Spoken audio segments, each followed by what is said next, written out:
Tantor Audio, a division of Recorded Books, presents St Rascal by Megan Wade. Narrated by Stephanie Wiles and Wayne Mitchell.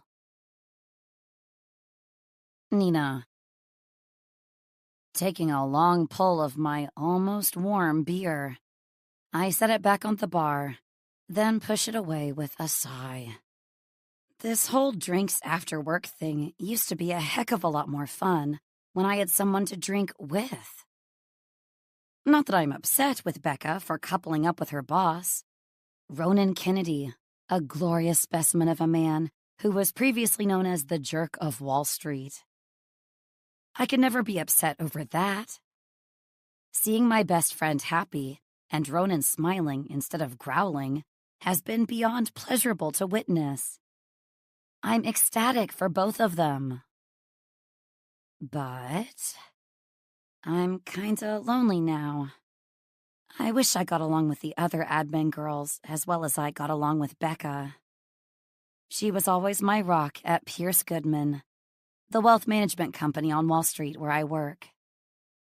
And while she wasn't much of a party girl, she would at least come out with me to eat or just grab a drink and chat. I miss those days. And now that she's working somewhere else, studying while also planning her wedding, I miss her even more. Scraping my fingertips along the bottom of the wooden bowl at my side, I take out the last of my tortilla chips and dunk them into some salsa, popping the soggy crumbs in my mouth before I chew thoughtfully. I think it's time. Time for what? The imaginary audience I'm talking to asks. Well, a few months back, I overheard a couple of women on the subway talking excitedly about an exclusive dating club called Blind Trust. Not a dating agency, not a sex club, but something in between. I Googled the name the moment I heard it to learn that this place charges a pretty steep fee to match people up based on their bedroom desires, as well as their looks and personalities. And the really cool / exciting / nerve-wracking thing they do is get you to date backward, too. You start with intimacy and work your way toward meeting each other for a sit-down date. Now, I know you have questions, imaginary friend. Believe me, I did too. During the weeks I've known about the existence of this club, I've read through their facts several times and even stalked the subreddit, talking about people's experience there. The way it works is all in the name, Blind Trust. Your first encounter is in darkness and silence, so all you have to guide you is touch. Slowly, if both parties agree, you introduce all of the senses until finally all is revealed. And you can start getting to know each other without the pressure of sex impacting your behavior. You already know you're sexually compatible, or you wouldn't have gotten that far. I admit, it sounds like the perfect place for people to go and have anonymous, no-strings sex. That was my first thought, too. But it's not like that at all. Each client is fully vetted, undergoes a psych evaluation, and detailed likes and dislikes questioning before they'll even think about pairing you up. Their goal is to find serious matches for busy people who are tired of New York's revolving door dating scene. And since I haven't had a first date lead to a second date for 2 years now, I'm exhausted. And I'm ready to try something else, no matter how out there it may seem. Can I buy you a refill? A dark-haired man with a bright, dimpled grin and lust in his eyes moves in beside me and gestures to my almost finished beer. I glance up at him, but his gaze is firmly on my oversized chest. No thanks, I say, dragging my bottle in a little closer to my body and angling away from him. Waiting for someone? I was. My boyfriend got caught up at work. I lie, knowing guys who don't take the first no tend to need the mention of another man to get the hint. Boyfriend, huh? He grins and leans in, his fingers brushing my blonde curls off my shoulders. You know it doesn't count until he puts a ring on it. It counts as far as I'm concerned. Now, if you don't mind, I'd like to leave. Giving me a long, assessing look, he seems like he's about to dig in his heels before the bartender, Eve, a woman not much older than me, but covered in tattoos and piercings compared to my straight-laced appearance, approaches and asks if I need anything. Just to finish my beer, then go home alone. Do I need to wave security over to achieve that goal, sir? Or will you walk away and leave this young woman to occupy space in the way she chooses? Eve lifts her brow, her green eyes piercing behind her smoky eye makeup, as she glares at the guy like she wouldn't even need security given half the chance. The guy doesn't give a response. He just glances away, looking bored as he sucks his teeth, then pushes off the bar, muttering something negative about women as he disappears into the crowd. No doubt looking for his next victim. You need an escort home? You just sing out, Eve says once he's gone. You know security is more than happy to look out for anyone who needs it. Thanks, Eve. I should be fine with the usual cab, though, I say, giving her a smile as I finish off my drink and stand from my chair. While the free chips and salsa are great, the security policy is the exact reason I frequent the endearing Badger Bar more than any other place in New York City.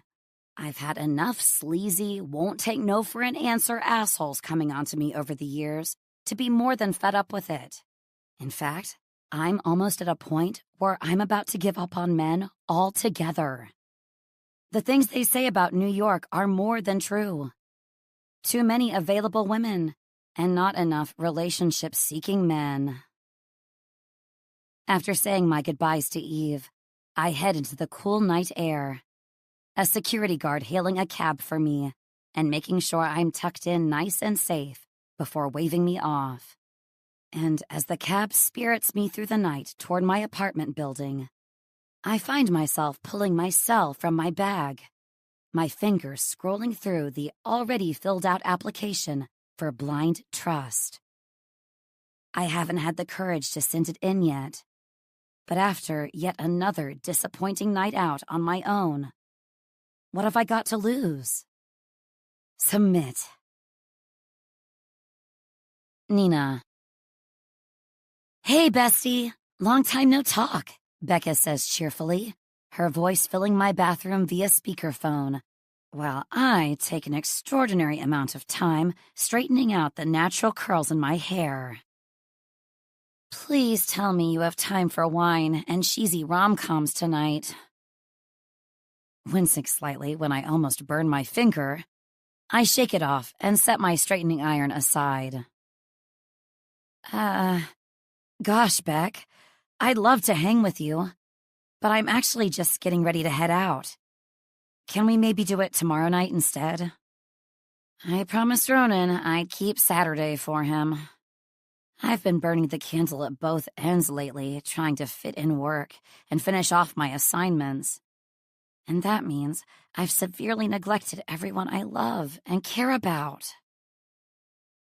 Oh, honey, you don't have to feel bad about that. Anyone who gives a damn would never hold that against you. Thank you. I appreciate you saying that. I honestly feel like I'm drowning right now. Ronan keeps telling me to put in less hours at the office and let him support me. But I don't know. I can't leave him and Scott to deal with all that work on their own. Maybe it's time to hire another analyst to help? Maybe. There's just so much to organize all the time. Okay. I'll let you go, and we'll tee something up for next week, maybe. Sounds perfect. Get some rest. I will. And, I haven't asked you where you're going. I'm just going out to drinks with a, guy I met at...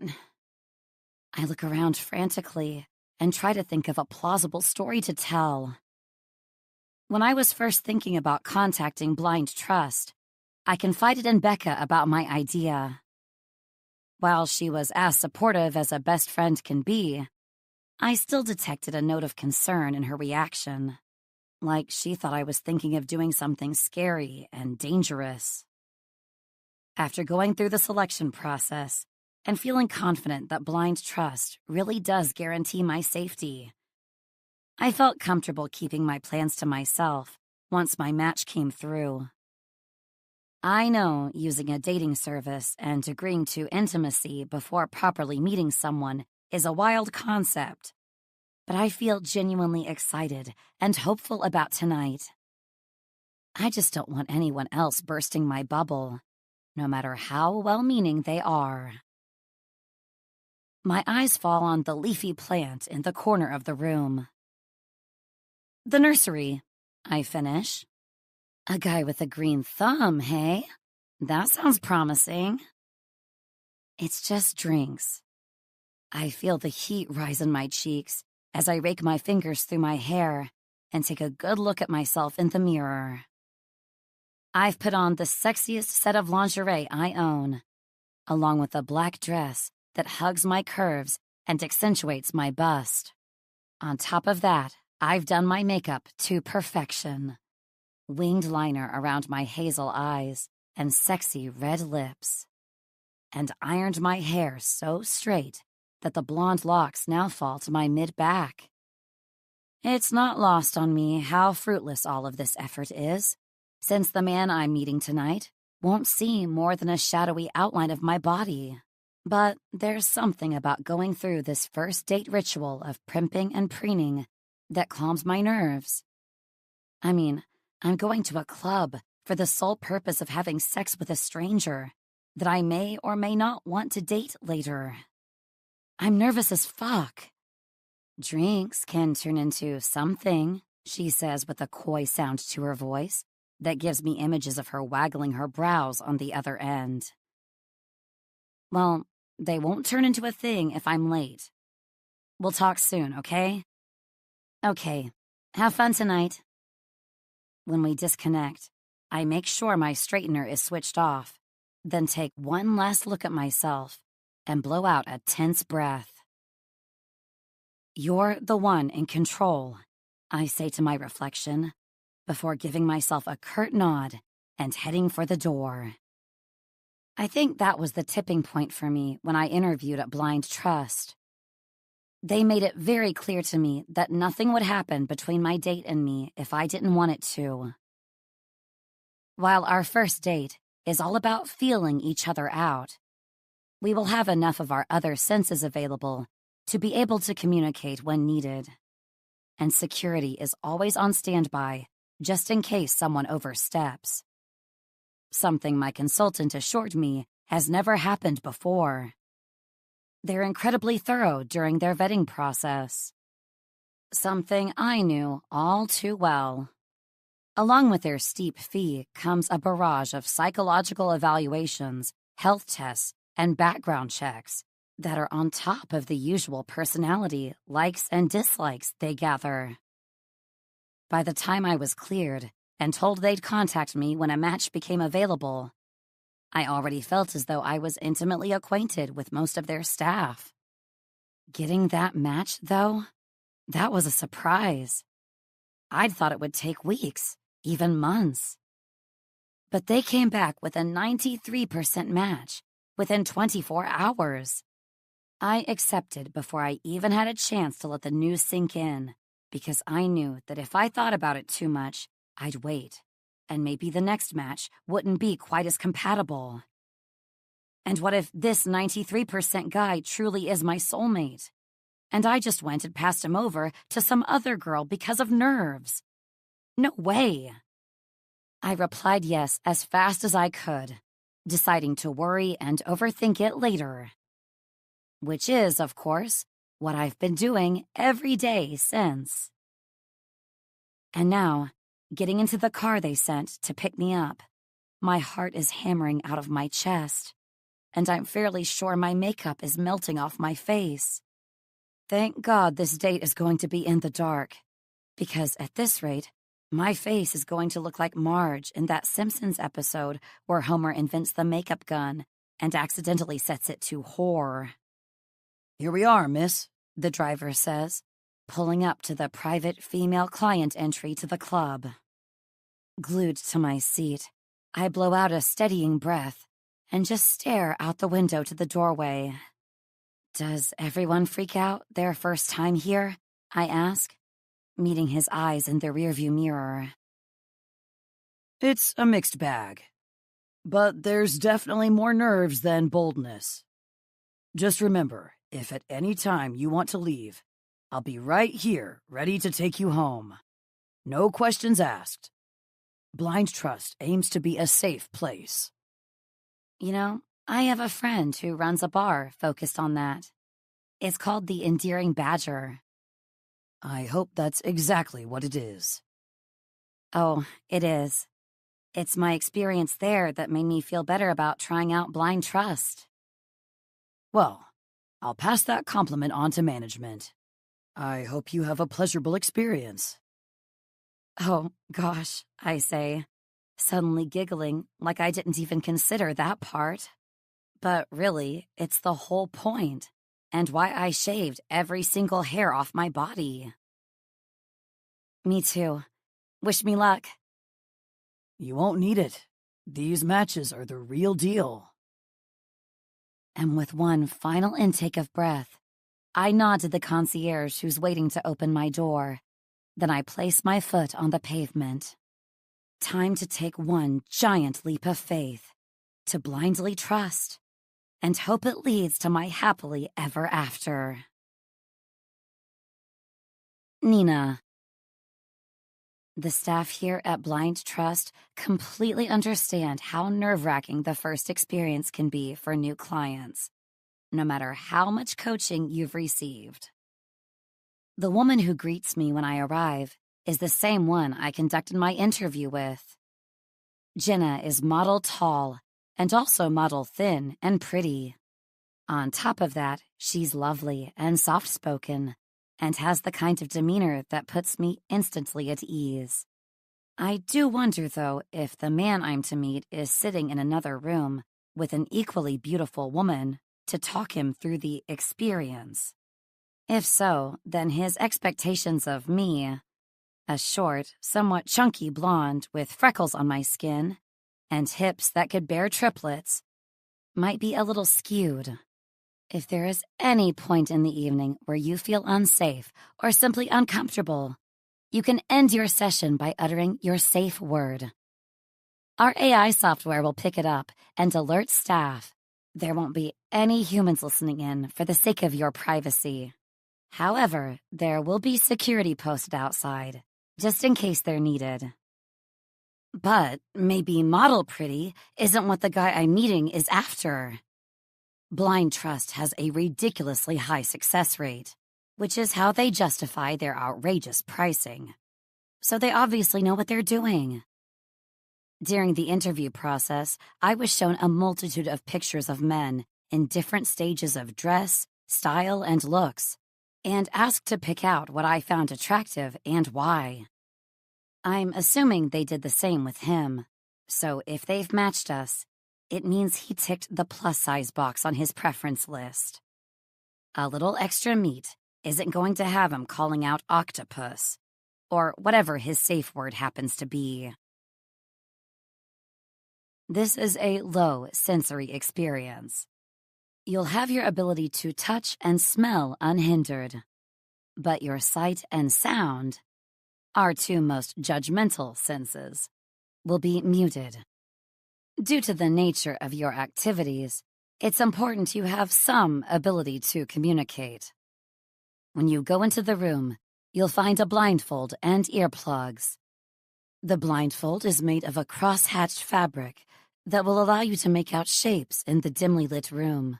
But even when your eyes adjust to the darkness, you won't be able to see your partner's features. As for the earplugs, they merely muffle or distort sound. Speaking to each other this first time is discouraged. We're focused on feeling each other out this first time. Intimacy is encouraged, but only if both parties consent.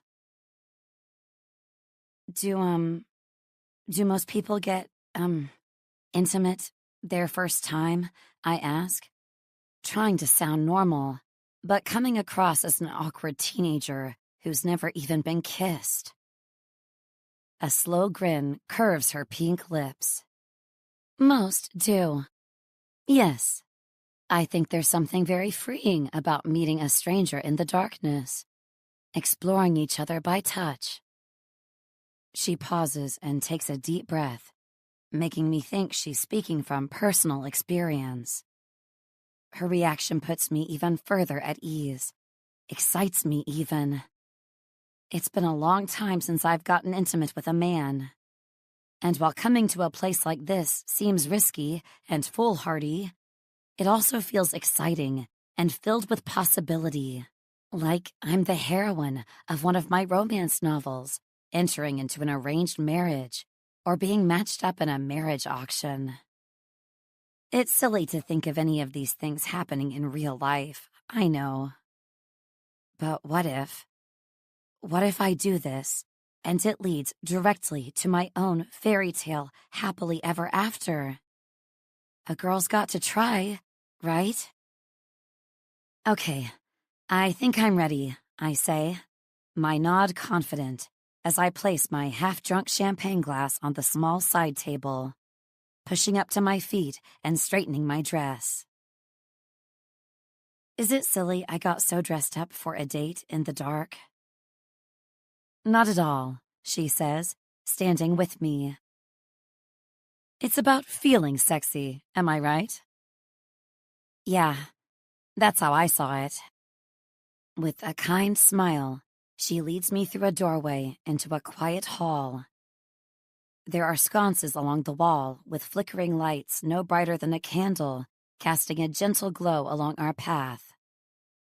In fully lit view, I'd guess that the carpet is a vibrant magenta and the walls a light purple.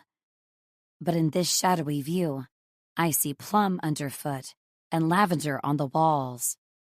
The door we stop at is dark pink, and when she pushes it open, I step into a room decorated with neutral, earthy tones. I'll be listening in, just until you get yourself situated, she informs me, as she gestures for me to step inside. When you have your blindfold and earplugs in place and feel ready to begin, let me know, and I'll dim the lights and unlock the blue door.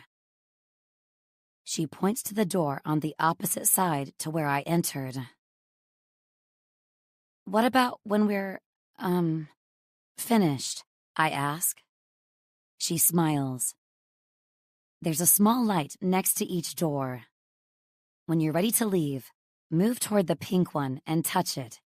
It'll unlock the door, and security will escort you back to the dressing rooms so you can get cleaned up and collect your things.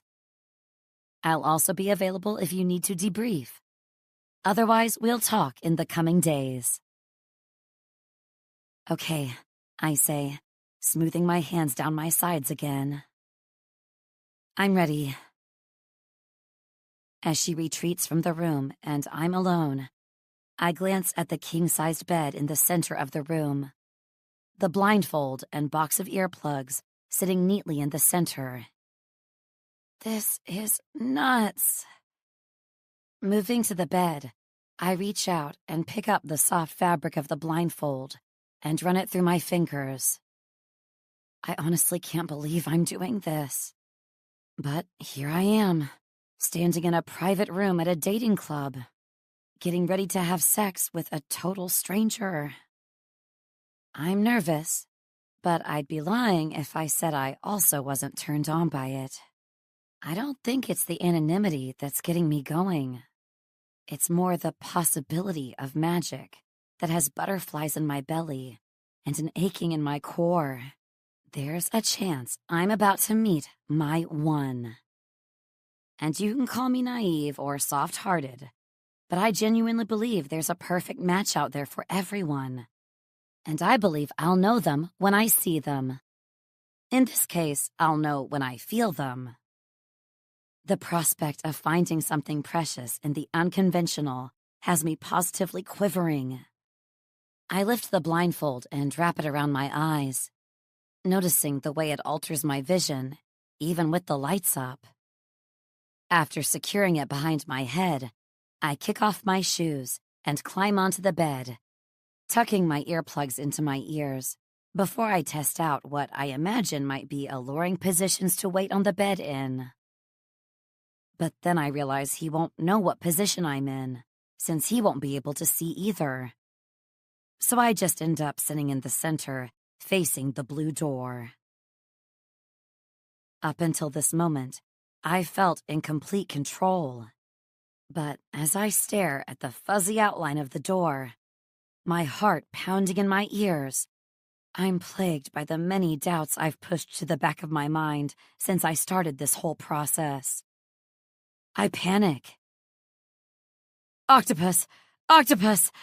I gasp, shoving the blindfold up to my forehead and pulling the earplugs from my ears. Immediately, the pink door opens and security steps in, with Jenna on his heels. "Nina, are you okay?" she asks, concern on her features and an understanding in her tone that breaks through to me and has me taking deep, calm, cleansing breaths. I'm okay. I'm sorry. I just had a moment." I take both of her hands when she offers them, and I breathe with her.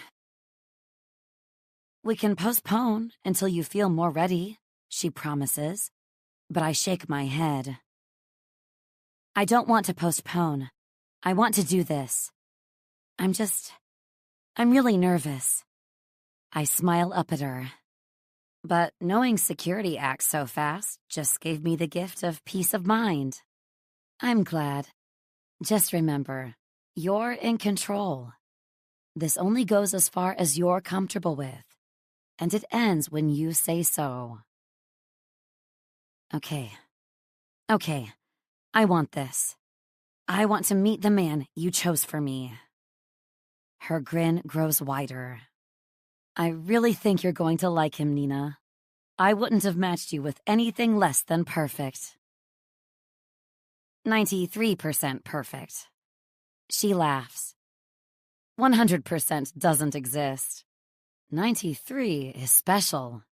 You'll see, she says, slowly releasing me and moving with security toward the door. Let me know when you're ready to meet him. I pull my blindfold back in place and pop the earplugs into my ears, the muffling of sound and sight wrapping my mind like a soft blanket. I'm ready now, I say, and she gives me a nod before they step into the hall, and suddenly I'm plunged into almost blackness. It takes a moment or two for my eyes to adjust, a sliver of lighting glowing from the floor along the edges of the room. I can't make out much, but I can see the edge of the bed. And when the blue door opens, I see a glow spilling in behind a broad, masculine figure. My heart stops. What on earth have I gotten myself into? Him. Holy shit! You're huge! The words reach my ears clear as bell, which can only mean one of two things. Either my earplugs are faulty, or this woman is yelling. After testing the fit of said earplugs, I'm voting for the latter. I'm sorry. That probably came out sounding rude, but it's just an observation. Your silhouette takes up the whole door frame. A smile tugs at the side of my mouth as I approach the bed. We're not supposed to be talking during this first meeting, but I'm guessing my prospective mate has a habit of talking when she's nervous. I'll have to take my time and help her relax, something I'm more than willing to do. Not that big, I say back, only to get an even louder, "What?" All I can see is the outline of her sitting in the center of the big bed, her knees tucked beneath her as she angles herself toward the door I just entered. I can't hear you. I smirk and place one knee on the bed, noting the way she shifts, like she's an animal in a cage, deciding if she'll succumb to her fight or flight instincts. Knowing I need to be gentle here, I reach out, finding the outside of her arm and running my fingers down the smooth skin until I find her hand and hook our fingers together. What are you doing? She resists at first, but I run my thumb against her skin soothingly, and she relents. Oh, that's nice, actually.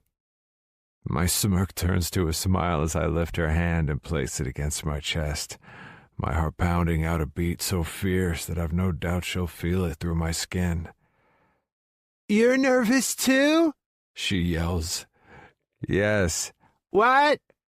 With a chuckle, I lean in closer, my fingers reaching up and pinching the earplugs from her ear. She gasps. We're not supposed to... Oh my goodness. Her voice gentles and she immediately lowers her volume. We're not supposed to take them out. I know, but I've got you, I say, running my thumb along the soft edge of her jaw as I lean in and inhale her intoxicating scent. I'm not sure what it is, but it reminds me of something.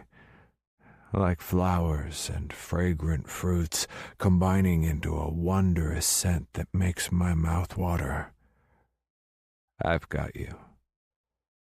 Okay, she murmurs, her fingers bunching up against the front of my shirt as I replace the earplug, then run my fingers through her hair to cup the back of her head. Nina. I've got you. The deep rumble of his words flows in through my ear, then travels all the way through my body until it curls my toes. I've never been one to lose it over just a few words, but something about my present scenario and the way he took charge and settled me has my body leaning into him, wanting him to do a heck of a lot more than just reassure me. When the earplug returns snug in the shell of my ear, his big hand slides around the back of my head, the heat of his body pressing closer as he brings his face to mine. I let out a tiny moan of pleasure, parting my lips in readiness of his upon mine. But that's not where his mouth goes.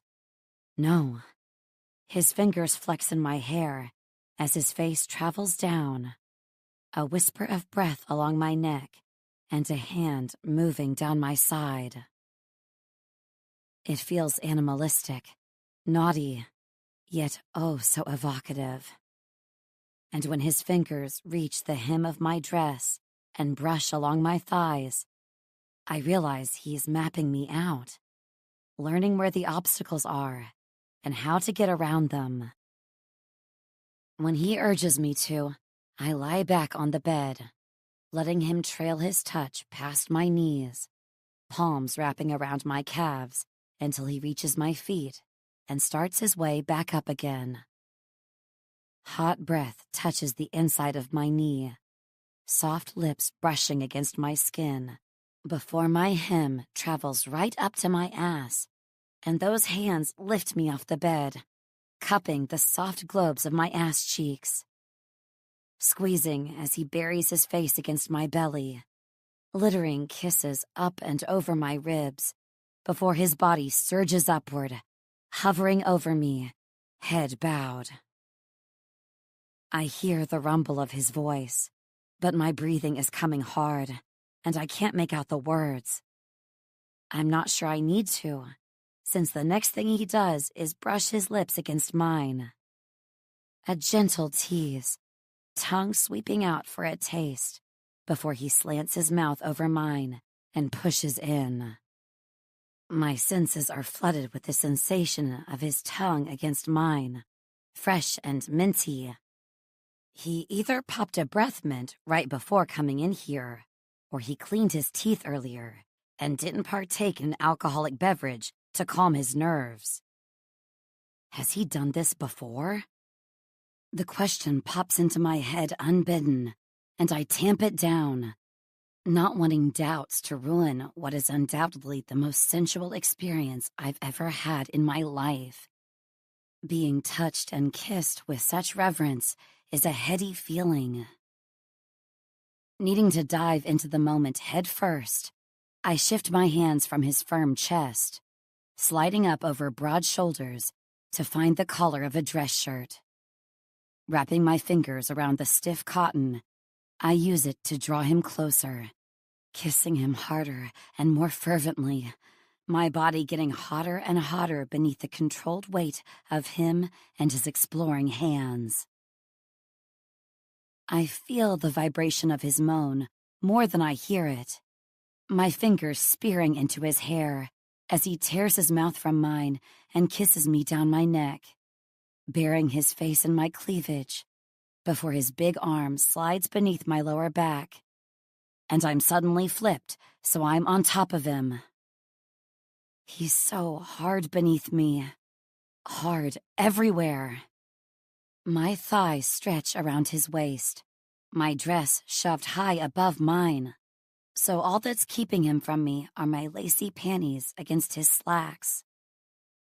My fingers burn to reach back and explore the hard length pressing against my ass. But I feel that I owe him the same courtesy he paid me by mapping him out before I dive right into the good part. With his fingers pressing into my thighs, I can feel the rise and fall of his ragged breathing swaying me up and down.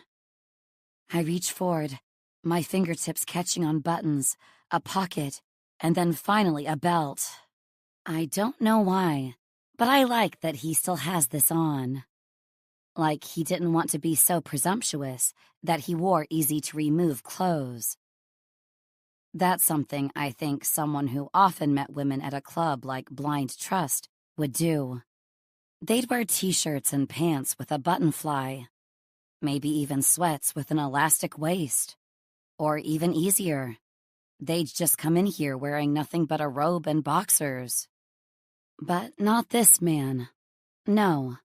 This man is dressed like he's going out to dinner, or like he's just come from the office.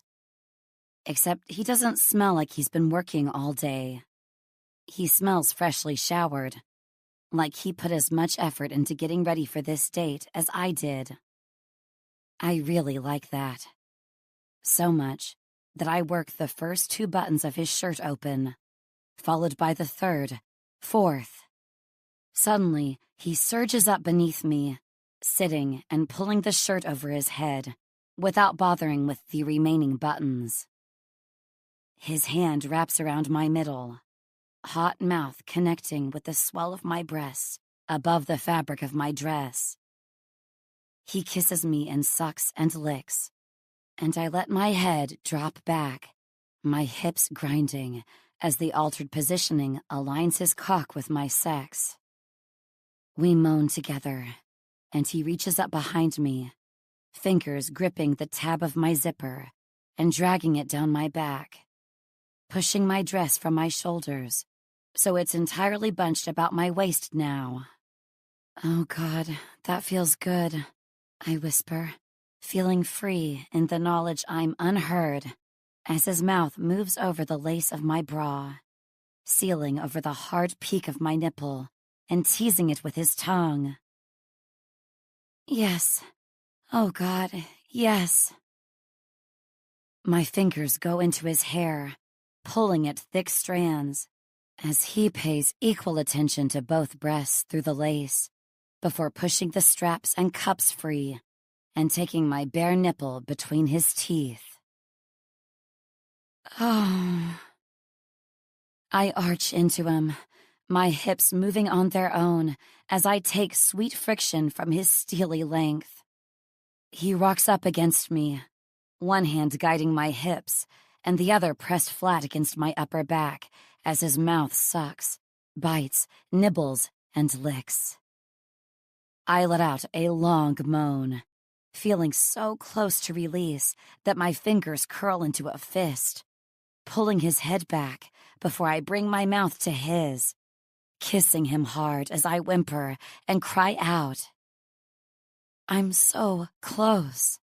His grip on me shifts, the sweet friction robbed from my core as I land on the bed front first, his fingers sweeping my hair to the side, mouth kissing and sucking the back of my neck, tongue dragging down my spine, until his fingers twist open the hooks of my bra, then drag the entirety of my outfit down my body, until there's nothing left but the blindfold.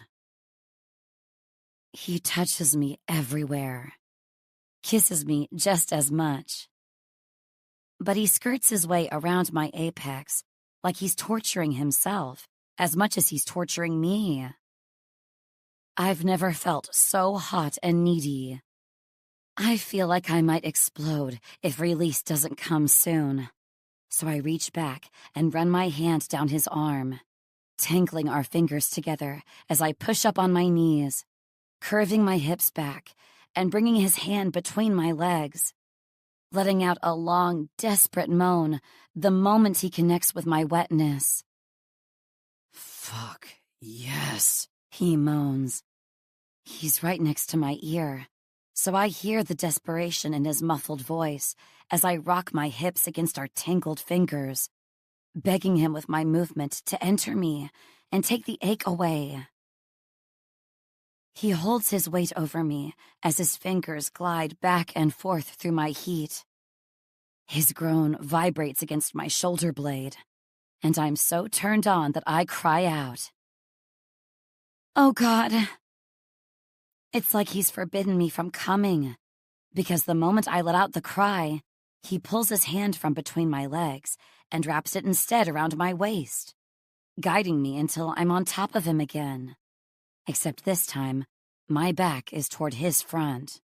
I'm not entirely certain what he's going for here. Reverse cowgirl? Or maybe he wants me on my knees so he can eat me. But he's presented me with the perfect opportunity to see what's beyond that belt. So I'm going with that. Reaching back, I place a hand on his chest, then drag it back toward me, causing him to shiver when I curl my fingers over his ribs, then return to the belt that's right between my legs. Feeling around with my fingers, I pull the leather free, then work open his button and fly. Then I press up on my knees so he can lift his ass and let me shove his pants past his hips, freeing what feels like a well above average cock. Before I get the chance to explore, he shifts beneath me, side to side like a bronco bull, while he shoves his pants past his feet and they land on the floor. Now, we're just as naked as each other. A spike of nervous energy has me needing a deep breath before I feel bold enough to move forward with my plan. I'm not normally like this, but the darkness makes me bold. I place my hands on his thighs, a light scratch of hair rasping against my palms as I drag my hands toward me, finding a long, hot steel rod that makes my insides ache and burn with need. I can barely get my whole hand around the breadth and use both of them to stroke him up and down, pausing to swipe my thumb over his tip, finding enough pre-cum to tell me he's just as desperate to find his release as I am mine. Big hands wrap around my middle and urge me back. Suddenly, his plan is abundantly clear. Everyone's favorite number when it comes to bedroom activities. I'm more than happy to oblige, since it means I get to drive him just as crazy as he's driving me. With his guidance, I position myself on all fours, with my knees either side of his head. That's when he grips me tight and tilts his chin up, his tongue sweeping through my core, and almost making me fall face first into his crotch. My God, that feels good. I hold myself steady, though, balancing on one arm as I use the other to stroke his cock before I lean down and take just the tip of it in my mouth. He groans against my clit, and the vibration almost sends me over the edge. But I maintain control, my desire to give as good as I get driving me forward as I stretch my mouth around his girth, taking him as deep as I can while my hand does the rest. My head is swimming. My insides coil tight as his tongue lashes through my seam, lapping and laving until I'm so lost in the feeling that I'm struggling to synchronize the movement between my mouth and my hand. It becomes a stuttered movement mixed with whimpers and quivers until I can't take it anymore and tear my mouth away, my back arching and my head tipping back as I call out to the heavens, my entire body lighting up with my release. I'm seeing stars. Oh my God, yes, yes! Flipped onto my back without a second's hesitation, he hooks my leg over his shoulder and touches his dick to my entrance, gliding it through my soaked seam before nudging it inside. With one hand fisting the sheets, my other wraps around his forearm, my hips rising up to invite him in. His mouth might have sent me into outer space, but his cock is transporting me somewhere else entirely. I'm in heaven. I let out a long, satisfied groan as he seats himself fully, dragging his length back out with slow, controlled movements.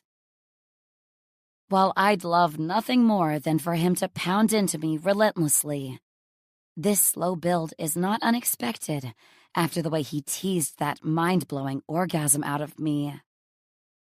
This man seems to take pleasure in the slow build. He's not so eager for his release that he wants to race to the finish line. No, this man is patient. He's giving, and he likes his pleasure to last. So far, I think we're a great match. I feel his lips and teeth against the inside of my knee as he swivels his hips in and out, slowly increasing the speed and power of each thrust. It starts where my last orgasm left off, a deep ache that builds until I'm crying out and digging my fingers into his flesh, until finally he reaches down and touches his thumb to my clit. He barely gives it a swipe before I'm thrusting my breasts up into the air, my spine leaving the mattress as my head buries into the pillows, my voice tearing a scream from my throat as I come even harder than I did the first time. All the while, he's thrusting harder and faster, my orgasm hitting its peak, feeling as though it might actually make me catch fire, until he buries himself deep and collapses forward, the guttural groan of his release forcing its way into my ear and adding to my own completion. Had anyone on this earth suggested a few weeks ago that I'd have the most earth-shattering sex of my life wearing a blindfold and earplugs in a darkened room with a stranger, I'd have been shocked they'd even suggest such a thing. But now that it's happened, and I'm gasping for air as my body buzzes with orgasmic delight, I don't think I ever want it any other way. That was simply amazing. Signing up for blind trust is the best thing I've ever done. Nina. By the time the next Friday rolls around, I'm almost ready to self-combust with excitement. Blind Trust has set up another date for tonight. But this time, we're adding sound. The moment I got the text message confirming our matchup would be continuing, I squealed out loud and did a bit of a happy dance. An interesting thing to do in a packed subway car during New York's rush hour. But hey, you've got to celebrate those wins, right? And getting a second date with this guy, who I like to fondly think of as my guy, is definitely a win. The only downside is the waiting. Work this week has been a drag, and nothing I do outside of work hours distracts me more than a few moments at a time. And that, coupled with the fact I have no one to share my news with, is really wearing me down. Sure, I could suck it up and call Becca to tell her all about the amazing man I was paired up with. But when she inevitably asks questions about him, and I have no answers for her, besides he's great in bed and has a giant cock, that's probably not going to check out. So, until I know more about him and feel sure this is going to work out, I kind of want to keep it close to my chest. I don't want to look foolish if this all blows up in my face. For now, at least, my happy news is mine and mine alone, even if it is killing me to keep it all inside. After you. The voice to my right says as I reach for the tubs of fruit salad and custard in the cafeteria and bump into a manly hand. We both snatch our arms back at the same time and laugh. I'm sorry. I was in a world of my own. Lifting my eyes, I'm met with the familiar blue eyes of Peter Greer, one of the partners of Pierce Goodman and the top earner in the venture capital team on the top floor. He's also the older brother of my best friend. Not that anyone knew they were related until after Becca left the company with Ronan to strike out on their own. There's a whole story regarding Peter's and Ronan's rivalry and how it came to a head, but it'd take a book to explain. So just know that they used to hate each other. But now that Ronan and Becca are getting married, Peter seems to have dialed down his animosity a little. Or so Becca says anyway. Nina, right? He says, one eye narrowed slightly as he smiles down at me from his easy 6'2" of height. I think we met at Becca's New Year's Eve / engagement party. That would be me, yeah, I say, a tiny smile tugging the side of my mouth as I collect 2 fruit cups and hand one of them to him. Surprised you remember. We spoke for, 5 minutes? Before your dad decided it was time to dance the Macarena? He rolls his eyes on a laugh as he accepts my offering. That man loves a good dance craze. He also seems to think I should loosen up. Something about always being serious and never finding time for the little things. I don't think an uptight person would choose custard and fruit for lunch. That sounds like something only a fun person would do. With a laugh, he places the cup on his tray, and I notice a strand of his dark hair slides out of its normally neatly styled place. Careful, or I'll break into the Macarena, and then we'll both be sorry. Would I, though? I chuckle as I toss my blonde curls over my shoulder, realizing I'm being a bit of a flirt as I pick up my tray. I feel a little guilty over it, because I'm technically dating someone right now. But as I pick up a chicken salad sandwich from the next window, I realize that's probably exactly why I'm doing it. I'm feeling lighthearted and flirtatious over my excitement for my date tonight. And Peter, while incredibly good-looking in his own right, is a safe person to let that out around. Not only is he my best friend's brother, which instantly takes him off the dating table, but he's also a partner at my work. So that's a double no to even considering him as a dating prospect in anyone's world. Not that I think he'd look at me in that way, even without those 2 obstacles in place. He's more than capable of attracting women far more exotic than me. But still, it's always best to know one's limitations in this life. And Peter Greer is as out of my league as he is off limits. Completely. I promise I'm not copying everything you select, he says, amusement in his voice as he takes the sandwich next in line. Seems we just have the same taste in cafeteria food. That's interesting, because I don't often see you down here. That's because when I'm not out with a client, I'm normally working through lunch and eating at my desk. What's different about today?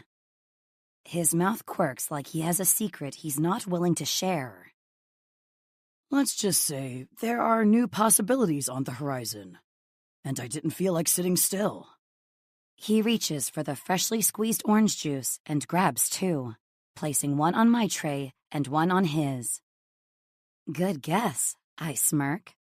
See? Same taste. Okay then, what's next?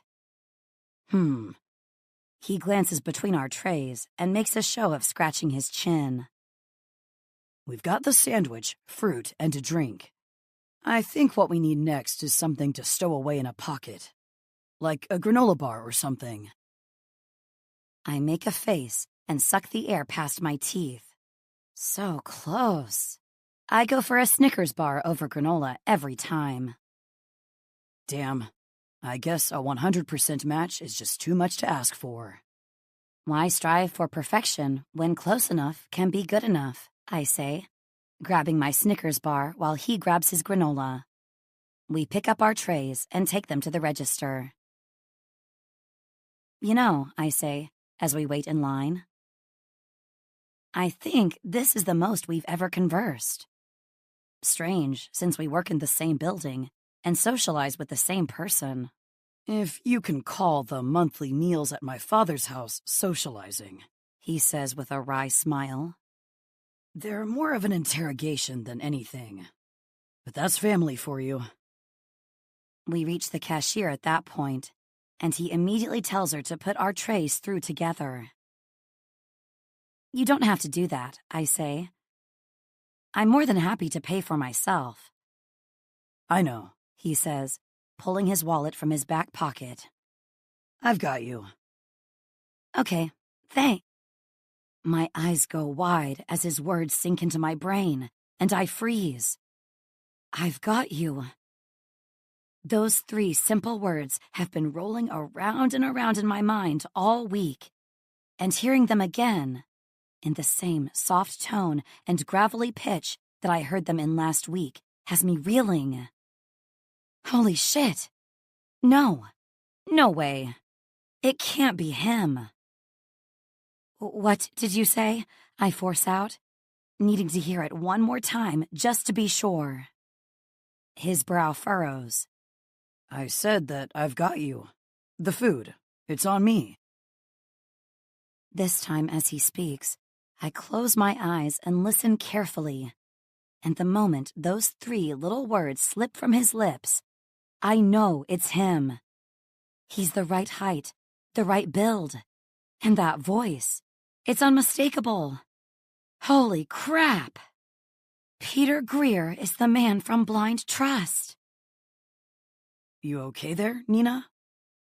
I have to go, I say quickly, dropping my head to hide my burning cheeks as I bolt in the opposite direction, abandoning my lunch, along with my hopes and dreams on the way out the door.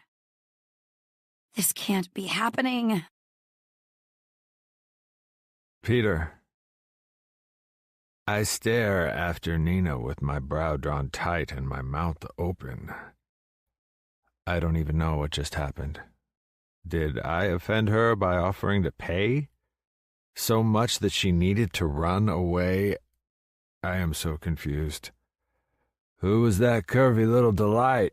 One of the other partners, Andrew, asks as he walks up to me, looking just as perplexed as I feel. Curvy little delight, really? She's friends with my sister. I reply, sliding my credit card back into my wallet. Not to mention she works down in admin. You rate her? What? The cashier clears her throat, a polite reminder that our conversation can be heard and she wants us to move on. so I quickly dump Nina's items onto my tray and head toward an empty table. "You know what I mean. Do you rate her?" he repeats, giving me a boyish smirk that only serves to remind me he's almost a decade younger than I am. "What would you give her out of 10? In looks?" My frown gets even tighter. Andrew is a great VC, but I think he'd be even better if his little head didn't run the show half the time. He goes through more women than I go through socks. I don't even know how he finds the time with the hours he puts in here. "Looks, personality, the package." True, I'm almost 40. I don't rate anyone. Setting my tray down, I scrape a hand through my dark hair and take a seat. And I also like my job too much to rate anyone in this building. "Hypothetically, then," he says, his green eyes bright with energy. "I'm not asking you to date her. We're just talking." Hypothetically, I start with a sigh. I don't know much about her, man. She's nice to look at, sure, but we've met maybe 2-3 times tops. Spoken even less. And since she's my sister's closest friend, I'm not comfortable rating her. I pop the container of my chicken sandwich open. Actually, I'm not comfortable rating anyone. "What are you, man, in high school?" Chuckling, he reaches across the table and takes one of the fruit salad and custards, opening it up and starting to eat it without even asking. But since Nina was in such a hurry to leave, I doubt she's planning on coming back for it. "You know what the best thing about this job is, Greer?" he asks around slurps. "The money." "Why the money?" "Because women. There's no point in having all that money if we don't use it to attract women. Lots and lots of gorgeous women in all shapes and sizes." He wiggles his brown eyebrows up and down. "And you, my friend, are missing out." I take a bite of my sandwich, chewing slowly as I think about his words. He's not wrong. The money is great. It affords me the kind of lifestyle where I want for nothing, which is a stark contrast to the way I grew up, always wanting. My goals in life are all about stability and security. Gathering a menagerie of women the way Andrew does just isn't in me. I witnessed my parents' tumultuous relationship that was ultimately ended when my mother left my dad for another man. So the last thing on my goal list is a relationship with a woman I lured in with my money. Probably why I chose to start dating the way I have. "Oh shit," Andrew says suddenly, looking at his watch. "We've got a meeting to get to." Fuck, it's that time already? Pulling myself from my pocket, I see the reminder flash up on screen. My head just isn't fully in the game today. I suppose it hasn't been all week. Hopefully my plans tonight will be the salve to that. "Grab your food, let's go," he says, sniping the Snickers and sliding it into his jacket pocket. "Waste not, want not." He grins before stealing the other half of my sandwich and eating it as he walks off. Rolling my eyes, I chuckle as I pick up the rest of the food and follow along. I thought of Nina and her abrupt departure in my mind, telling me I should probably call my sister later and make sure everything is okay with her friend. The last thing I want to do is rock the boat with family. Nina. I'm on the verge of tears by the time I finally get home. I couldn't imagine sitting through the rest of my day trying to work with that massive question mark over my date tonight. And I couldn't risk calling Jenna in front of anybody. It was something I most definitely needed to do alone. Deciding to try and calm down a little before I make that call, I go straight to my refrigerator and pull out the already open bottle of wine. I like to have a small glass to wind down in the evenings, but right now, it's all about calming my nerves. As I gulp it down, I wish I had something stronger. "Come on, pick up, I murmur, jiggling my leg anxiously as I wait for Jenna to pick up her extension. I feel sure I'm about to be put straight through to voicemail, but then the line clicks, and I hear her bright and sunny voice. Nina, excited about your date tonight? About that, I start, pressing my shaking hand to my forehead. I need to ask you something, and I really need an honest answer. Of course, as long as it doesn't break any of our terms of service, I can be straight down the line with you. What's bothering you? Peter Greer. Excuse me? I squeeze my eyes shut tight, the change in her tone already enough of a confirmation. Peter Greer. That's who I've been set up with, right? She pauses. How did you get that name? I know him, like in regular life. I see. She draws the final word out, like she's trying to buy time to gather her thoughts. Does he know you? I don't know. I mean, yes, he knows me. I'm friends with his sister. But no, I don't think he knows I'm the woman he matched with. At least, I don't think he does anyway. I'm guessing this is a problem for you? Yes, it's a big problem. I can't be dating my best friend's brother. I also can't be dating a partner from work. There are all these rules and it's all just a terrible idea. I need to end this before it goes any further. Okay, her voice gentles. I hear you, and I understand that this must be very upsetting for you. Let me go ahead and cancel your date for this evening, and we'll set about finding you another match. Does that sound okay with you? Sure, yeah. Just don't set me up right away. I need a little time here, I say, pressing my hand against my chest to try and calm down. How about I put a pause on your membership for the next month, then? If you don't want it to reactivate, you can just call me, and we'll wait a little longer. Sure, that sounds fine. I refill my wine glass and take another gulp. Thanks, Jenna. Anytime. And I'm sorry this first match didn't work out. But don't let that make you lose heart. I'm sure I can find a man who lights you up just as much, if not more, than this one did. A tear burns behind the back of my eyes. Great, I squeak. Thanks. Then I disconnect the call and drain the rest of my glass, deciding to forego refilling it and opting to drink straight from the bottle instead. I had sex with my best friend's brother, blindfolded. I don't even know how to go about explaining that, and I hope that now I never have to. Peter. Andrew and I aren't the last ones to arrive in the meeting room despite losing track of the time. Out of the 4 partners in the venture capital team, Brody, the oldest and most pedantic of us all, is the only one sitting at the table ready to go. Andrew and I mumble our excuses carelessly as we bustle in through the door and take our seats. Then Carson shows up and hovers just outside the entrance, talking loudly on a Bluetooth earpiece.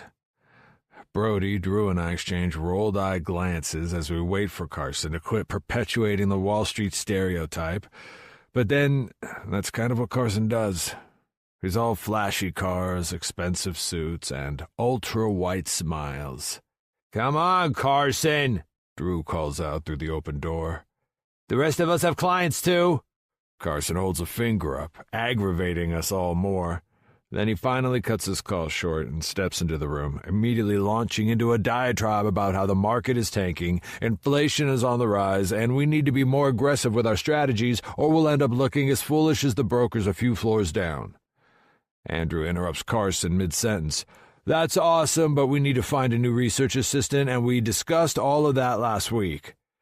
Carson finally stops hearing only himself and looks at Andrew in confusion. "What happened to Jill?" "She left," Brody says matter-of-factly. "Said she needed something more challenging." Carson scoffs. More challenging than working with us. Drumming my fingers against the edge of the desk, I meet Carson's eyes. She did say she wanted to get into investment banking a while back. Investment banking, he mutters, shaking his head like we just said a dirty word. In his world, the only way to make money using your brain instead of relying on luck is to work in venture capital. Anything else is shooting ducks with rubber bands and hoping to actually take one out. Regardless, Andrew continues, effectively silencing Carson and moving the meeting forward. I was thinking we could promote someone from admin like they used to when Kennedy was still here. He takes a sweeping look around the meeting room. Worked out great for him before he took his best asset and started his own firm. He's marrying her, too, Brody says. You looking to settle down, Drew? Andrew rolls his eyes and scoffs.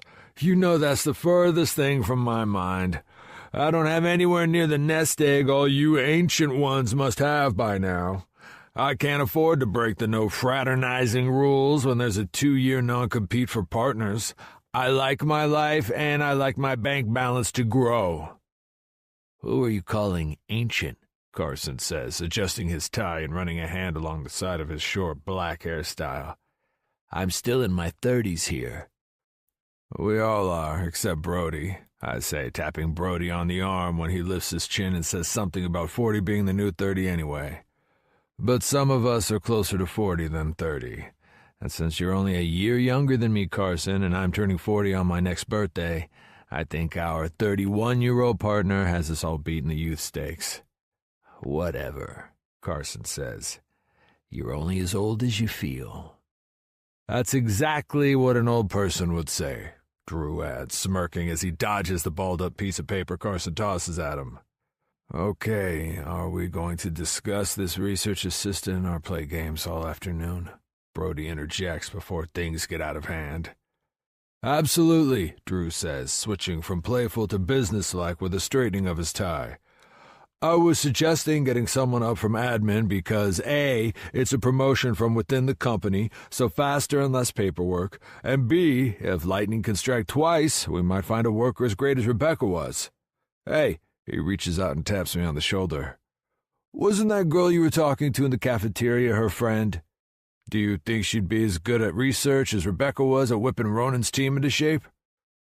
Are you talking about Nina? I ask, feeling a little warm all of a sudden. Like I said earlier, I don't know much about her. But she and your sister are friends, right? Well, yeah. And birds of a feather flock together, Carson says. I say we give her a go. Worst case scenario, she's hopeless and we just send her back downstairs. That'll mean he'll have to listen to his sister tear him a new one every family dinner for slighting her friend, Brody says. Maybe that hire is a bit too close to home. How about we pull up her latest performance review and see how she compares to the rest of the admin pool? Carson suggests, immediately tapping into his MacBook. What was her surname? I honestly don't know her surname. I bounce a shoulder, still unsure why this idea is making me feel so uncomfortable. It's not that I don't like Nina, I do. Maybe I like her a little too much. And she's probably amazing at her job, but after finally moving past years of having a tense relationship with my sister and father, I don't really want to do anything that might jeopardize that. Ah, here she is, Nina Shaw, Carson says after a minute of silent typing. Her performance reviews are quite good. The others shift around, craning their necks to read his screen. Look at her stats, Andrew says. I think we should give her a shot. You okay with that? Brody asks, eyebrows raised. My cell vibrates against the table, the text catching my eye and causing my throat to tighten as I make a fast grab for it and slide it in my pocket. Sure, I say distractedly. If she's the best, she's the best. I won't argue. I stand and gather my things so I can get out of here and deal with this message in private. Fuck. Okay, then, let's get her up here for a trial run, Brody says. The rest of the partners nod their agreement, and soon enough, it's decided. Nina Shaw will be our new research assistant. You okay? Carson frowns as he watches me scrambling to get away. Yeah, I've just got a call I need to make. Continue without me. Let me know if there's anything important I need to action. There's a murmur of agreement as I rush out the door. The moment it's closed behind me, I pull out my cell again, rereading the text over as I walk toward my office and let the word "canceled" sink into my brain. By the time I'm making a call looking for answers, hiring Nina Shaw as our new research assistant is the last thing on my mind. Nina. After a weekend spent hiding beneath the covers, eating copious amounts of Ben & Jerry's, while lamenting my love life, I head into work, feeling a little, make that a lot, worse for wear. I actually feel hungover, like I just spent a week in Vegas and didn't take a single sober breath. But since I didn't have a drop of alcohol after that wine on Friday, I'm pretty sure it's just from too much sugar and disappointment. Finding out you just had the best sex of your life with your best friend's older brother is the worst. But at least I figured it out before we got even more involved. So that's something to celebrate, right? It doesn't feel like it as I slog my way into the office and head toward my desk. It feels like I won the lottery, but it turns out I got one of the numbers wrong. So all of my excitement was wasted. Sure, nothing in my life has changed from what it was before, but it doesn't look as colorful now. Dashed hopes can do that to a person. Saying a quick hello to my boss as I pass her desk, I get a surprise when she actually responds with more than her usual distracted nod. She's on the phone, and as soon as she sees it's me, she smiles and waves me over. What? I take a quick look over my shoulder to make sure she's gesturing at me, and when I'm sure, I detour toward her. Is there something you need, Matilda? I ask carefully as she ends her call. There's no need to look so nervous, Nina. Goodness me, she says, not actually answering my question as she reaches across her desk and picks up a single piece of paper. I just wanted to give this to you. She holds it out to me, and I eye it suspiciously. Read it, and you'll find out, silly, she says as she reaches into her desk drawer with her other hand. I reluctantly take the paper from her and begin to read. Congratulations, Nina. You've been promoted to research assistant. Please report to Venture Capital on the 35th floor. We are so excited to have you on board. I stare at the letter, not quite comprehending what it says. I mean, I know what each word means, but together they just don't make any sense. Research assistant. Why? What does this mean? I look up at my boss, who's watching me expectantly. It means you got a promotion! She practically yells before pulling the string of a party popper and sending colorful little streamers flying into the air. I flinch and try my best not to get any in my hair. But I didn't apply for one, I say, picking a purple streamer out of my curls. Venture Capital requested you specifically. Isn't it wonderful? You start your new position today. The new pay grade and benefits will be life-changing for you, Nina. Congratulations.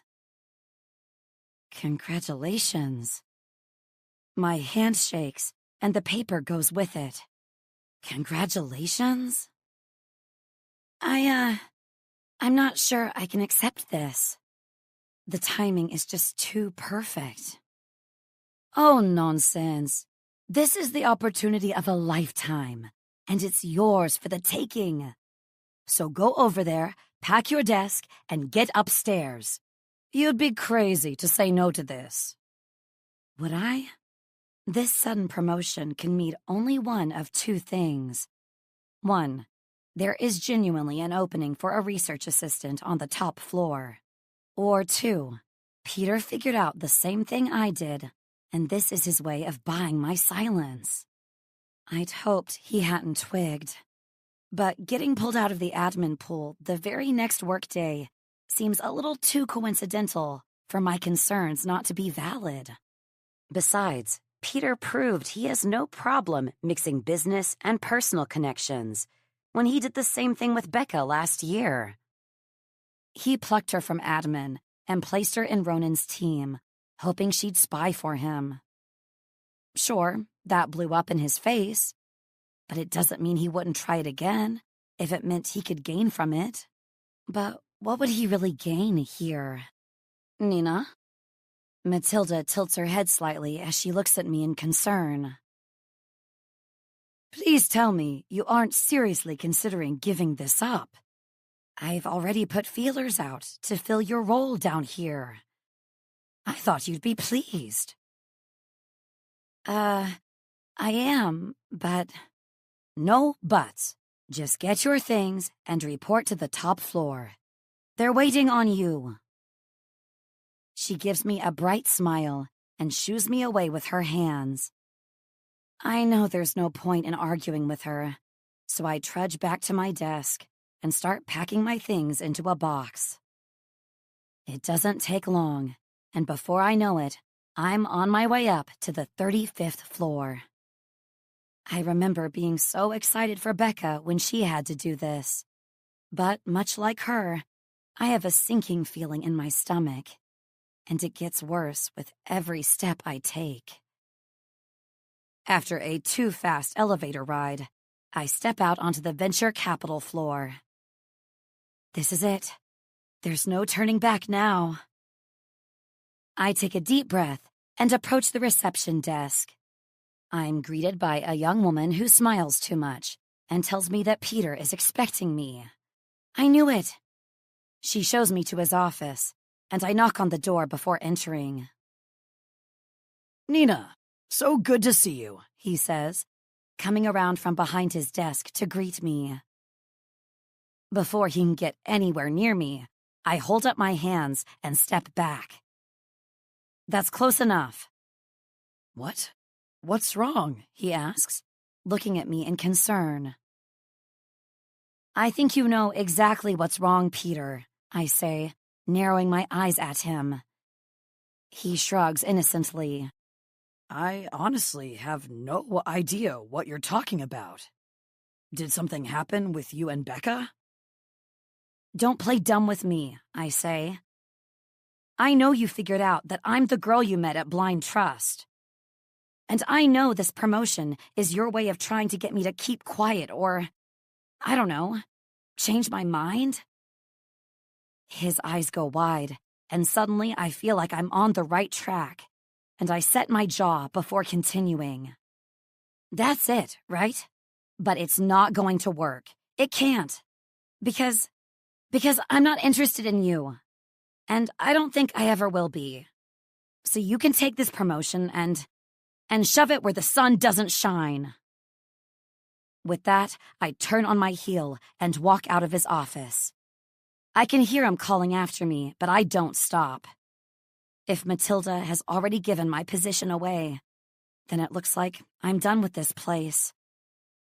There is more than one admin job available in this city, and with my experience, I'll be hired before I know it. So, after that little outburst, I'm walking out of Pierce Goodman with my head held high and my dignity intact, and I am never looking back. Peter, I don't know how long I stand there with my mouth open, staring out the door. Nina is the woman from Blind Trust. I stagger backward. I essentially gamble for a living, and I never would have put my money on that. And every closed-eye fantasy I've had since the night we felt each other out, as my Blind Trust liaison liked to call it, not once had I imagined it was the curly-haired blonde who just blasted me, then stormed out of my office. The woman I met had straight hair. Clapping my hand over my face, I groan at my stupidity. Of course, curly hair can be made straight, just as straight hair can be made curly.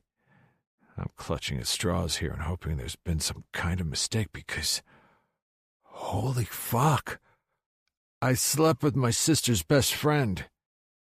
Didn't I? Fuck. I mutter, scrubbing my hand back and forth through my hair as I pace back and forth. Normally when I'm agitated, I can walk along the windows of my corner office and center myself just by taking in the skyline and the view of the city below.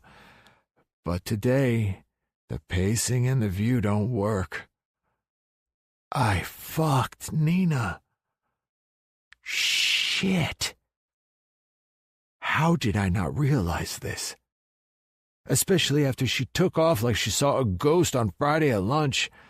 Especially when, only moments later, while we were discussing promoting her, I received the message from Blind Trust canceling our date. Fuck! I just couldn't see the connection. I've been so caught up in the image of the curvy woman with the silky hair who endeared herself to me while yelling through her nerves, then got under my skin with every sensual touch, kiss, and moan, that I just couldn't marry the two together. Crap. Nina. Flashes of memory force my eyes closed as my fingers burn with unquenched desire. Not that I'd ever admit this out loud, but ever since that first night, I'd been quietly hoping there was something to Blind Trust's methods. I'd never been through an experience like that where I had no preconceived notions about who I was in bed with. It gave me the freedom to just give myself over to the experience.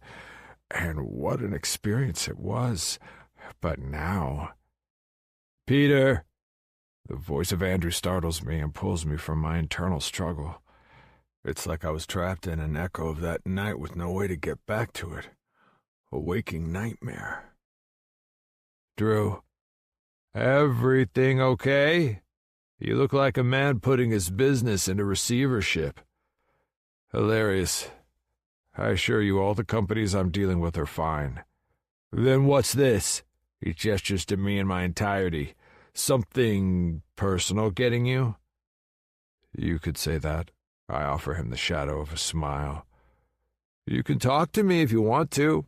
I know I might not seem it half the time, but I can listen. And it wouldn't go past me, I promise.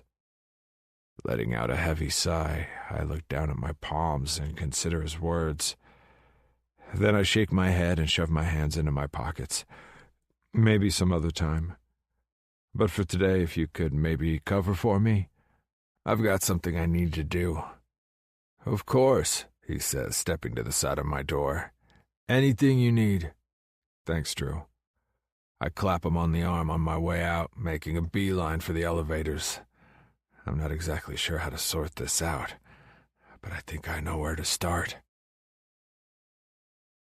Peter.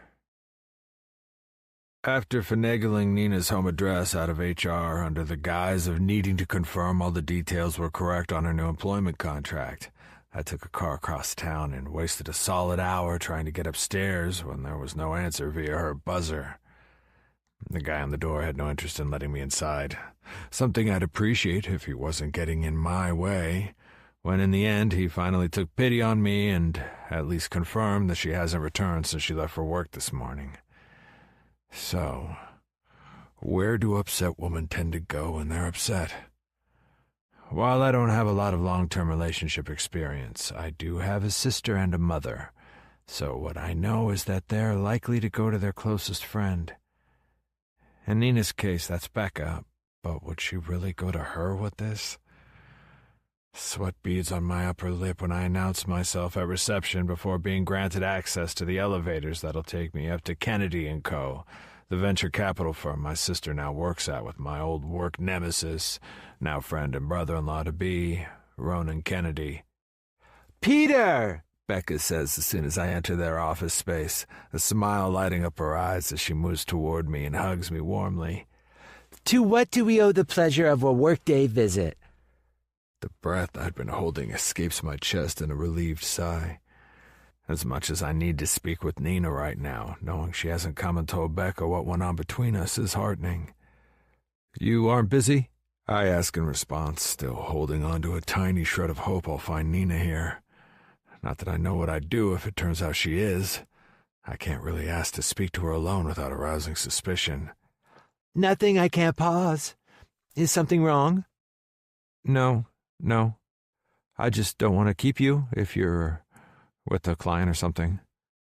I feel like I'm fumbling all over my words, and the twitch in my sister's eye tells me she isn't buying what I'm selling. No client, no urgent work. So why don't we go sit in my office, and you can tell me whatever it is that's bothering you? You're very obviously upset. I'm not upset. I press my lips together, trying to work out how I'm going to get information without throwing myself under the bus, while I follow her and she walks toward her office without further word. Sit. She gestures to the seating area in her office. Do you want a coffee? A stiff drink, perhaps? No, neither. I'm honestly fine. I run my hand through my hair as I lower myself onto the couch, and she sits beside me with an expectant look on her face. I wanted to ask you if you ever move forward with that bid to buy into that dating service you were researching a while back. Do you mean blind trust? The moment she says the words, I get a pang right in the center of my chest. A few months ago, I stopped by my sister's office on a whim, and she'd been in the middle of researching the now infamous to me dating club. When I asked her what it was, her explanation of how they matched their clients by getting them to date backward intrigued me, and I ended up doing some research of my own. Before I knew it, I'd signed up to see if they really were all that they claimed. Initially telling myself it was a sacrifice to test out and protect my sister's investments, and she's new to the VC game. But deep down, I knew I was doing this for myself. Working night and day with little time to get out there and meet people outside my own circle had left my social life hollow and wanting. I was lonely. And I didn't just want a hookup. I wanted something with substance. And I felt that the only way to find that was to keep my identity, and more importantly my profession, a secret until I was sure she was in it for the right reasons. As Drew pointed out only last week, money makes a man more desirable. I don't want to be desired for my money. I want to be desired for me. Blind trust seemed like a win-win. Blind trust, I repeat. That's right. Did you approach them? She shifts uncomfortably on her seat. No, I kind of just forgot about them, if I'm honest. What's your interest? Relief flows through me all at once. If she'd moved forward with her investment, she'd be afforded access to the company's books. And while I had no issue with her finding out I was a client when I signed up, I now have an issue with her finding out who I was matched with, so I scramble to come up with a story that sounds believable. The boys and I have a little, wager going. She smiles and laces her fingers over her knee. Of course you do. I mirror her smile and relax into the story a little. Whoever can bring in the wildest investment and makes it profitable wins. I see. And you think bringing in a sex club will make you the victor? My eye twitches. It's not a sex club. I return without thinking, and it makes Becca's eyebrows shoot up. Shit, I'm giving myself away. You said yourself it was a dating club when you told me about it. You're right. That is how they sell their services. But you have to admit it sounds like that would be a reason for people to sign up. Sex without strings, since you never have to see the person again after that first date. When we live in a city where the ratio of single men to women is something like 10 to 1, no strings sex is easy. A club that matches people based on their likes, dislikes, and values before setting them up on an unconventional date together is far too much groundwork for a person who has an interest in no strings. I'm rambling, but I'm also somewhat offended. If she'd done any genuine research into the club, she would know that. Exactly how did you find out about this club? I'm not sure I remember exactly. She breaks eye contact and plays with the edge of her skirt before she lifts her eyes back to mine. But it sounds like you know a hell of a lot more about it than I ever will. Her brow arches as if she's daring me to spill the beans. I just smile. I looked into it on my little sister's behalf. I wanted to make sure you were making a sound investment. Didn't trust me to make my own choices. That has nothing to do with it. I was curious. The investment seemed a little risky and out there. And you didn't trust Ronan to counsel me on it? Of course. Jesus, Beck.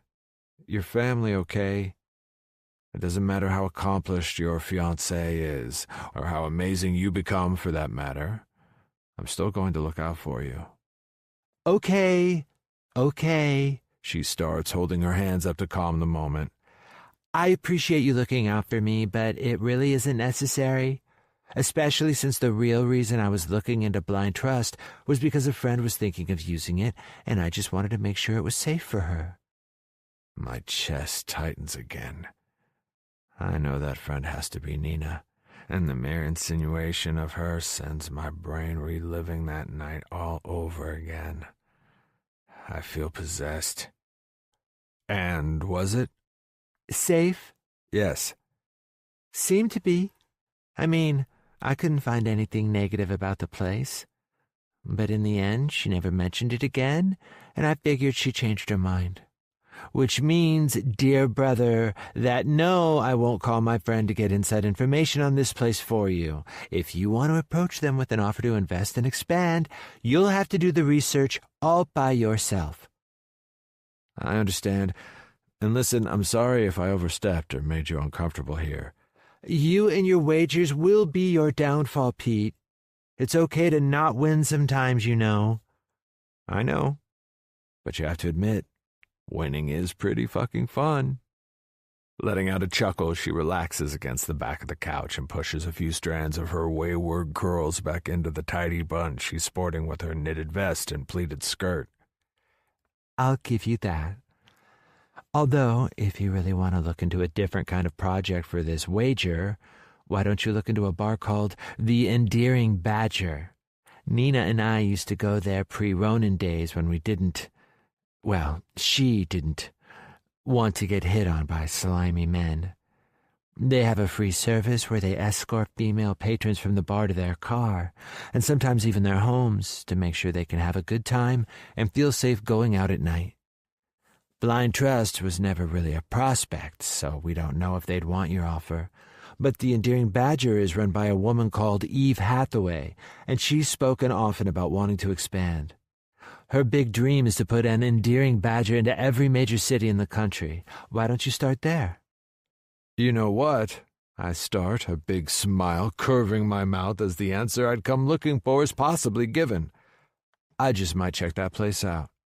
I stand from the couch and hold my hand out to help Becca up. You should. I mean, it's not as out there as blind trust, but it's an available opportunity, and I can't imagine any of the other guys would investigate something like that. With the white lie about the wager giving me some more insight and direction, I say a quick goodbye, then head back out into the hustle and bustle of the city streets. I know I should feel bad about lying to my sister, especially after our falling out over my reasons for getting her on Ronan's team a year ago. But when the truth is bound to be far more damaging if it comes out, sometimes we have to be a little dishonest in order to protect the people we care about. "Where to, buddy?" the cab driver asks after I flagged him down and opened the back door. "A place called the Endearing Badger," I say as I slide into the back seat. "Meeting someone?" he asks over his shoulder as we pull into the traffic. "That's the goal," I respond, hoping to God I find Nina before this whole blind trust debacle blows up in both of our faces. At the very least, We need to have a conversation and get our story straight. That night we spent together cannot get out. Nina. Need a friendly ear? Eve asks, sliding my second glass of Pinot Grigio across the bar. What gives you that impression? Eve makes a show of looking at her watch. It's barely past lunchtime, and I've been here since they opened, needing the alcohol to take away the sting of everything I've done. Sleeping with my best friend's brother seems like the least of it now. I just went and quit my job. What am I going to do now? I've made a mess of things, Eve. Groaning, I slouch on the counter dramatically, my hand pressing against my face. Surely it can't be that bad. You seem like a pretty smart cookie to me. How about you tell me what happened, and I'll see if I can talk you through it. Us bartenders have an honorary PhD in counseling, you know.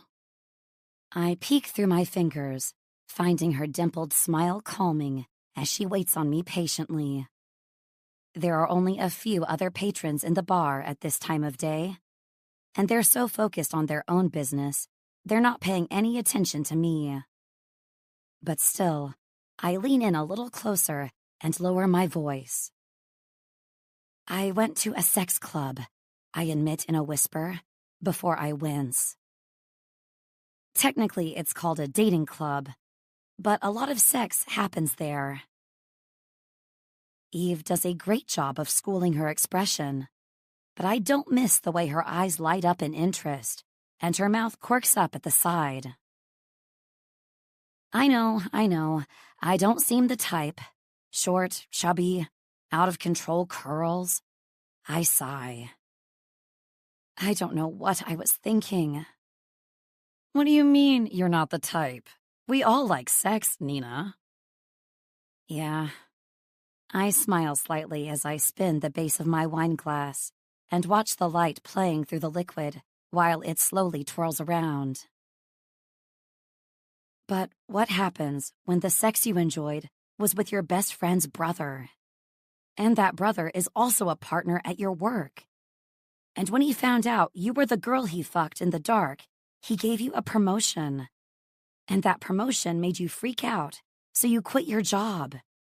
And now you don't know how you're going to pay rent next month. The moment the words leave my lips, I cup my hands around my glass and drink it down thirstily. By the time I'm finished, I drop the glass back on the bar with a loud clink, forcing myself to meet Eve's eyes. They're wide as saucers. Weren't expecting that to be my problem, were you? I say, ending it with an exaggerated whine. What am I supposed to do? Eve rolls her lips and looks around before holding up a finger like she has an idea. First of all, this ain't gonna cut it. She takes the wine glass away and pulls 2 shot glasses from the rack. A story like that needs hard liquor. The good stuff. Turning her back to me, she lifts on her toes and reaches high up to the top shelf, bringing down a bottle of dark tequila and popping the cork. If we get to the bottom of this and we don't have a solution, at the very least, we'll be too drunk to even remember what your problem was. Game? A solution or amnesia? Sure, I'm in, I say, watching as she fills our shot glasses to the brim. When she sets the bottle aside, we each take our glass, then knock it back. It doesn't matter how good the tequila is, it always burns on the way down. Okay, she chokes out, the back of her hand pressed against her mouth. Tell me that story again, but from the beginning, and don't leave anything out.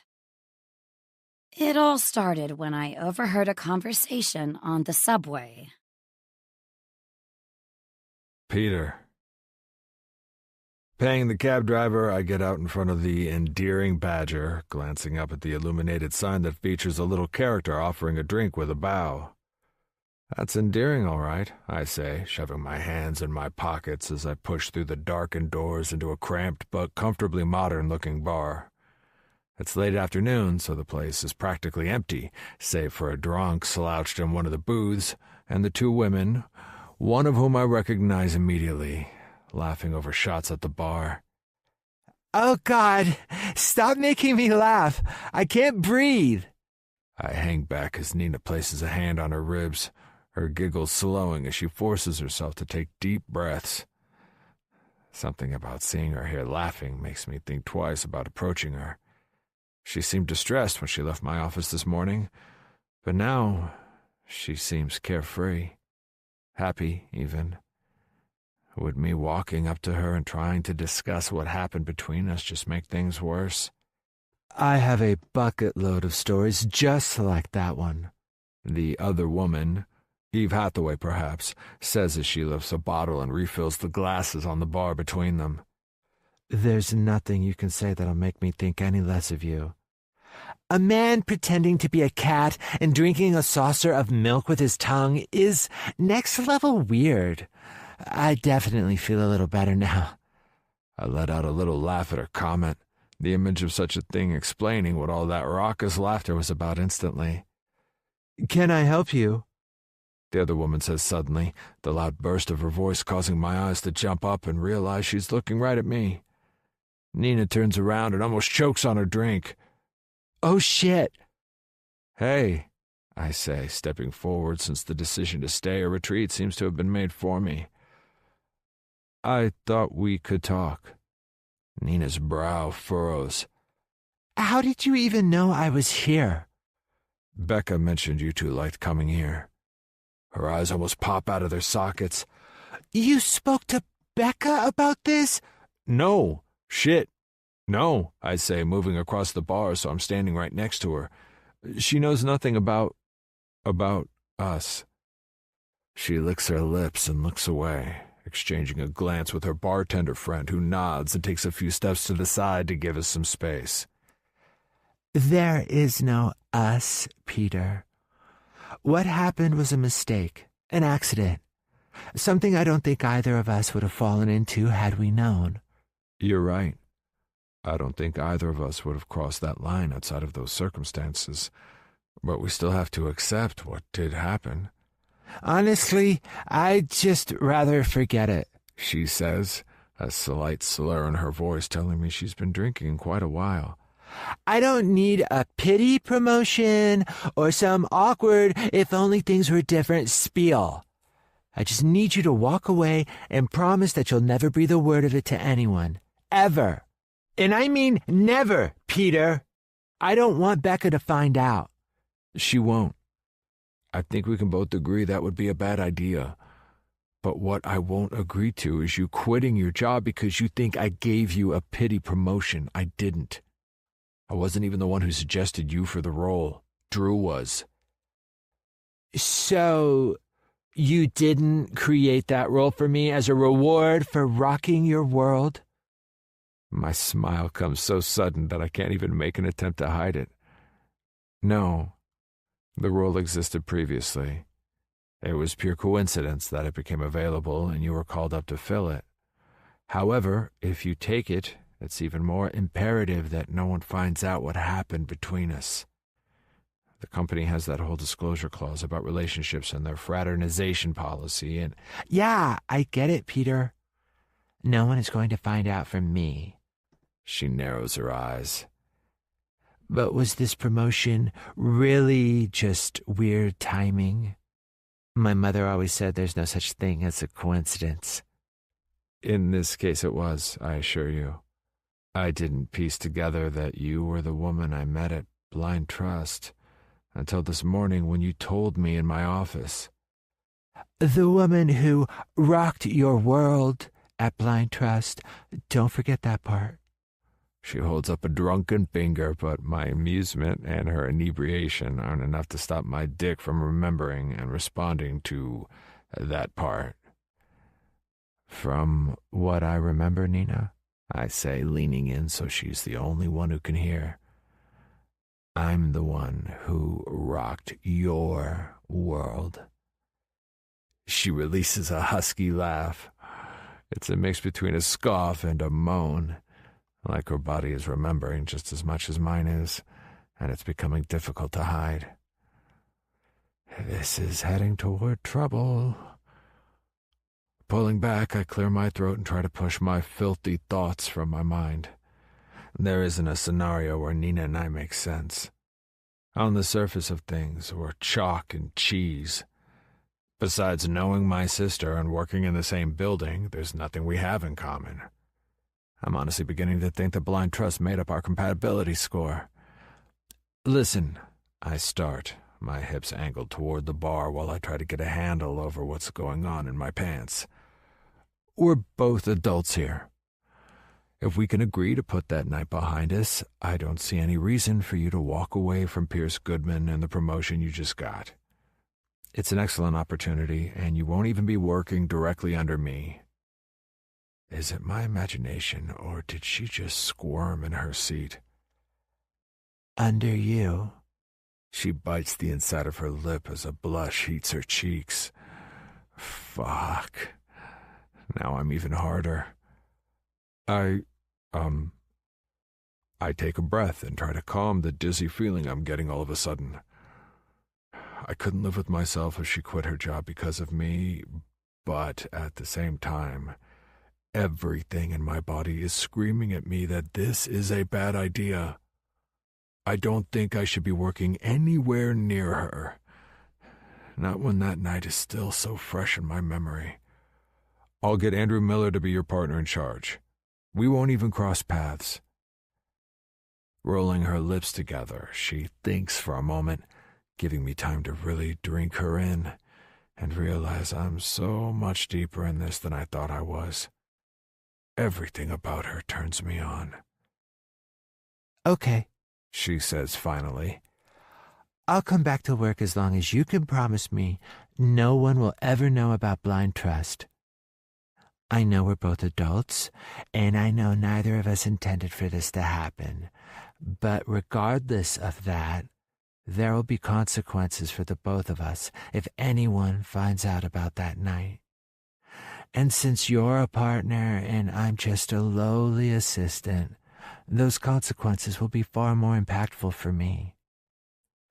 I need you to give me your word that you'll take this to the grave and that this will be the very last conversation we ever have about it. I look at her for a long time before I can swallow the lump in my throat down far enough to get the words out. You have my word. Good, she says, offering me her hand so we can shake on it. Back to being acquaintances then. Acquaintances, I say, slipping my hand into hers and feeling that same heat of attraction lighting up every nerve ending in my body the same way it did back in that room, back in the dark. I pull my hand away quickly and press my palm to my leg like I can somehow rid myself of the feeling. Out of curiosity, just how did you figure out it was me that night? She clears her throat. You said, "I've got you," in the cafeteria. I recognized your voice. That explains a lot, I say, stepping back. I guess I'll see you around sometime. Sure. And Peter? I pause my retreat and lift a brow as I wait for her to speak. Thanks. I know this is awkward, but we're doing the right thing. I know we are. Will you be okay to get home from here, or do you need a ride? I'm fine. This is where we part ways. With a nod, I slide my hands back into my pockets and head back out into the street, somehow feeling worse than I did before. But still knowing she's right. It's over. It has to be. Nina. The problem with day drinking is that the hangover hits you before you've even had the chance to sleep off most of the alcohol. So it's like this weird, half-drunk headache that leaves you groaning on your couch, promising to never look at a bottle of tequila sideways again. My life is a mess, I mutter, shuffling into my bathroom to hunt down some Tylenol. I fill a glass with water and shake 2 out in my hand, which is exactly when my cell decides to ring. Ow! I close one eye and wince through sound, quickly swallowing the pills and draining the glass of water. Hello, I croak after the last gulp. Nina! Becca's cheery voice hurts my head and makes my stomach flip. I feel like the worst kind of friend right now. Hey, are you okay? Her voice shifts from cheer to concern. You sound off, and Matilda said you left work early today. Are you sick? Just cramps. I clear my throat and try to brighten my voice. I'll be fine by morning. Being a girl is the worst. You want me to bring you anything? Pizza? A hot water bottle? Wine? That last one turns my stomach, and I shake my head before I answer verbally. I'm fine. I just need sleep, I think. Is everything okay with you? Oh, yeah. Just work and school stuff, you know? I was just calling to chat. I realized we never spoke about how your date went the weekend before last. But if you need to rest, I'll let you go. The date? My heart rate spikes, and it takes me a second to remember she's talking about the fictional nursery guy, and not Peter. Oh, yeah, we didn't hit it off. That's too bad. Plenty of fish in the sea, right? How about we drop the topic of my disappointing single status, and you tell me everything about your day? It'll take my mind off the pain, I say, moving back to my couch and getting underneath a blanket. Well, she says, I had a visitor in the office today. Pete came by, and you'll never guess what he asked me about. What? Blind trust. I start coughing. Oh, Nina, are you sure it's just cramps? You sound like maybe you're coming down with something.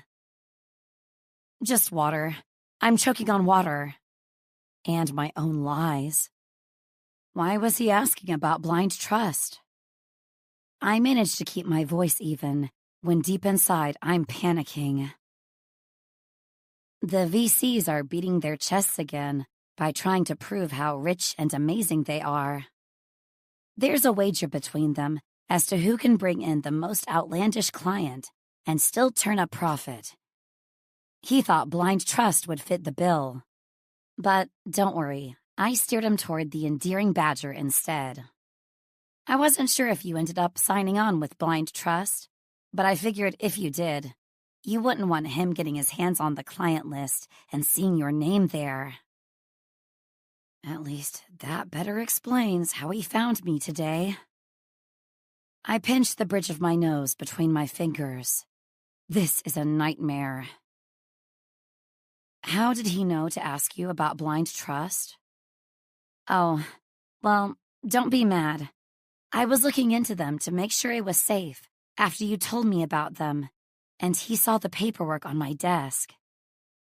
I lied and said I was looking into them as an investment, which is why he came asking today. He wanted to know if I invested, which of course I didn't. It was all just a cover story, because I couldn't really tell him you were the reason I was pulling their records. So I made something up on the spot. I wasn't trying to overstep. I was just worried about you. Are you mad?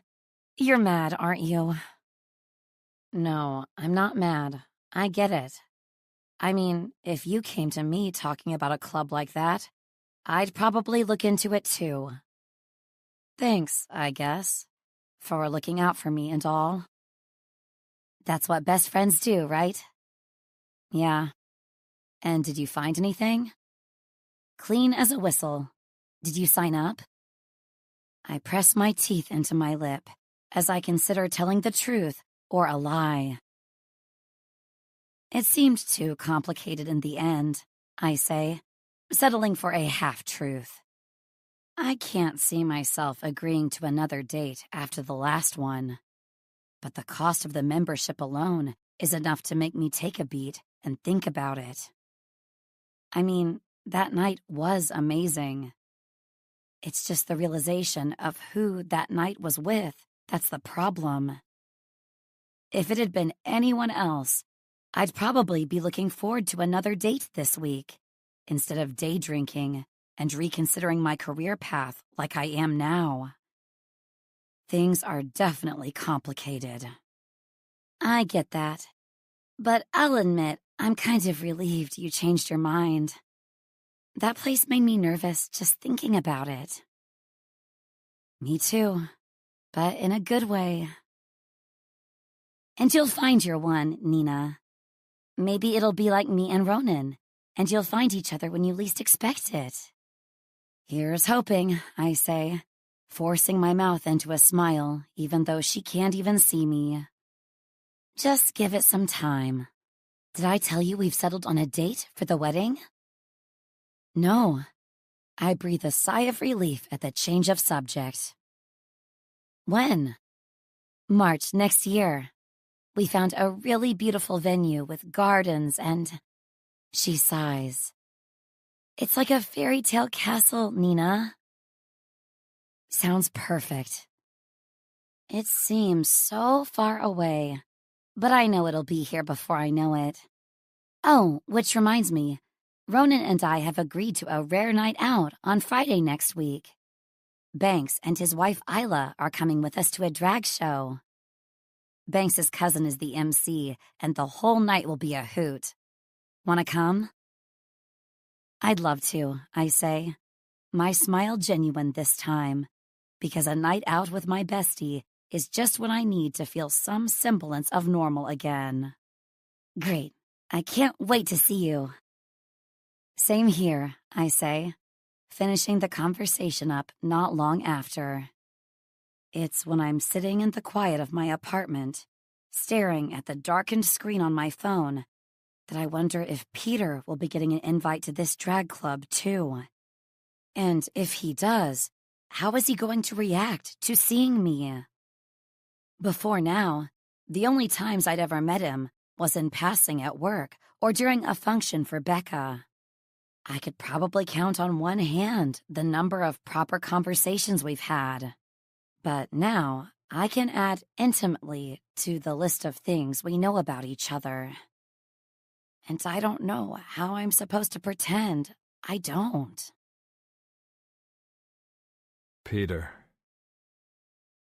The first person who greets me on the way to my office gets an answering grunt for their trouble. I'm not in the mood for pleasantries, and I have zero desire to pretend I care either. Why? Because I laid awake all last night torturing myself over the idea that Nina could decide to go back to blind trust and ask to be matched with another man. Just the thought of someone else's fingers raking over her skin and sliding deep inside her has my blood boiling and my temperature spiking. She was supposed to be mine, a 93% match. But the 7% that goes against us is filled with deal breakers. Thou shalt not covet thy sister's best friend, and thou shalt not date within the workplace. Two very basic human rules that we all live by, and for a very good reason. A failed relationship in those circumstances fucks shit up. Doesn't mean I'm ready to let the idea of her go, though. My assistant meets me the moment I step off the elevator onto the top floor, walking next to me at rapid speed while rattling off the schedule for today. I hear nothing. Your coffee, sir? She thrusts the takeout cup at me when we reach the threshold of my office, and I just look at the thing like it's foreign. Not today. I grunt, stepping into my office and closing. No, slamming the door. Seems even inanimate objects don't get to escape this foul mood. "What the fuck happened to you in the last 24 hours?" Andrew asks as he wanders into my office, unannounced and uninvited. None of your business. Turn around and walk the other way, Drew. I'm in no mood. I press the pads of my fingers against the bridge of my nose as I sit in my chair facing the window. Had that been a request, I might have considered it. But since it was a demand and I'm now one of your underlings, I'm an equal.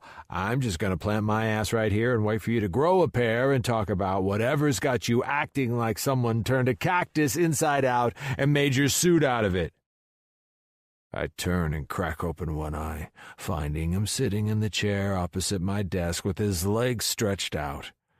He looks refreshed, like a man who actually got a few hours sleep last night. It's just a headache. I didn't get much sleep. Why? Because I didn't. He grins. Why? None of your fucking business. You're not my shrink, Drew. Do you have one? I hear they're excellent listeners. I let out a sigh and turned to face him fully. I appreciate your concern. Really, I do. But I'm just tired. I insist, pressing the side of my hand into the edge of the desk to punctuate each word. And this is where I call bullshit. Because if you were just tired, you'd have taken the coffee Noreen offered you, and you'd be in here slugging that shit like it's water. Instead, you've walked in here like you tore a page out of Ronan Kennedy's book and decided it's gospel, barking at everyone who looks at you and talking to me like a piece of shit. I'd ask you again what's going on, but since I think you'll only lie, I'm going to tell you what I know. Woman trouble. What? I try to laugh, but his confidence has me too worried to succeed. I'm putting two and two together. I saw you talking with the new girl in the cafeteria before she got upset and ran. Then you didn't want to promote her when she came up in the meeting. Then, when you got outvoted and she turned up to the office, you and she had words, and off she ran again. Closely followed by you rushing out after her. Now we're here. It's a new day. She's turned up looking skittish, and you look like a wreck. Look me in the eye and tell me I'm wrong. I clench my jaw together as his words land like the poking of a rigid finger in the center of my chest. Fuck. Sure, I wasn't exactly discreet yesterday, but I was reacting out of shock more than anything. How on earth did he pick up on something going on so soon, when even I didn't know until a mere 24 hours ago? You're wrong.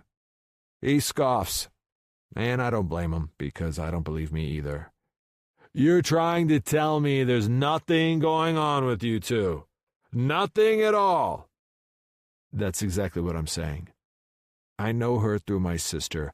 I've seen her a few times in the office. Beyond that, there's nothing.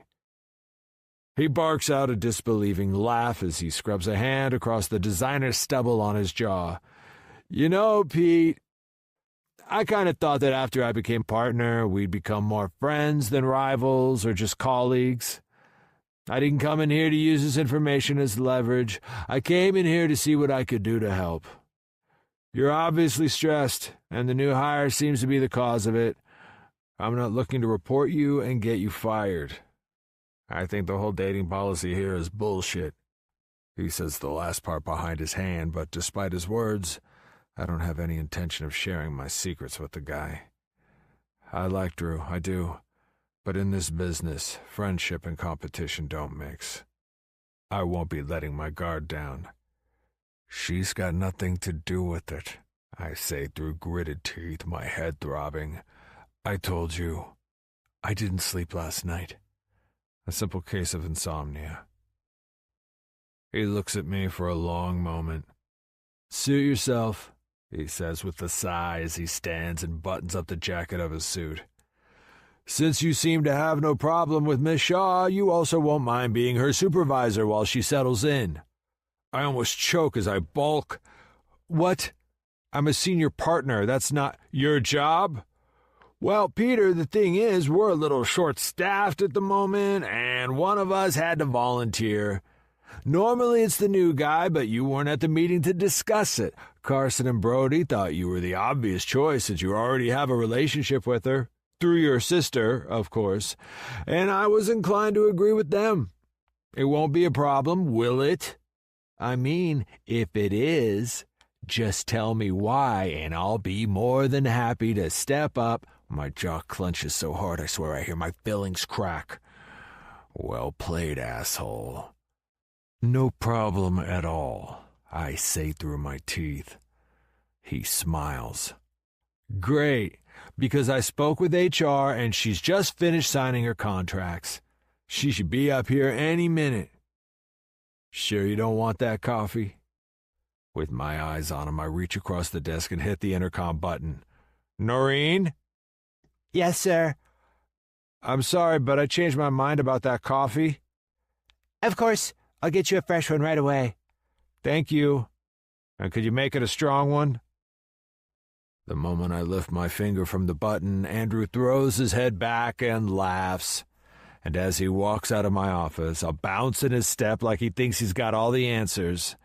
My scowl deepens. Now what am I going to do? Nina. I thought I wouldn't be working under you, I hiss, keeping my voice as low as possible so no one in the office hears me. Peter sets his square jaw as he drops a stack of paperwork on my desk with a thud. Believe me, Nina, this isn't my first choice either. But it seems we both got the short end of the stick, so we might as well make the most of it and get this over with as fast as possible. The moment you learn the ropes, you'll be left to your own devices, and you won't need to see me at all. Let's just get through this as painlessly as we can. I let out a sigh, my entire body heating along with my face. I've always thought Peter attractive. Ever since I saw him walking across the lobby on my first day at work almost 9 years ago. But I'd never done much more than look from a distance. Sure, when the other girls commented on how good-looking they thought he was, often comparing him to all the partners up on the top floor in one of those fuck, marry, kill situations, I joined in. But for some reason, I always kept Peter off my list. I don't know if it was because the other girls rated him as their kill more often than not. Even when we had Ronan, who was a grade A douche, but gorgeous enough to balance it out. Or if it was because I had a sense the man was off limits, given the way Becca always seemed dismissive whenever his name came up. Or if I just wanted to quietly like him for myself. I really don't know. What I do know is that before blind trust, I could accept my role as a support person in the lives of Becca and Peter Greer. But now, in the after, I don't know that I can. Not when I've experienced that level of passion with another human. It seems cruel to match two people and have it turn out they can't be together. You with me, Shaw?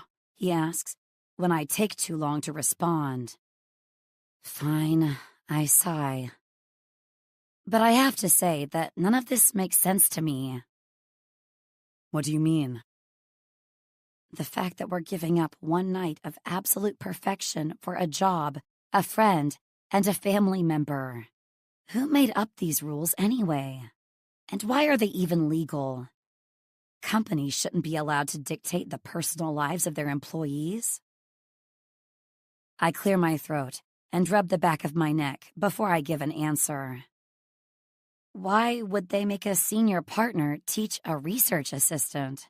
I manage, mentally high-fiving myself for being so fast on my feet. Don't you have other team members capable of teaching me? He frowns slightly, but keeps his focus on shuffling the papers. Something about staff shortages.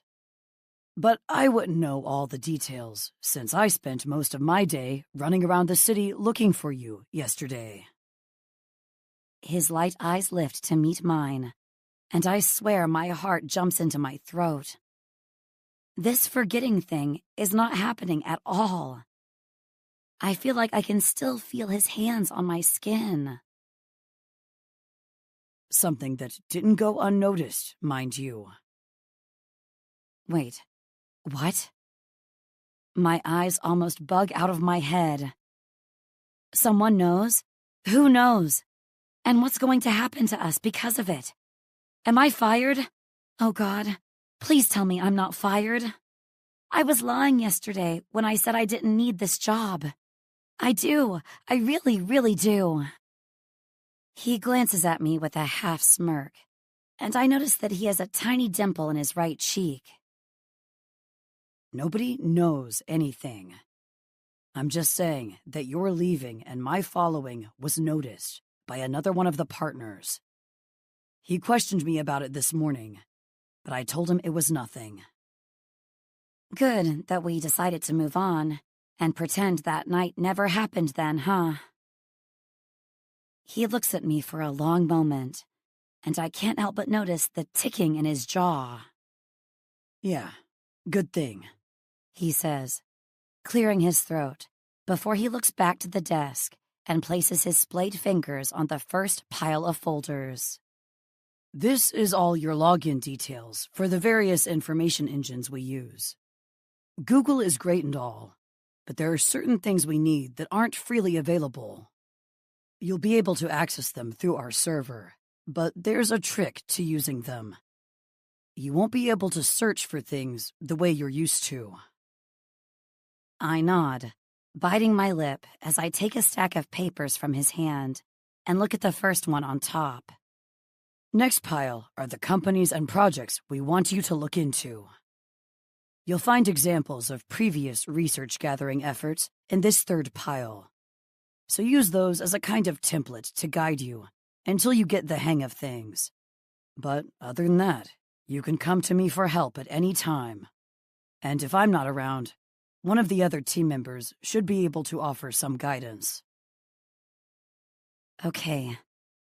I take a deep breath, my heart rate slowly returning to normal as I try to focus on his words. This is it, my first day working with the one person I never expected to be in this situation with. The one person who knows exactly what happened between us and how intense it was. Is he struggling with this as much as I am? Or is this something guys like him don't think twice about? I'll leave you to it then. He gives me a slight smile, then steps away from my desk, a tiny frown creasing his brow, like maybe he wants to say something more, but thinks better of it. Then he's gone, and I'm left with a pile of work I'm not sure how to do, while trying not to stare at his receding ass. Which, mind you, is really fucking nice to look at in those tailored suits he wears. Especially since he has a habit of wandering about with his hands in his pockets. It's times like these when I'm glad I'm not a guy, so the only thing I have to do to hide my arousal is press my knees together and look somewhere else. Which is just as well, because Peter is my boss now. I can't spend all my days thinking about the what-ifs and the if-onlys. What I have to do is put that one magically amazing, spine-tingling night behind me and focus on the important stuff, like working enough to pay my rent. With a heavy sigh, I plonk myself down on the seat behind my desk, almost fall back because someone didn't lock the rocking mechanism. Adjust the damn thing, push my hair out of my face, and open my first folder. Time to move on and up, Nina. Peter. She doesn't need much help or management at all. She comes to see me maybe once a day during that first week. Then it's once a week at most after that. I see her more often in the cafeteria these days, sitting with and laughing with her friends. Sometimes I find her in the break room on the top floor, having a coffee and talking to one of the other analysts. That's the part I hate most.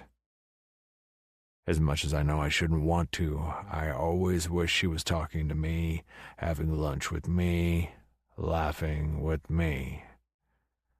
I guess that's why I kept giving her more work. More and more till she started eating lunch at her desk, and I stopped finding her making small talk in the break room.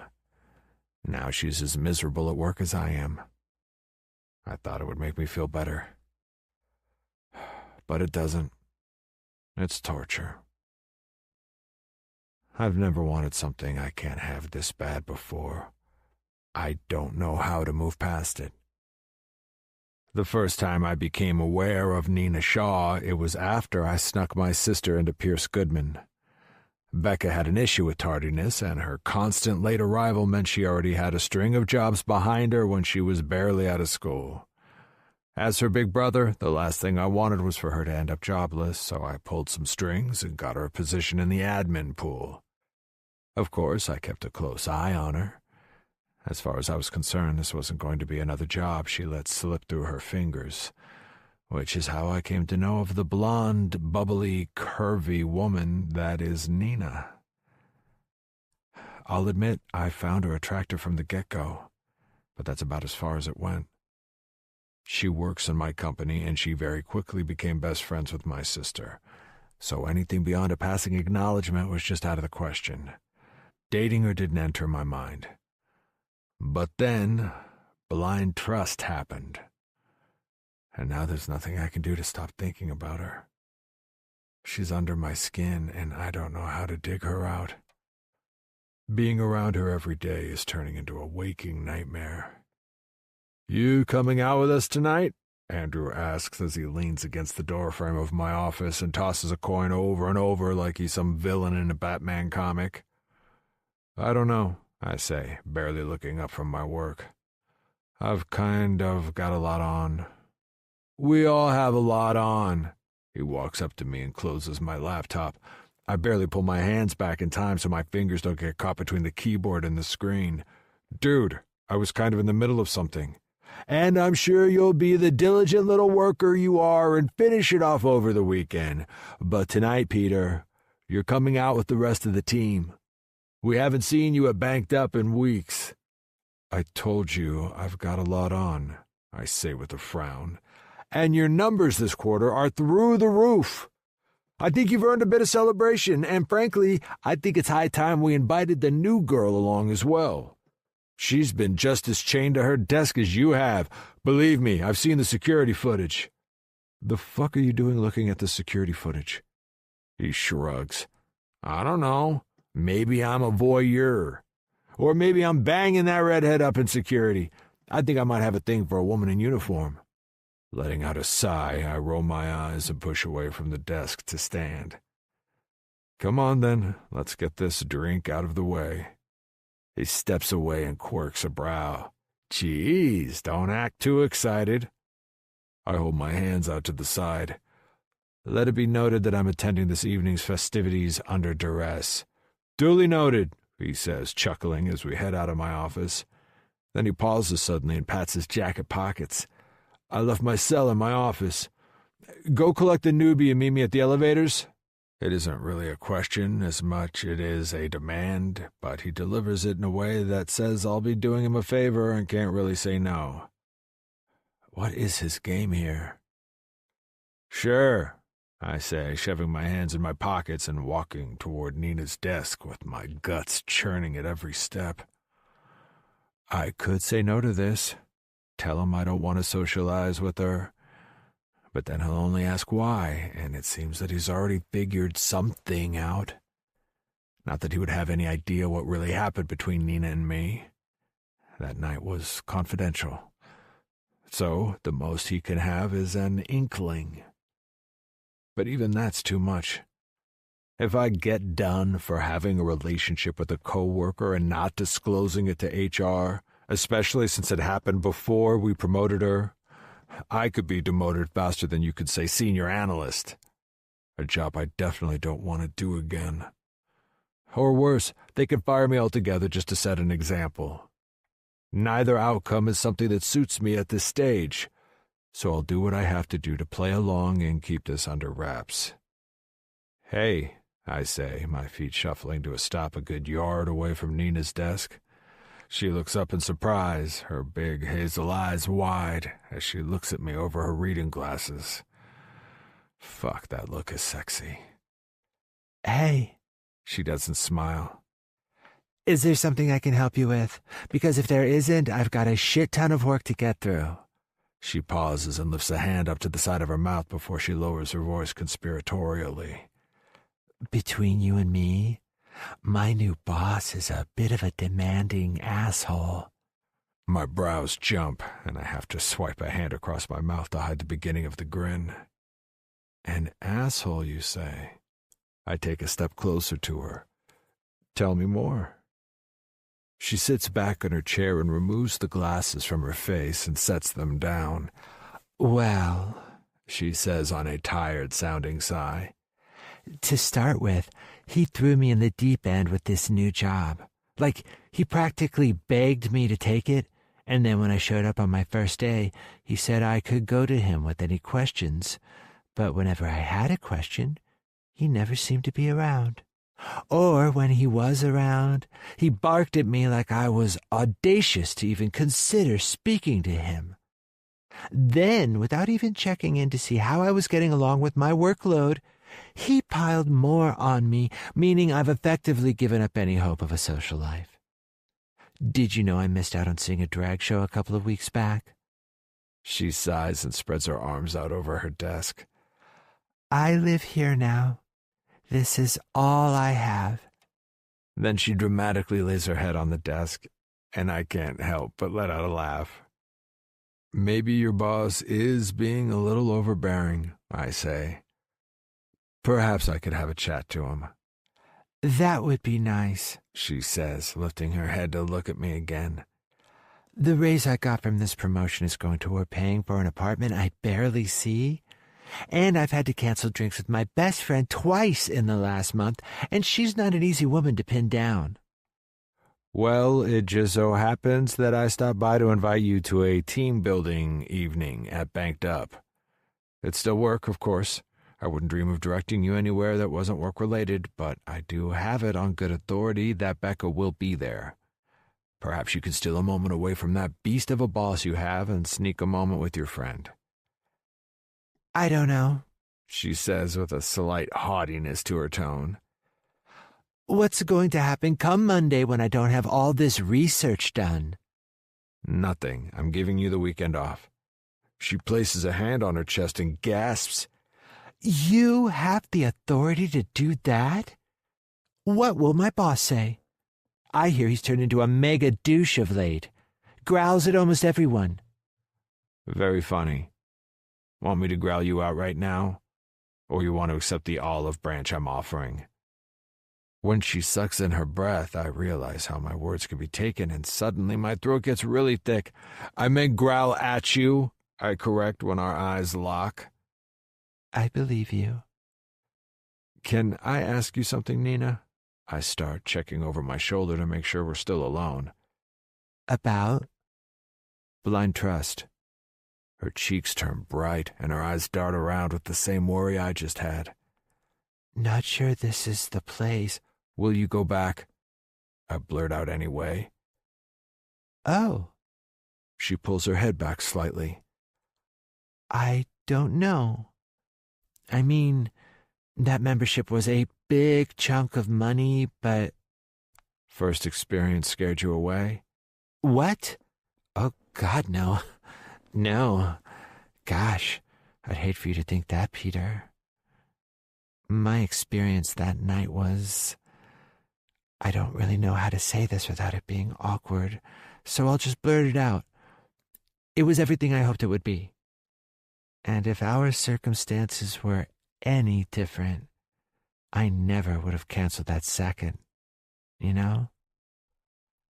We lock eyes, and it feels like the air between us burns with everything we gave up when we ended things. I want to tell her that night meant as much to me as it did to her.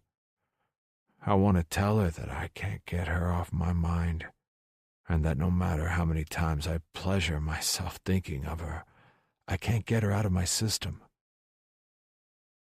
But I don't say any of that. Instead, I just nod and step back. We should get going. Andrew is meeting us at the elevators. He'll be wondering what the hell is taking so long. Okay, She says, quickly tucking her work into her drawer and powering down her computer. do you mind if I visit the ladies first? I promise I won't take long. Sure, I say with a nod, and for the first time in this conversation, she gives me a genuine smile. I'll meet you and Andrew over there then. With another nod of acknowledgement, I head toward the elevators with my hands in my pockets, dragging my feet because, if I'm honest with myself, I kind of don't want that interaction to be over with. We've spent weeks doing our best to avoid each other and letting ourselves have a conversation, especially one where we mention that night without the world imploding. Feels kind of freeing. It gives me hope that maybe I can get over this infatuation after all. When I reach the elevator bay, Andrew is standing there scrolling through his phone as he leans against the wall with one foot up against the marble. He glances up the moment he hears my footsteps. "Did she refuse you?" I shake my head and throw a thumb over my shoulder. "She's visiting the ladies. She'll be here soon." He smiles as he tucks his cell into his pocket. "See? That wasn't so hard, was it?" I narrow my eyes. "What are you getting at, Drew?" "Asking the girl you're infatuated with out for a drink. It wasn't hard, was it? I'm not..." "Let's just stop with the denying. I see the way you look at her, and I'm not the only one who's noticed what a grumpy asshole you've become ever since she joined the team." My chest squeezes and I rock back slightly, his words hitting me with force. "Relax," he continues. "No one is saying anything. You're not the friendliest guy at the best of times, so I'm pretty sure I'm the only one here who knows you well enough to figure it out." "There's nothing to figure out," I insist, and before he can open his mouth and say anything more, Nina announces herself with her clacking shoes and a hurried, Thanks for waiting. "Saved by the belle of the ball," Andrew says, pushing off the wall and smiling Nina's way. "Ready for your initiation into Friday night on Wall Street?" She stops and a grin lights up her face. You know what? I am. I haven't been out for so long, and I feel like this is going to be fun. Nina. Oh my God! Becca holds her arms out wide the moment she spots me through the crowd of people when we arrive at Banked Up. I split off from Peter almost immediately, even walking next to Andrew on our way here, so we didn't accidentally touch. I don't know how long it takes for a body to forget a feeling that burns deep in your blood, but from what I can tell, a few weeks isn't it. I still can't be near him. I feel like I haven't seen you in forever. With a grin spreading wide across my face, I fall into her arms, enjoying the warm embrace of my best friend. It really does feel like forever. She's been busy with her relationship, school, work, and organizing a wedding. So add that to my current overworked status, and we've canceled more get-togethers than we've had. Thank God for telephones and FaceTime is all I can say. I know, life is too busy. Right, she says as we release each other. Makes me miss our days in the admin pool. Bet you don't miss the poverty, though. She laughs at that. Definitely not. How are you enjoying working on the 35th floor? My brother isn't giving you too much of a hard time, I hope. Her eyes move to the space just over my shoulder, and I know without turning that Peter is moving toward us. I can feel him. Oh, I don't mind. I like being busy. So he is overworking you, she says, her face breaking into a smile as she locks eyes with the man who's making the hair on the back of my neck stand on end. Telling horrible tales about me, sister? His goosebump-inducing voice says by my ear. I lower my eyes and suppress a shudder. I don't need to. You cast a terrible impression all by yourself, Becca says as she leans in and gives Peter a hug. You know, I haven't seen my best friend in over a month since she started working for you. Maybe that was my goal all along, he teases, eyes shining fondly as Becca rolls her eyes and shares an amused laugh with her fiancé. It's nice to see you again, Nina, Ronan says, leaning in and giving me a cheek kiss. And if you ever get tired of working for this rascal, feel free to come and work for me. I take great delight in stealing away his best and brightest. Ronan holds his hand out to Peter, who scoffs as he takes it and shakes in greeting. Where's that truce we agreed on once you became family? Technically, it doesn't start until the marriage certificate is signed. I still have a few months to enact my nefarious plans. Peter laughs. Oh, is that how it is? Okay, I can play by those rules. Oh, that's enough, you two, Becca says, leaning into Ronan playfully. I think we had enough chest-beating drama between the both of you last year. I'm not interested in a repeat performance. You're both excellent venture capitalists. We're all very proud. We share an amused look. Come on, Pete, Ronan says. Let's go beat our chests over near the bar and give these two some time to catch up. Sounds like a plan, Peter says, making gorilla sounds as he thumps at his chest and follows Ronan toward the bar. Brothers, Becca sighs as she watches them both leave. You're lucky you're an only child. I smile and bounce a shoulder before she moves to stand beside me, linking her arm through mine. So, tell me how work really is. Oh, it's fine. Honestly, I say, waving it off. It's been a bit of a learning curve, but I think I'm getting the hang of it. Nice to finally get invited here, though. I know it's a public bar and all, but before now, I didn't feel like I'd fit in. That, and it's so fancy, I didn't want to risk blowing my rent money. Right? Ronan's best friend, Banks, is the owner. You remember him from the engagement party on New Year's, right? Oh, yes. His wife had just had a baby. Yes, Isla is her name. The baby is close to 6 months now. So cute. But that means Isla is ready for a little more adult company. She's heavily into crafts. You sound like 2 peas in a pod. We get along great. But what I was asking was if you wanted to come to a live painting class with us at the end of the month. She texted me about it yesterday, and I said I was in if you wanted to come too. There'll be wine and canapes and...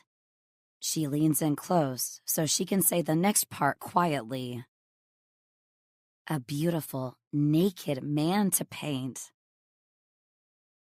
The memory of the last naked man I had anything to do with flits through my mind, and my eyes fly up, somehow finding Peter's across the room, which only makes me gasp.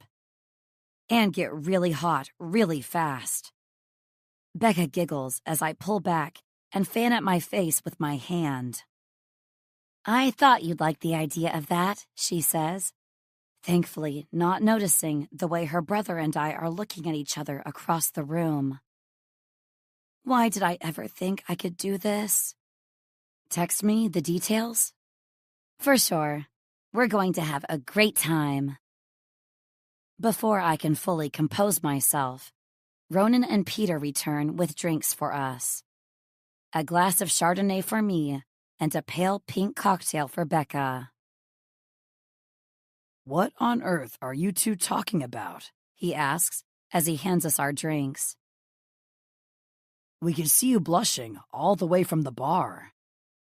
Oh, I was just inviting Nina to the painting class Isla and I are going to take, Becca says, which just makes Ronan's smile wider. You're blushing over a painting class? Peter asks, glancing between us. I hide my face behind the rim of my glass as I take a long sip. It's not just any painting class, Ronan starts. It's one of those girls' nights out where they get hammered while trying to paint a naked guy. I'm looking forward to seeing the artwork that comes out of it. I imagine it'll be very impressionist, surrealist even. Becca releases a hearty laugh. And you're cool with your fiancé going to something like this? Peter asks, looking scandalized. It's not like she's going to an orgy, Ronan scoffs. It's completely innocent fun. Besides, as long as it's my bed she's coming home to, I don't give a damn who or what she paints. Maybe I'm just old-fashioned then, Peter mutters, before shaking his head and excusing himself. I have to fight not to follow his retreat with my eyes, but I feel every step of distance deep within my body. What is this feeling? He always was a bit of a fuddy-duddy, Becca says, pushing one of her dark curls away from her face. So focused on being the best at everything. He needs to relax a little. Maybe find himself someone who makes him see there's more to life than wealth and power. You know, I think that's the best lesson I ever learned, Ronan says, leaning down as Becca tilts her face up, sharing a smile before their lips touch. And I very quickly decide it's time to go and mingle, since it feels kind of awkward watching my best friend making out with her fiancé while not actually looking at them. I think I'd rather be alone on a dance floor than standing here feeling like a third wheel. I'm gonna go see if I can find anyone from my team, I say, making a quick retreat and scanning the room for any familiar faces. Of course, the first face I find is Peter's. He's standing with the other partners, seeming deep in conversation, before he stops mid-sentence, then locks eyes with mine. That only makes the other three start searching the room to see what's caught his attention, so I do the only thing that makes sense to me in that moment. I get the hell out of there. Taxi! I hold my arm above my head as I step onto the street, feeling like the gods are smiling on me when a cab pulls to a stop so I can get right in. Thanks for stopping, I say, sliding into the back seat and giving him my address while I pull the door closed. I've barely taken a breath. Take this gentle interlude as a moment to rest your mind and reconnect with your breath. The story will soon continue, refreshed and alive.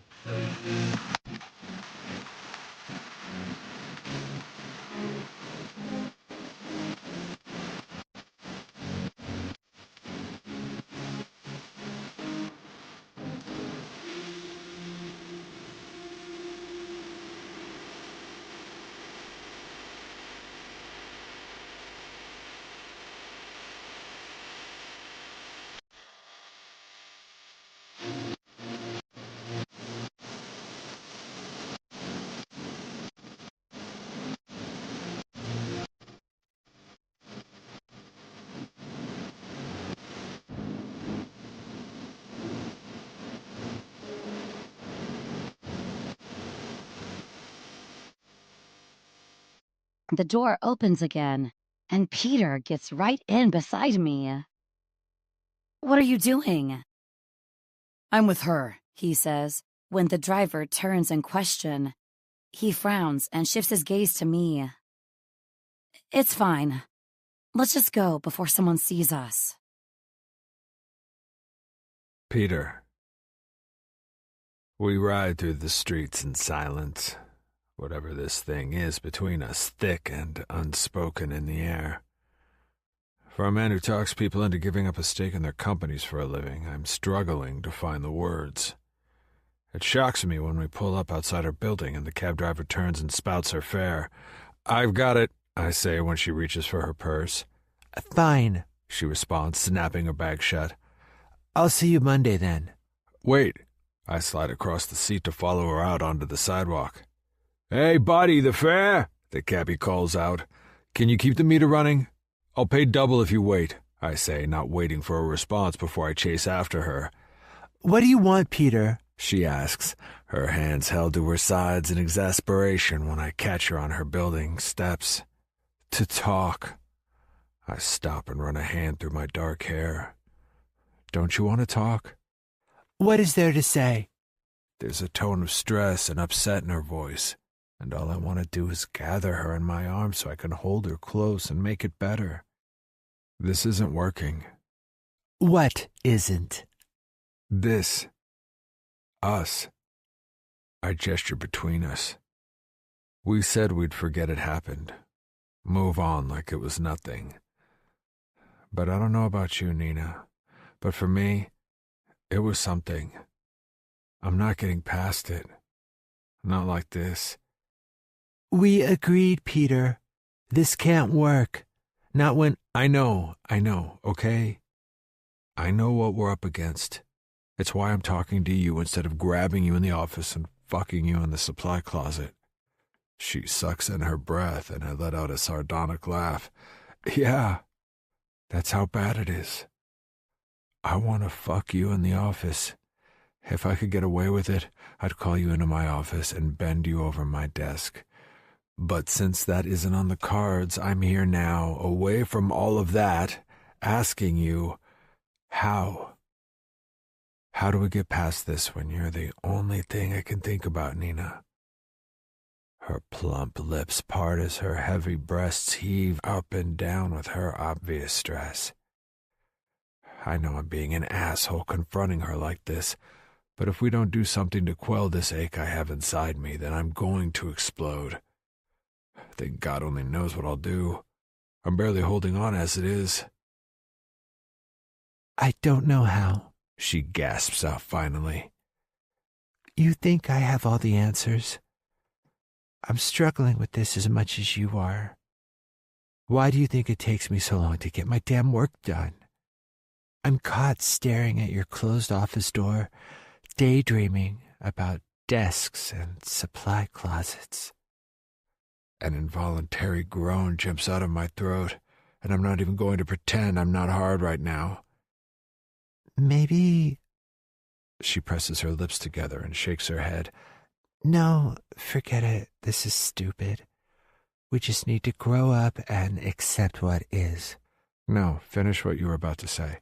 I move up a step so my face is in line with hers. It's too risky. I slide my hand around the back of her neck and look deep into her eyes. Say it anyway. Maybe we just need to get each other out of our system, she says in a rush, and it doesn't even take a moment for me to act on that. Nina. Not the supply closet, but close-y fucking enough. Peter growls, his hands gliding down my thighs and lifting me so my back is against the wall of the elevator. The damn thing is insanely slow, but for once in my life, I'm wishing it was even slower. I don't want this moment to end.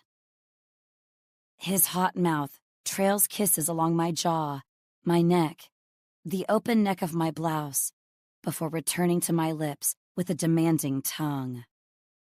I didn't think anything could ever top the night we shared at Blind Trust.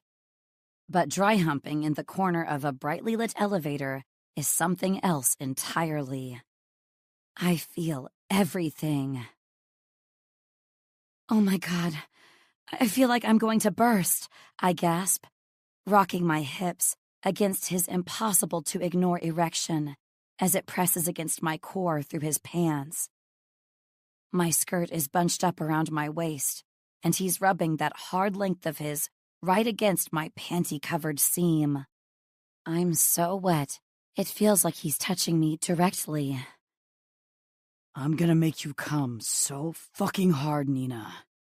And I'm going to do it over and over and over until I get my fill. Oh, God. Yes, I moan, my head dropping back as his mouth returns to the curve of my neck. In our flurry of heated movement, we almost miss the fact the doors have opened on my floor. And it's only that my neighbor, Mrs. Butterfield, clears her throat and says in her scratchy voice, "Were you getting off, dear?" Peter freezes, and we abruptly turn toward the sound, the double entendre not escaping any of us, as my neighbor smirks and waits patiently for Peter to lower me to the ground, while I right myself and we disembark.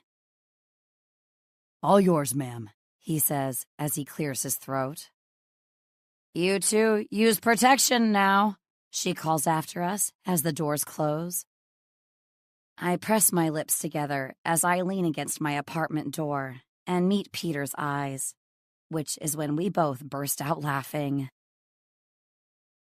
Your neighbor seems nice, he says, placing his arms on either side of the doorframe and leaning in to kiss me again. With a teasing smile, I pull away and search for the keys in my purse. She's got a bunch of wonderful stories about when she lived on a hippie commune. Knock on her door at the wrong time of day, and you'll see her in all her glory. She isn't fond of clothing. Says it steams her clam too much. He smirks. Delightful. I giggle as I put the key in the door and open it up. Before we go in, I say, placing a hand on his chest before he surges forward. I just want to make sure we're on the same page. No one can know. Your neighbor knows? Yes, but you know what I mean. No one at the office, no family or friends who are connected in any way. For the sake of your career and mine, and the relationship with your sister, I think it's best we just get this out of our system and be done with it. You see, I've been thinking, and I figure that because of all the mystery and build-up surrounding our date at Blind Trust, we feel like this thing between us is unfinished.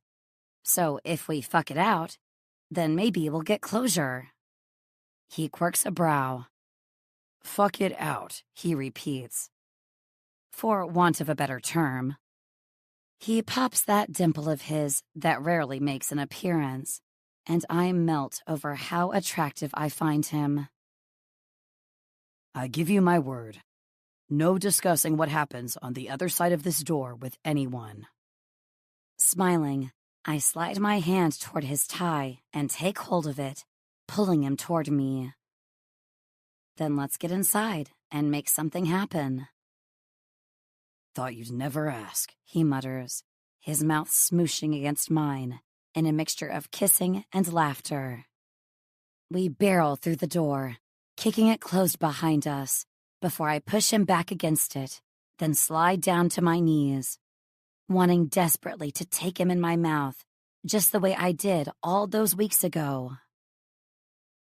Oh, fuck, baby, he moans, pushing my blonde curls back as I unbuckle his belt and pants, freeing his ramrod cock from its confines.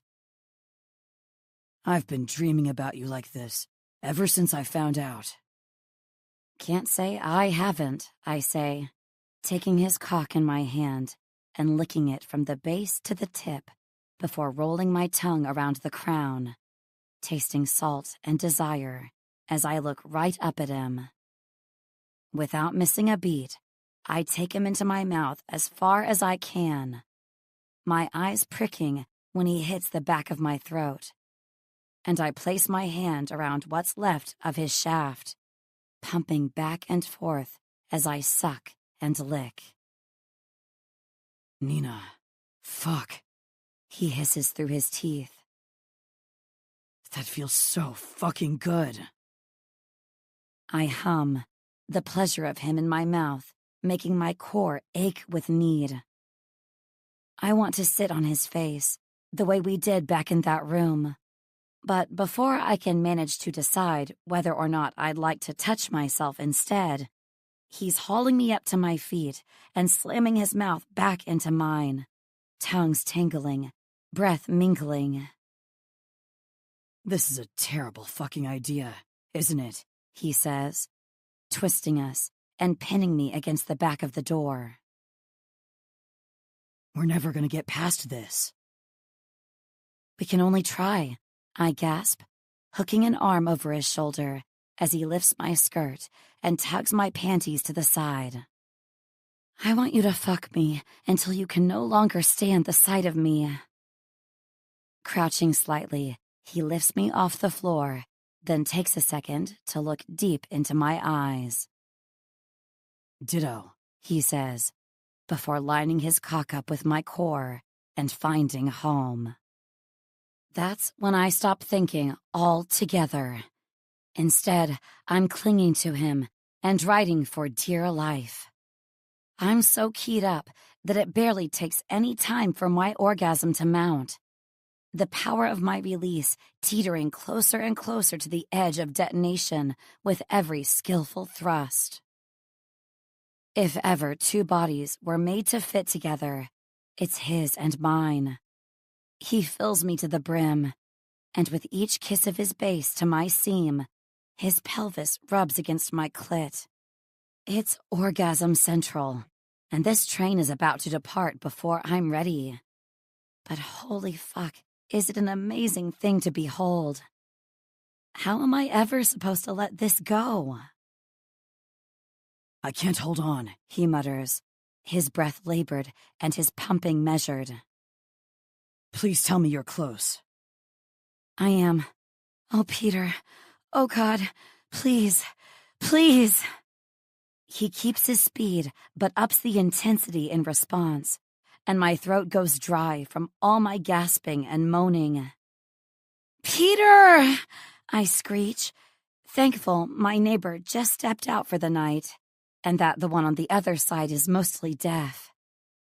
This is the benefit of living in a rent-controlled building. Mostly old people with hearing aids, and a willingness to watch your place whenever you're not home.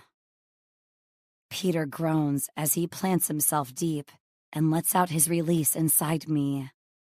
I clench around him, his release hot and heavy, as our mouths move together languidly, kissing while we find our way down from that exhilarating high. Blind trust was amazing, he gasps. But that, being able to see you and hear you when you come. I know. I push my hair out of my face as my core throbs from the pleasure. That was even better. This is nuts. It is. And we can't tell anyone? No, you know we can't. Right now, losing it all, blowing it all up, seems kind of worth it. I chuckle. In that case, we should probably part ways now. If you look around, I'm not quite in the financial situation you are. I can't afford to blow shit up. And I'm nowhere near done with you. So there's only one logical thing to do. What's that? Where is your bedroom? You want round 2 already? Technically, it's round 3. But yeah, I need more. It's that door right there, I say, glancing over his shoulder before letting out a giggling shriek when he spins us around without warning. It's all right. I've got you. Peter. The sun is almost up by the time I finally wander out of Nina's building. the city skyline giving off slight peachy tones through the haze. Pausing on the sidewalk, I look up and take a deep inhale of the morning air, feeling somewhat sated, yet still buzzing with more want than I have the right to after that marathon session. "Hey, buddy!" A double honk of a horn draws my attention to the street where the cab driver who dropped us off is still waiting. Fuck, I totally forgot about him. "Surprised you stuck around," I say, leaning down to speak to him through his open window. He shrugs. "You said you pay me double if I kept the meter running, so I kept the meter running." I grin and pull my money clip from my pocket. "You took a leap of faith holding me to that. I could have taken off, left through another exit. Then you would have been here all night for nothing when you could have been taking more fares." "Nah, you've got an honest face." "An honest face."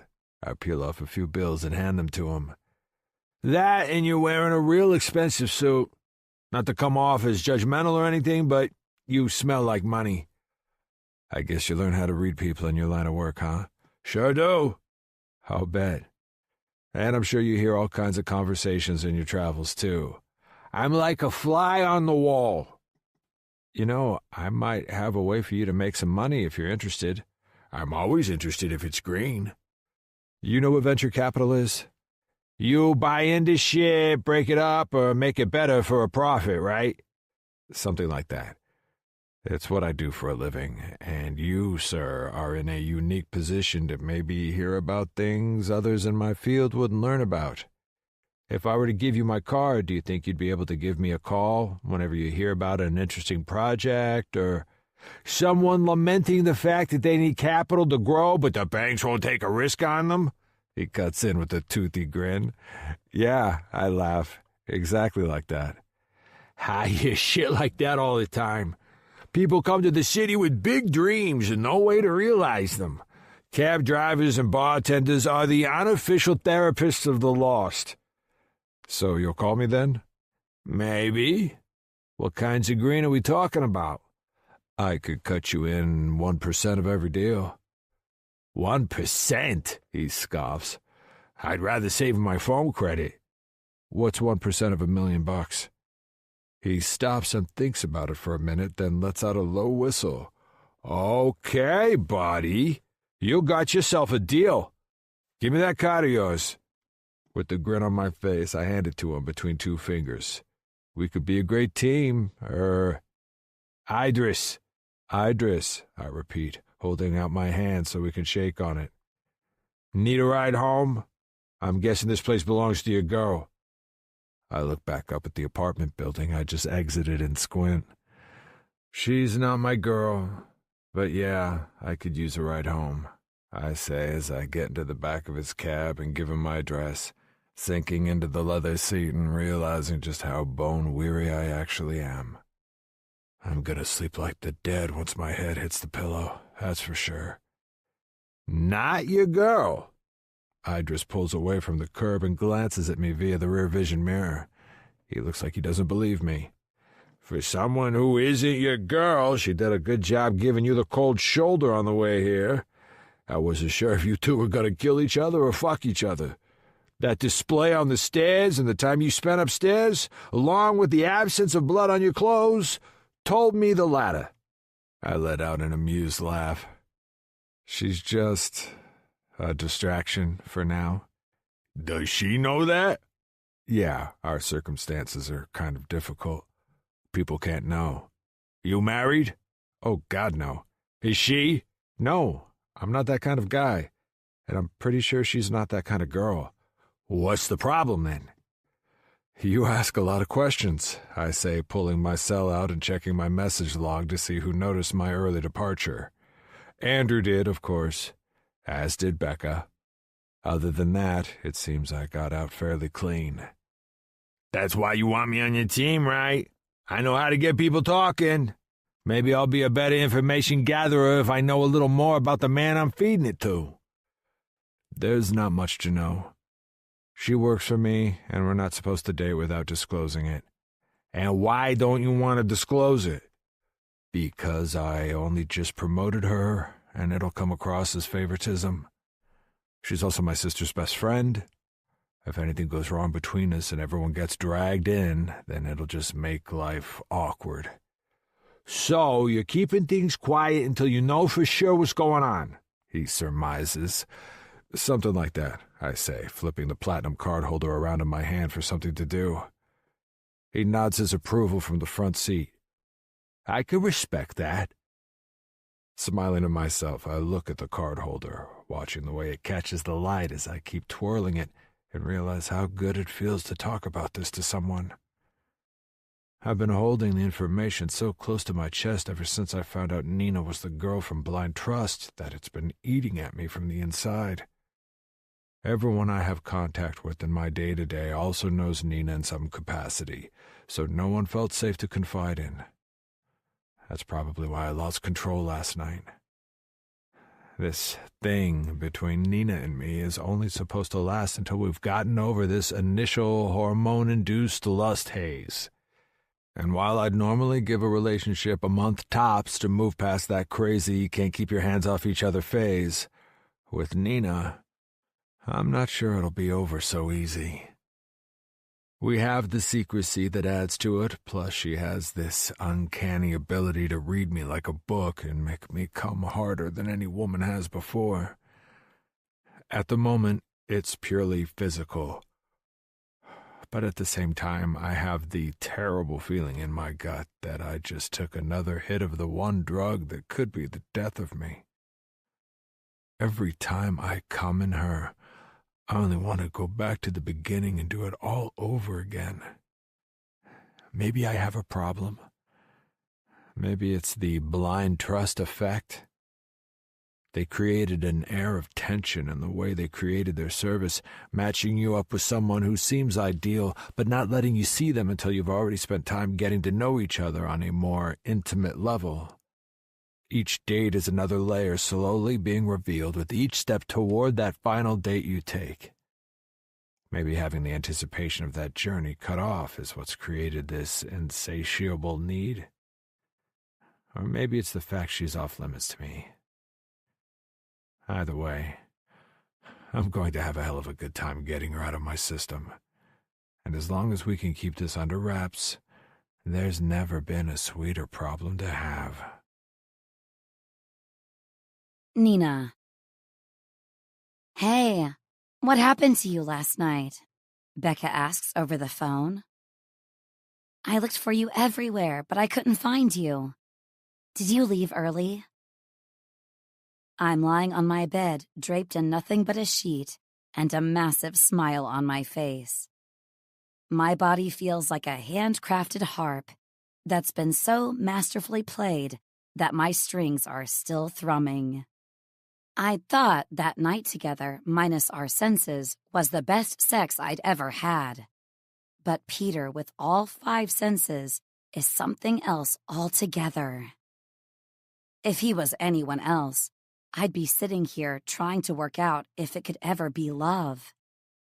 But since we both know this is heading nowhere, I can let go of all the worry and just enjoy the fact I was thoroughly fucked in the best possible way. Yeah, I had a bit of a headache, actually. Long week. You're losing your stamina, my friend, she says with laughter in her voice. I hope you'll have it back when we go for our painting class. Oh, God, yes. I'm looking forward to it, and I'll definitely have my drinking hat on for you then. It'll be wine, cheese, and giggles over badly drawn penises. That sounds more like it. And if it makes you feel any better, Peter went home early feeling sick. Probably serves him right, working you so hard. I press my lips together to stifle a dirty giggle. And this is where secretly banging your best friend's brother becomes awkward. He's a real taskmaster, all right. Well, if it all gets too much, just know that Ronan meant what he said last night. You can come and work for us whenever you like. We could do with someone as talented as you on our team. I appreciate that, Beck. I really do. and I'm so incredibly proud of the two of you for everything you've achieved so far. But I just signed a new contract with a 6-month non-compete. I couldn't jump ship even if I wanted to. When on earth did that come in? After you and Ronan took off with a bunch of clients, I say with a giggle. But it's okay. I'm actually kind of enjoying my new role. I'm learning a lot. My brother may be a pain in the ass, but he is one of the best in the business.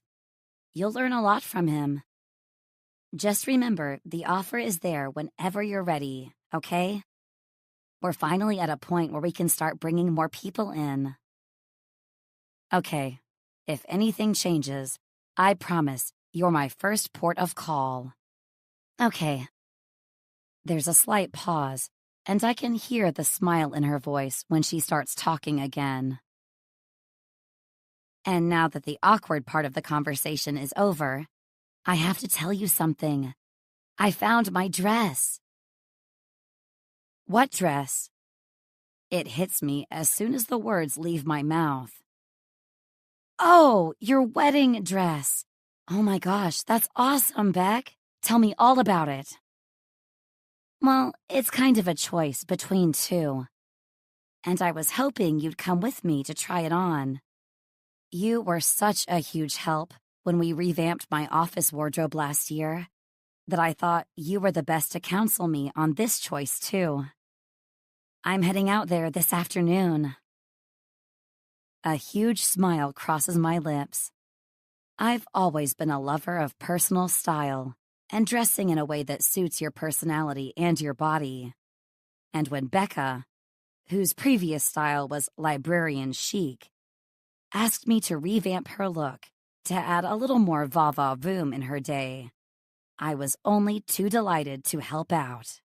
As a big girl myself, I know all the best plus-size boutiques in the city, and that day is such a fond memory for me. Helping her pick out her wedding dress will be the jewel on my fashion-savvy crown. I would love to help you, I say, trying to picture my friend in a gorgeous dress, but finding I'm fighting the images jumping right into my head where I'm the bride and Peter is the groom. Oh dear, this won't do.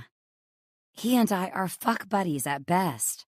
The moment we get even a tiny bit tired of each other is the moment we call it a day, and thank our lucky stars we didn't drag anyone important into this mess. I shake the images away. Okay, I'll come around in a car just after lunch. I can't wait, I say, getting out of bed and heading straight for the shower when we disconnect. Maybe a scalding hot shower will knock a little sense into my sex-addled brain. Peter is not mine, and he never will be. We're using each other to scratch an itch. I look at myself in the bathroom mirror while I wait for the water to heat. Right? The kiss-swollen lips, sex-mussed hair, and freshly fucked cheeks beg to differ. So I lift my finger and set my mouth into a straight line, getting serious with my reflection. Don't you dare fall in love with him, I say. I'll never forgive you if you do. My reflection just stares back. She's just as unsure about this arrangement as I am. But there's certainly one thing we agree on. Now that we've had another taste of the man, we've got zero chance of walking away before this thing has run its course. I just hope I don't shatter into a million pieces when it's over. Peter. I've never been the kind of guy to fall into casual relationships, and I suppose in a way this thing with Nina is no different. While everything about what we're doing technically constitutes as casual, no dating or anything outside of the bedroom, I have no desire to see anyone else. Until I've had my fill, She's the only one whose bed I'll keep crawling into. And it's been that way for a month now. A month. One entire month of sweaty, basal, grunting, passionate sex. And I'm not even close to satisfied. In the very beginning, I tried my best to only go to her when I felt like I was losing control. There were times when I wanted to give in to the desire to take her in the office, in the supply closet. But the security cameras and the fact Andrew seemed able to view them kept me in check. Until they didn't. And I almost made the hideous mistake of losing control. If it wasn't for the fact Nina seems to have her head screwed on properly, there would have been an X-rated amateur movie filmed in the staff kitchen. We had both been working late, and when I went to grab a coffee, I passed her desk and she wasn't there. I thought she'd gone home, but it turned out she was walking out of where I was heading, and I slammed right into her and shot scalding coffee all over her chest. At first, I was concerned only for her safety. But then she went to the sink and immediately tore off her blouse. It was when I was dabbing at her chest with paper towel that we both locked eyes and started leaning in. "Meet me at my place in 30 minutes, she whispered, stopping me in my tracks before we both did something stupid. I gave her my jacket and stepped away, careful to hide my erection from the camera as I exited the kitchen to leave her be. It was the most excruciating 30 minutes of my life, and it was also the night I stopped fighting against what I really wanted and decided that if this arrangement of ours was ever going to work, denying ourselves wasn't the answer. I've been visiting her daily ever since. You'd think that falling into a routine of going to work, going to her place, fucking ourselves exhausted before I go home, sleep an hour or two, then get up the next day and do it all again would be exhausting. But it isn't. It's fucking exhilarating, and I can't get enough. When the transponder beeps as I pass under the toll sensor while crossing the bridge to Staten Island for Sunday dinner with my father, I can't help but feel a little put out at the break in that new routine. It's not that I don't like spending time with my family, because I do. It's just that ever since Mom took off on Dad for some self-made millionaire with an island in the Bahamas, he and I haven't exactly seen eye to eye where money is concerned. He sees my accrual of wealth as unnecessary and greedy, and I see his insistence on struggling to get by instead of accepting my help as just sheer stubbornness. And while things have gotten better ever since his golden child, a.k.a. Becca, started studying to do exactly what I do for a living and opened his eyes to the good we can do in our position, I'd still rather be at Nina's eating out her sweet cunt instead of eating bland potatoes and overdone pot roast. Priorities, right? And as I pull up in front of my father's house some time later, I make a decision to skip dessert so I can get to the pussy eating sooner. I shoot her a text that says as much. A bark of laughter floats out the front door as I climb the stoop and hit the doorbell. I press my ear to the cool wood, knowing there's more than just Dad and Becca here. One of the last belongs to Ronan, but there's another female too. A friend of Dad's, perhaps? I smile to myself as I hear footsteps on the other side. It's good that Dad has met someone. Son! My father is a retired school teacher who still insists on dressing like one. He opens his arthritis-plagued arms, revealing his off-white button-down shirt under a brown and tan sweater vest. A gift from my craft-loving sister, I'm sure. Dad, great to see you, I say, stepping into his embrace before offering him the bottle of wine I pulled out of my cellar this evening.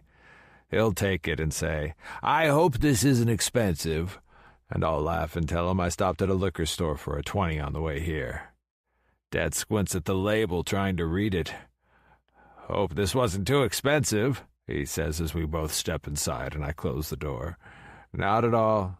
Got it for a 20 at the liquor store on the way here, I say, completing the ritual. Why do I lie to my father about the wine? Well, it's because I once told him the truth, and he complained the entire meal that it was awful and not worth the money he was pouring down his throat. So I started telling him the wine was cheap, and suddenly he loves it. Go figure. I'll go open this up in the kitchen to let it breathe. Why don't you go join everyone in the sitting room? Watching him disappear through the archway, I turn toward the sitting room and take a moment to let the memories of growing up in this ramshackle house hit me.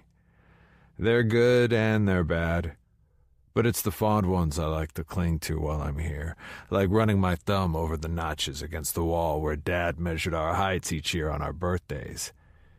At 16, I was already taller than him, and he had to stand on a stepladder to notch above my head. He cut a patch of hair off with the edge of the penknife when he bumped his head on the doorframe. I was livid, but it turned out high school girls thought a guy with a crew cut and a bad attitude was a good thing, so I reluctantly decided he did me a favor. Pete! Becca calls my name, snatching my attention from the makeshift height chart in the hall and the memories that go with it. Quit hovering and get in here. I step through, my hands in my pockets and a smile on my face as I expect to be greeting two familiar and one new face. But instead I'm greeted only by familiarity, one intimately so. Nina, I blurt, trying to school my surprise by quickly shaking my head. What are you doing here? Well, we did our painting class today. Becca cuts in, a massive grin on her face as she bounces on her toes and clings to Ronan's arm. Be prepared for hilarity, Ronan says as he reaches out to shake my hand in greeting. They've been drinking all afternoon. We haven't been that bad, Becca says. We all know I'm a lightweight. I had 2 very small glasses the entire time. We were too busy being completely ridiculous. Her eyes move to Nina's, who very quickly lowers hers and blushes. Hope you don't mind me crashing the family dinner, she says, probably trying to steer the conversation away from the fact that I just realized what this painting class was. I've never been a jealous man, but the idea of Nina sitting in a room with another naked man has me seeing red. She's mine. She's fucking mine and no one else's. Is this the class you mentioned at Banked Up? The naked guy one? I ask, looking from my sister to Nina, then forcing myself back to Becca again. That's the one, she laughs. It didn't go quite as planned, but you should see how bad our paintings are, Peter. I'm excellent at knitting, but painting? Her laughter turns into giggles as she covers her mouth and snorts. Let's just say I should keep my day job. All 3 of them laugh like this is some big joke, and for some reason it just pisses me off more. Why the fuck would I want to look at a dick my sister drew? I snap, feeling instantly bad the moment my words cut into laughter and create nothing but tense silence. Becca looks at me with a frown. Well, technically, it's a painting, and it looks nothing like a dick. But if you don't want to see it, Peter, I just won't show it to you. No need to get all snappy. What's going on in here? Dad asks as he wanders in from the kitchen with a decanted wine in hand. You sound like you're bickering like when you were kids.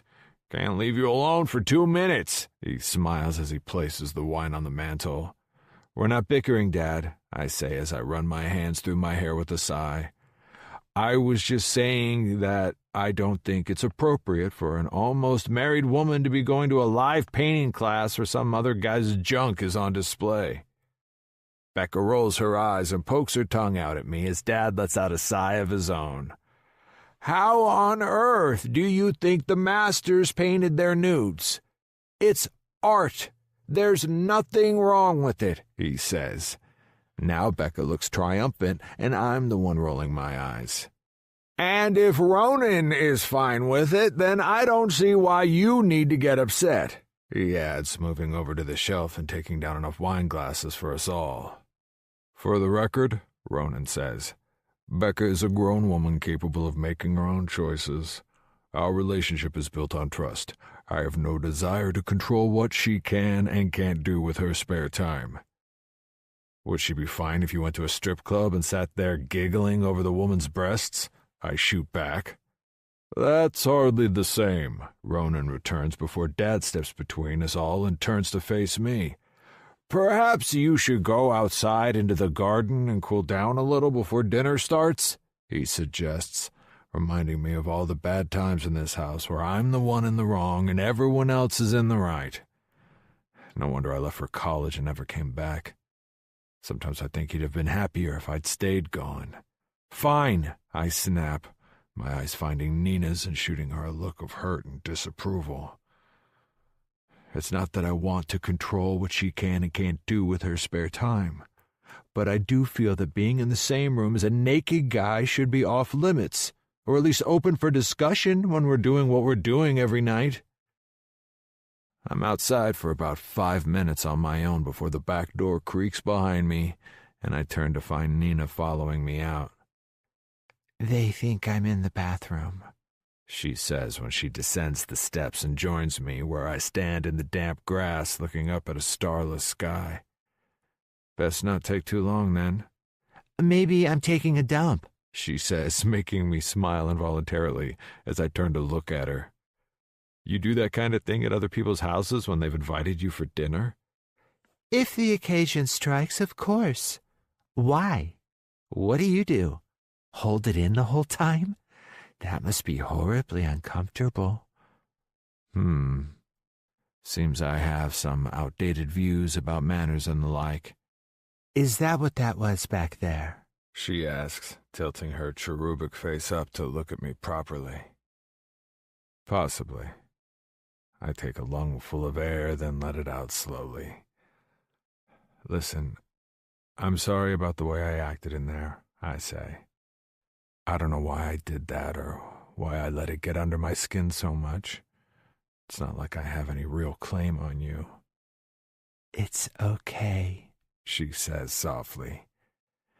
This isn't a normal situation. For what it's worth, I don't really know how to navigate it either.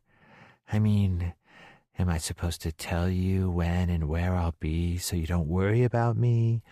Or is worrying about each other something we shouldn't be doing when it's just a physical thing we're trying to work through? I haven't actually done this kind of thing before. All I know is that I don't like the idea of you being in a room with some other guy's junk. It makes me... I let out another sigh and just shake my head. Jealous? I was going to say crazy, but yeah, I think I'm jealous. I don't want you looking at another guy while we're doing this. I want you all to myself. Okay, she says in a rush, and I quickly turn to face her. Okay? Just like that? I mean, you don't think it's too much given what this is? No, I think it's the right thing to do. I don't like the idea of you being in a room with another woman either. Okay. I suck in another breath and somehow feel instantly lighter. So, this is exclusive? Yeah, it's exclusive. Just you and me until... well... And if I ask you not to do any more live drawing classes, that won't make you upset? She gives me a brilliant smile, her teeth pressing into her bottom lip as she pulls out her phone.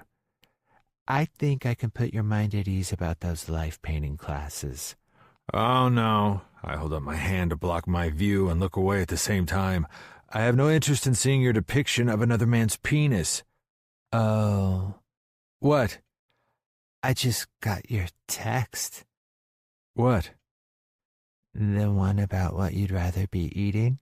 Oh, fuck. Lucky you didn't see that inside. She giggles. And for what it's worth, I'd rather be doing the same. She holds her phone up and shows me a photo of what I think is a painted bowl of colorful cereal. You'd rather eat weird cereal? I don't get it. Did a kid do that? Hey, it's a bowl of fruit. See, this is a banana. I was using it as a metaphor. You know, I'd rather eat your banana. Her eyes move from my face to my crotch to illustrate. Guess I'm not as good of an artist as I thought. Oh shit, are you saying you painted that? Yes! It's what I was trying to show you. And it's also why we were all laughing about today so much. Isla messed up the booking, and we ended up going to a different painting class. There was wine and cheese still, but the subject was a bowl of fruit and not a naked man at all. I release a relieved laugh, knowing I'm being ridiculous, but happy all the same. I'm still the last dick she's seen. Why didn't someone just say something then, instead of letting me go off like that? Well, to be fair, you didn't really give anyone the chance. You just went off half-cocked, pun intended, all on your own. Guess I should go in there and apologize for being an asshat. Might be a start, she says, giving my arm a squeeze as she smiles. I reach up and cover her hand with mine, the simple connection heating me up from deep within. You should probably get back in there before they start to realize you aren't in the bathroom. I think I'll be okay. It makes sense that a friend would check on a friend, especially when they work together, don't you think? Is that what you want to be after this? Friends? She shrugs. What else is there to be? My brow knits slightly as I nod, the acceptance of what we are to each other cooling my blood. Still, you should go inside. I'll be in soon. Okay, but don't be too long. I'm thinking of skipping dessert, too. She grins, and I turn and watch her until she's back inside. Then I let out yet another heavy sigh. Just sex. It's just sex until you've grown tired of each other. I turn back around and look up at the moon peeking out from behind the moving clouds. If that's the case, then why can't I stop thinking about her? Nina. My Monday morning alarm goes off, and I wake up in a tangle of sheets and limbs. Peter doesn't normally stay over, but something about last night felt different, and neither one of us was in a hurry to leave my bed. After dinner, Peter made his excuses to leave early, and I feigned a headache from day drinking and asked if he could drop me home too. It was a perfect cover for the both of us, and we got out of there like giggly teens, barely able to contain ourselves until we got back to my apartment. "Morning," I murmur, rolling over in Peter's arms to find him looking all groggy and soft from sleep beside me. He grins. "Morning." Then he pulls me in closer and presses his mouth to mine. The kiss is slow and sleepy, neither of us caring for a moment about morning breath or messy hair. All we're concerned about is the sensation of tongue against tongue, body against body, skin on skin.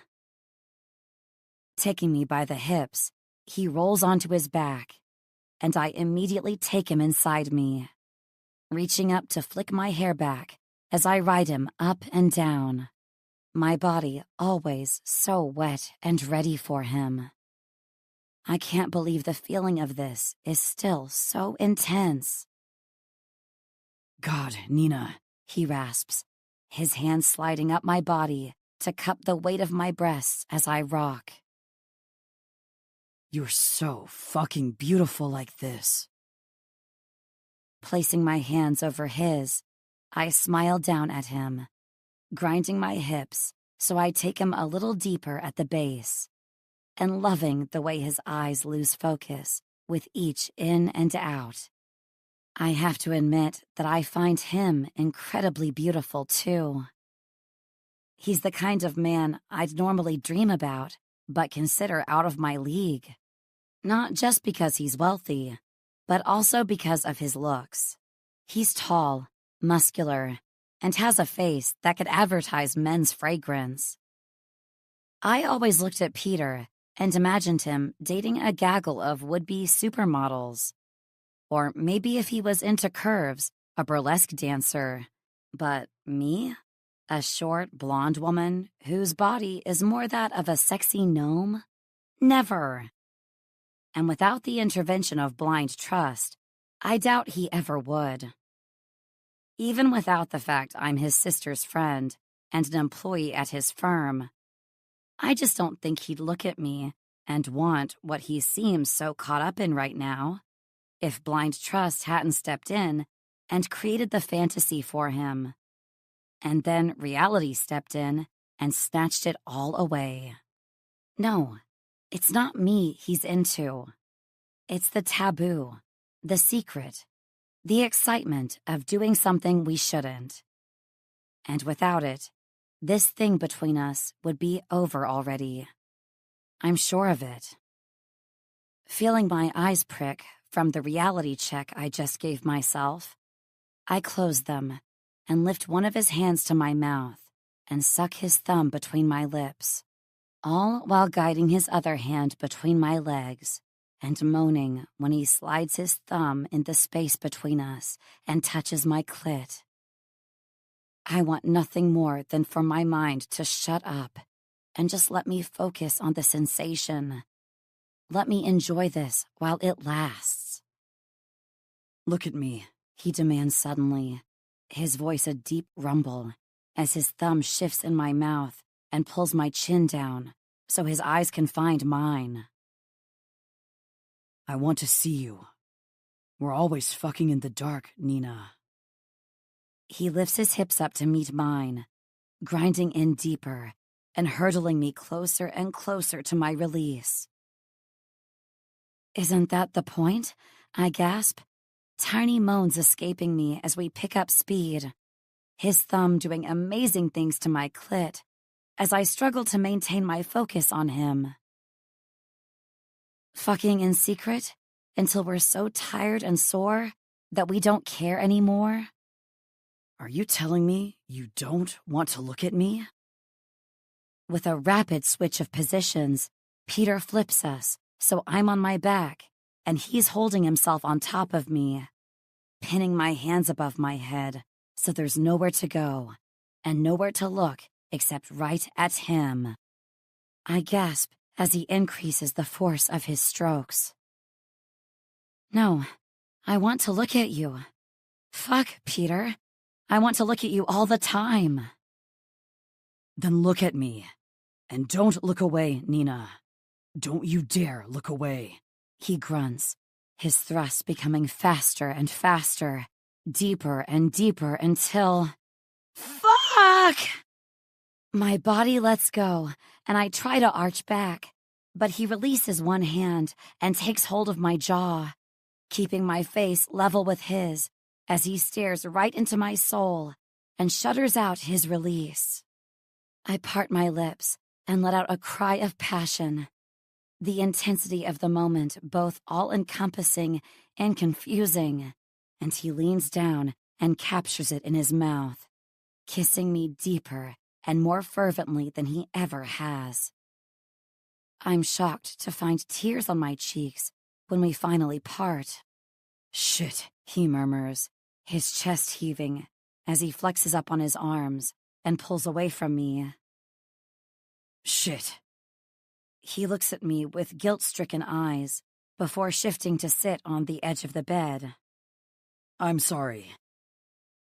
It's okay, I say, moving quickly to comfort him. You didn't hurt me. I press my lips to the back of his shoulder as I take a deep breath, then wipe my face. I don't know why I'm crying. You're crying because this isn't working, he says, his voice cool as he leans forward out of my reach and starts collecting his clothes from the floor. What do you mean? My heart jumps into my throat, and I grab the sheets to cover myself, suddenly feeling far too exposed. You want to end it? He shakes his head and hops from one foot to the next while he puts his pants on. No, I don't know. Don't know what? His pants hang loose around his waist as he stops and looks at me with nothing but defeat in his eyes. How the hell am I supposed to get over you? Tears instantly spring to my eyes, and I just shake my head. Then he grabs his shirt and storms out of my room, and I do nothing to stop him. There are no words, and without entirely blowing up both of our lives, there's nothing to do. We're stuck. Peter. After a cold shower and a pep talk with myself in the mirror, I exit my apartment building determined to figure this out. My reaction this morning was nothing more than a momentary lapse in judgment. After all, every relationship previous to this one has ended at some point, so what makes this one any different? But not only that, most of the relationships around me haven't even managed to withstand the course of time. I was kidding myself when I thought the intensity of the feelings I have toward Nina would never end. Of course they will. I just haven't spent enough time around her yet. I need to wait this out.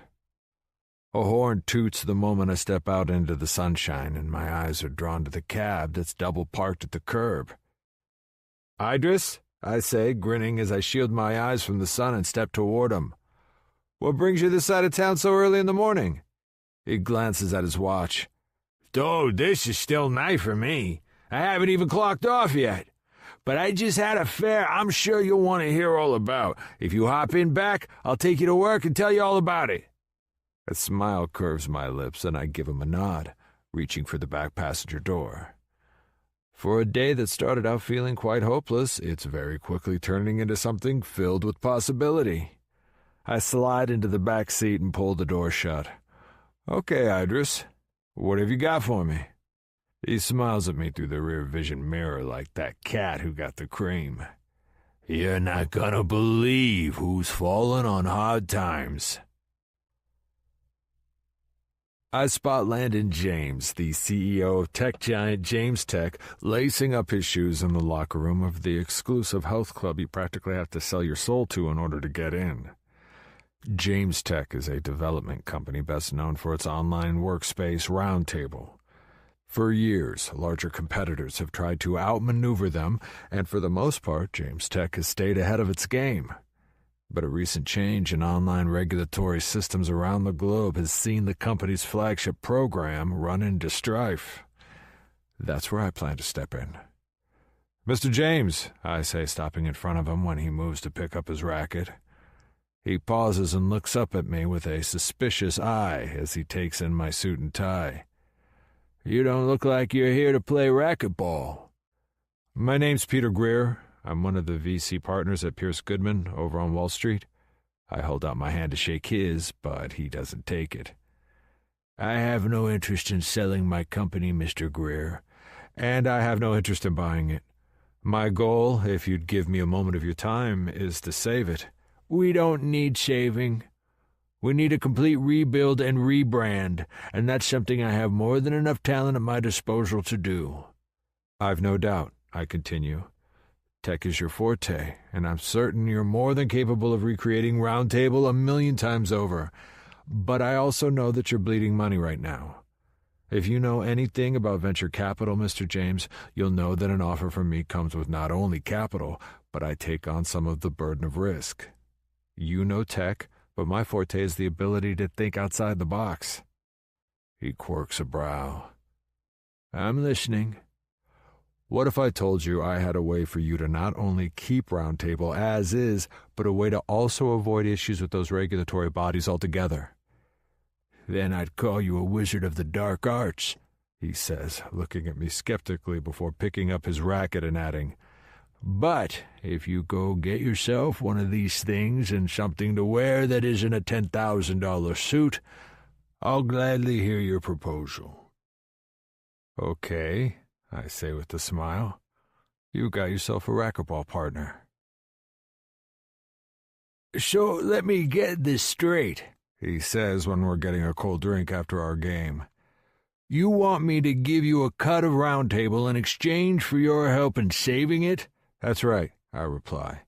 And in return, I'll use my experience and connections to not only keep the program and your company afloat, but to help it thrive. I don't know, He says, rubbing his chin thoughtfully.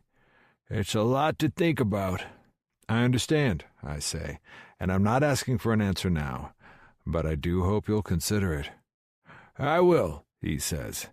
In the meantime, why don't you get some concrete numbers together before this weekend? My wife and I are hosting a charity function in Chicago, and I'd like for her to hear what you have to say, too. She owns a quarter stake in the company, so no decision like this gets made without her input. Of course, I'd be more than happy to meet with you both. His face transforms into a satisfied smile. That settles it, then. I'll have my people talk to your people, and I'll see you this weekend. He moves to walk away before pausing. Oh, and it's black tie. Bring a date. I don't want this to be all work and no play. I can do that, I say without hesitation, as 1,000 thoughts about a dirty weekend out in the open with Nina enters my mind. And thank you, Mr. James. I'll see you this weekend. He waves at me over his shoulder and heads off, leaving me to think about how big this deal could be for me and my future. And if I play this right, it'll be the turning point for me and Nina, too. An entire weekend without worrying about hiding could be just the thing we need to realize that this is indeed nothing but the temptation of sex laced with the danger of being found out. This morning was just a blip on the radar, a doubt in an otherwise sure mind. We're going to get past this. One way or another, this weekend will be all the proof we need. Nina. I think I figured this out. Peter says, as we lie on my bed next to each other, coated in a sheen of sweat and panting while we stare up at the ceiling. After the way he left my apartment this morning and didn't show up at work until much later this afternoon, I thought this thing with us was over. But then when he did show up to work, he had an entirely new energy about him. And when he texted me to check if it was still all right with me if he came to see me tonight, I immediately said yes. 1, because I'm not ready for this to be over. And 2, because I wanted to understand this sudden change of mood. Are you talking about this thing with us? I ask, turning my head to face him as I frown. Yeah. I think I know where we're going wrong. What do you mean? After he left me this morning, and I sat ruminating on his words, I tried to figure out what the best strategy was for us going forward. Ending things would only make this feeling of want worse, and escalating things risks our jobs and relationships. We're at a point now where no matter which way we look at it, one or both of us loses. We're not getting to know each other. I lift my brow in question, and he rolls his eyes. Obviously, we're getting to know each other, he says, rolling toward me and draping an arm around my waist. But we're not getting to know each other in the right way. I think we need to spend time together not having sex. Okay, I say, letting the final letter draw out. In what world is that not going to raise suspicion? New York is huge, but it's not that big. We'll eventually get found out. Not in Chicago. I bark out a laugh. What? Hear me out. I met with a prospective client today who wants me to go out there and talk business this weekend. There's a charity event happening, and he told me to bring a date. I thought it'd be the perfect opportunity for you and I to take some time away from prying eyes and see if we work outside of the bedroom the same way we work inside it. You think a couple of days will do that? I don't know. But I think it's worth trying, don't you? Rolling my lips together, I reach out and brush the backs of my fingers along the stubble on his jaw. I do, I say, sliding myself closer and pressing my lips to his. He kisses me back immediately, and if I didn't kind of know it already, the ridiculous amount of excitement I'm feeling over this weekend away from me tells me one thing. I think I'm falling for him, and I don't know how to make it stop. Peter. I'd be lying if I didn't say I was having a princess moment right now, Nina says as I hand her a champagne glass. Landon James and his wife Willa really know how to throw a party. The ballroom we're in is full of the rich, famous, and ridiculously wealthy. People are schmoozing left, right, and center, doing their best to outbid each other on the silent auction to prove their power and status, or perhaps find a way to gain more. But for me, there's nothing and no one here I'm more interested in than the woman right in front of me in the modest black cocktail dress. When she emerged from the room after getting ready, I was immediately struck by how beautiful she looked, all dressed up with her hair pinned just so. Sure, she's gorgeous all the time, but it was even more than that. She had this energy about her that felt like a rallying cry of freedom, and I couldn't help but get caught up in it. No one knows who we are here. We didn't come with an entourage or fans.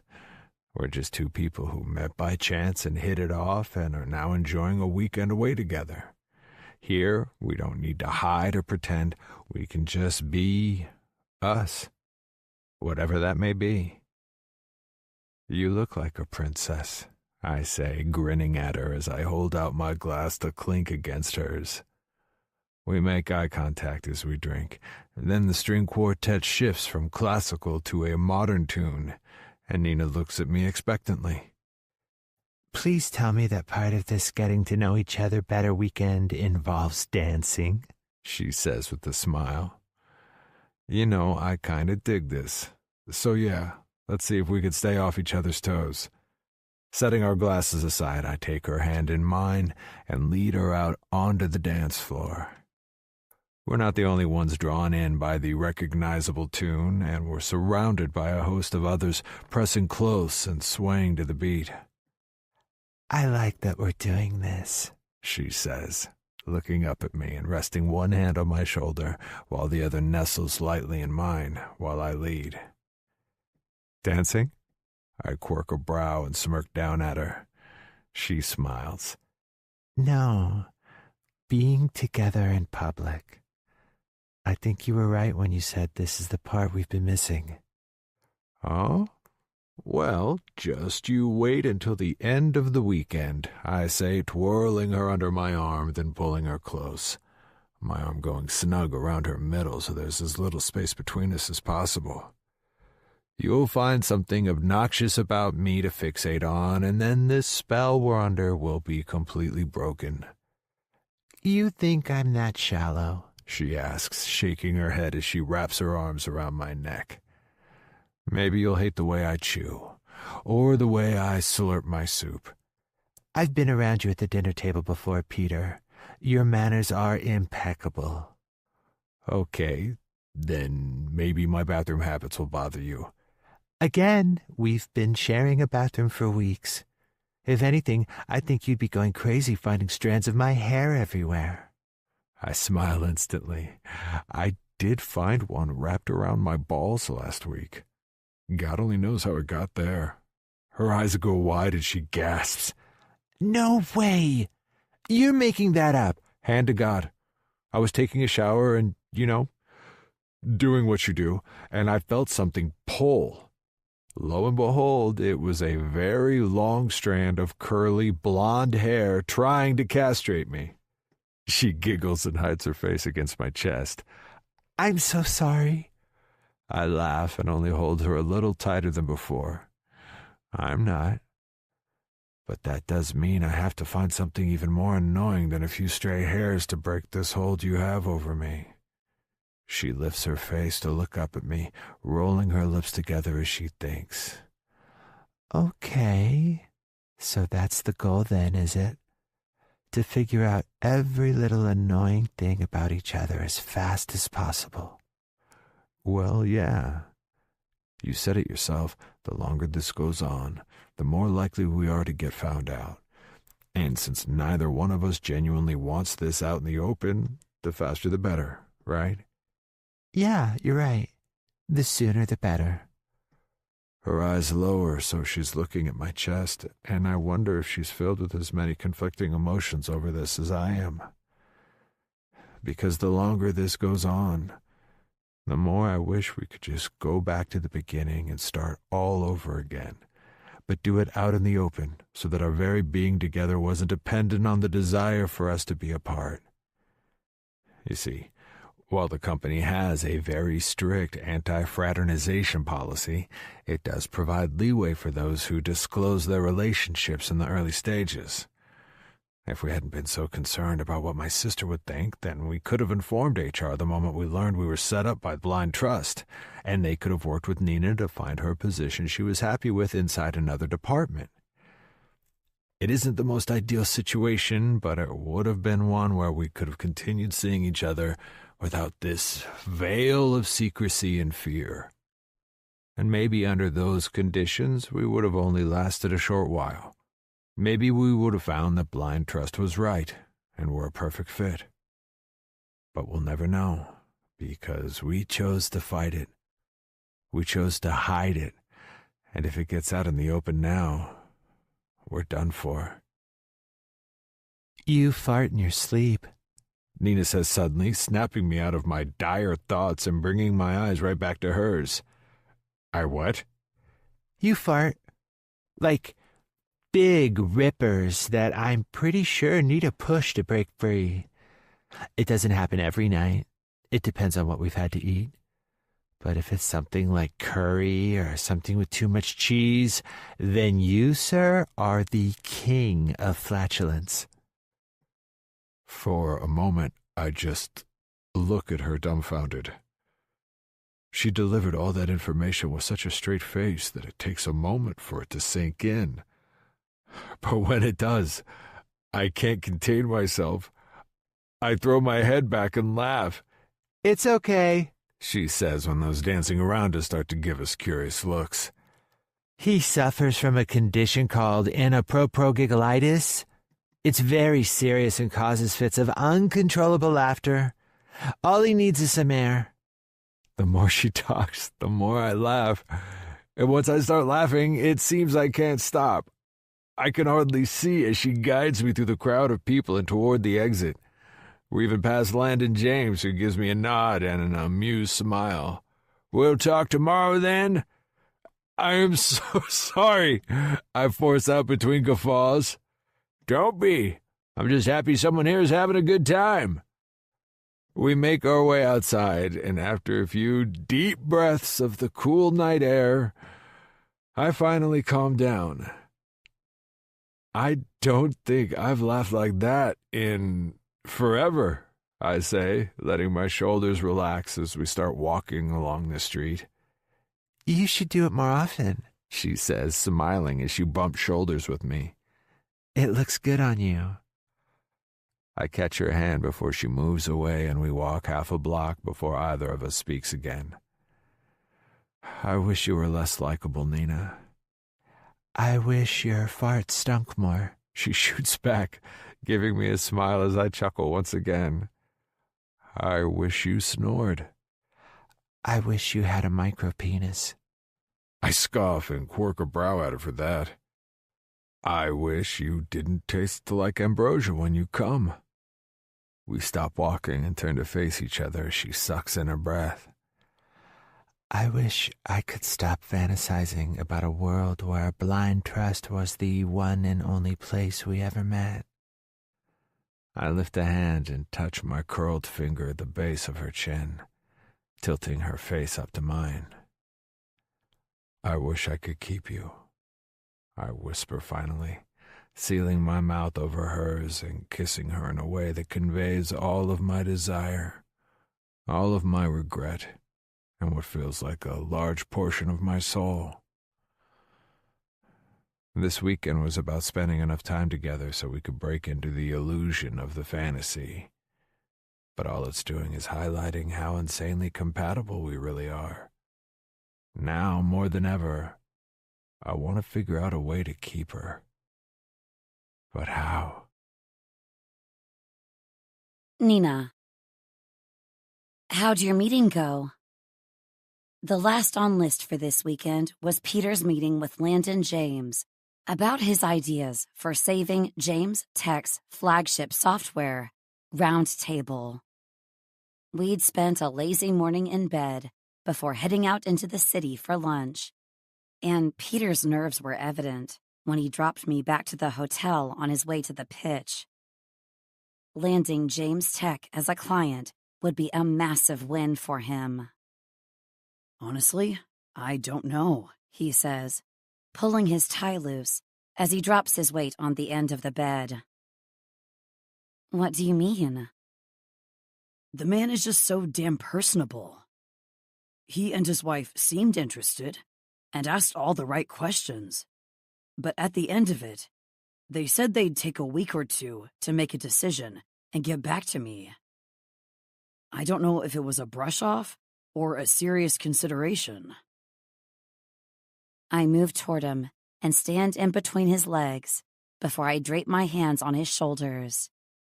Hey, at least you tried. I don't see anyone else from Pierce Goodman out here trying to win this guy over. His hands instantly go around my waist. I like coming back to a room with you in it after one of those things, he says, his fingers flexing against my skin before he lifts his head and I lower mine, bringing our lips together and kissing like we don't have any other choice.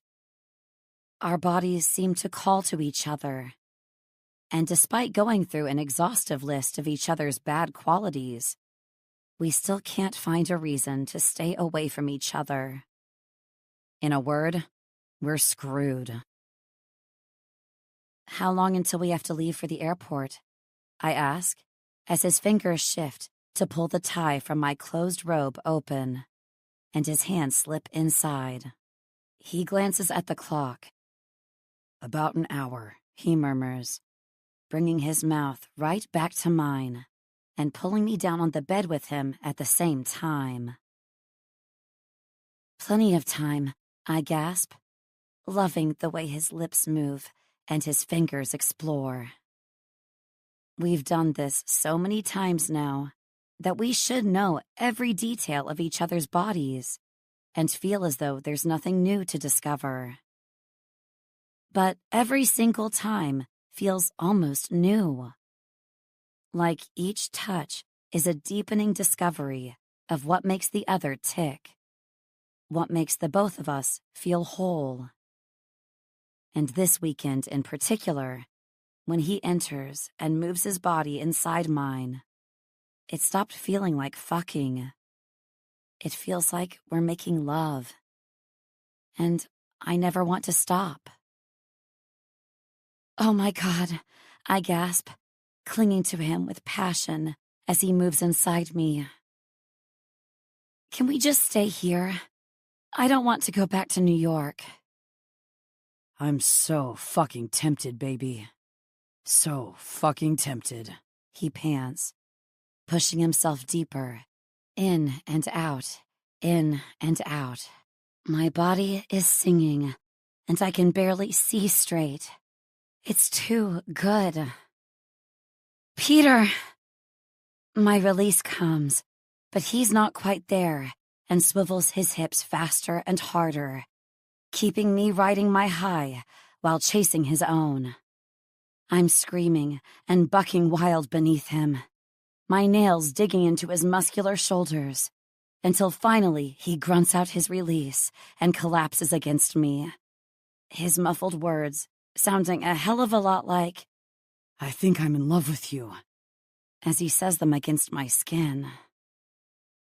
I slide my hands either side of his hair and urge him to lift his head up. "What did you say?"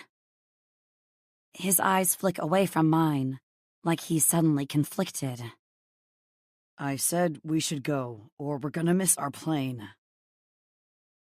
Looking at him for a long moment, I hold in the urge to tell him that's not what it sounded like, and just nod.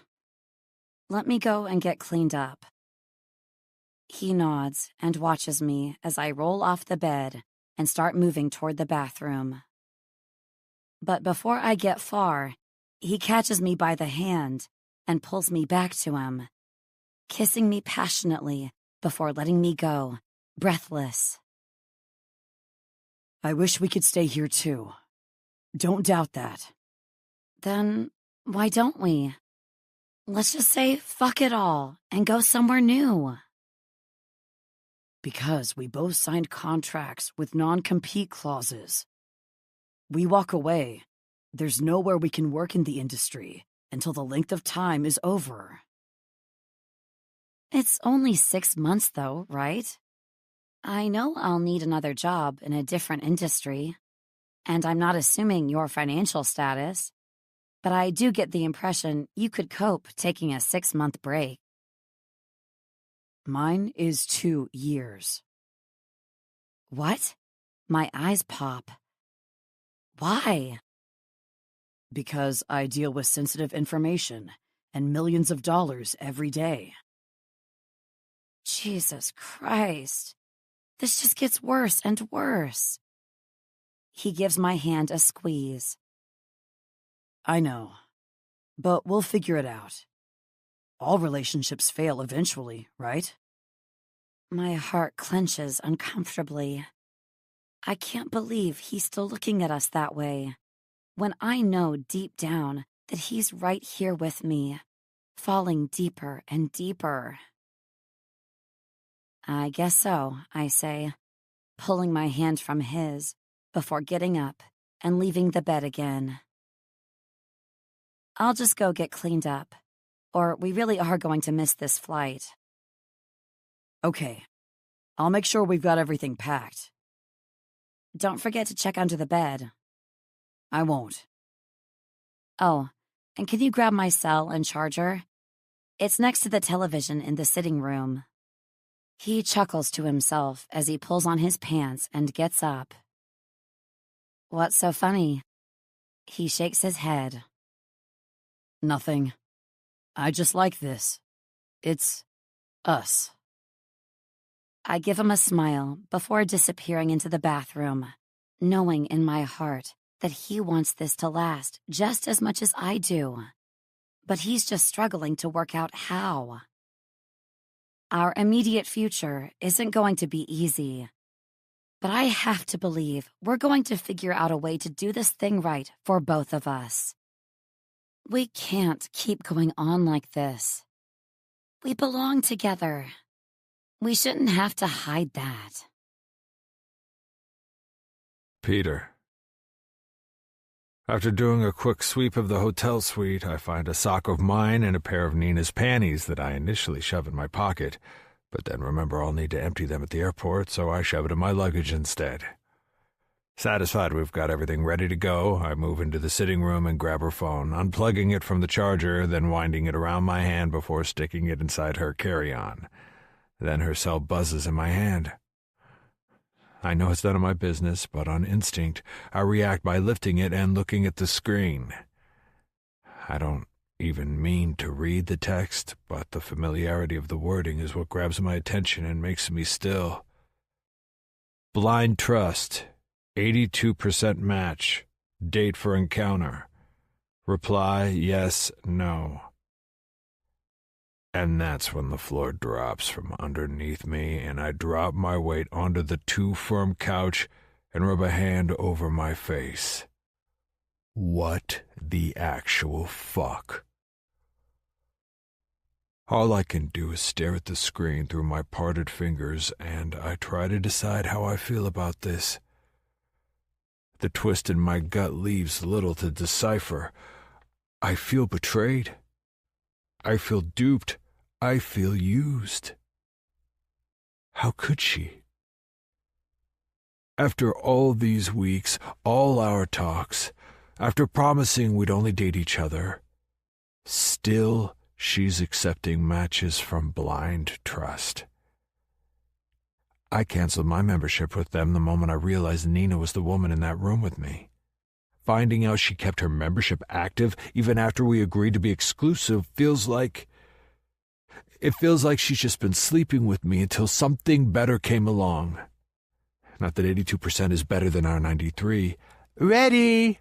Nina's sing-song voice snaps me out of my shocked state.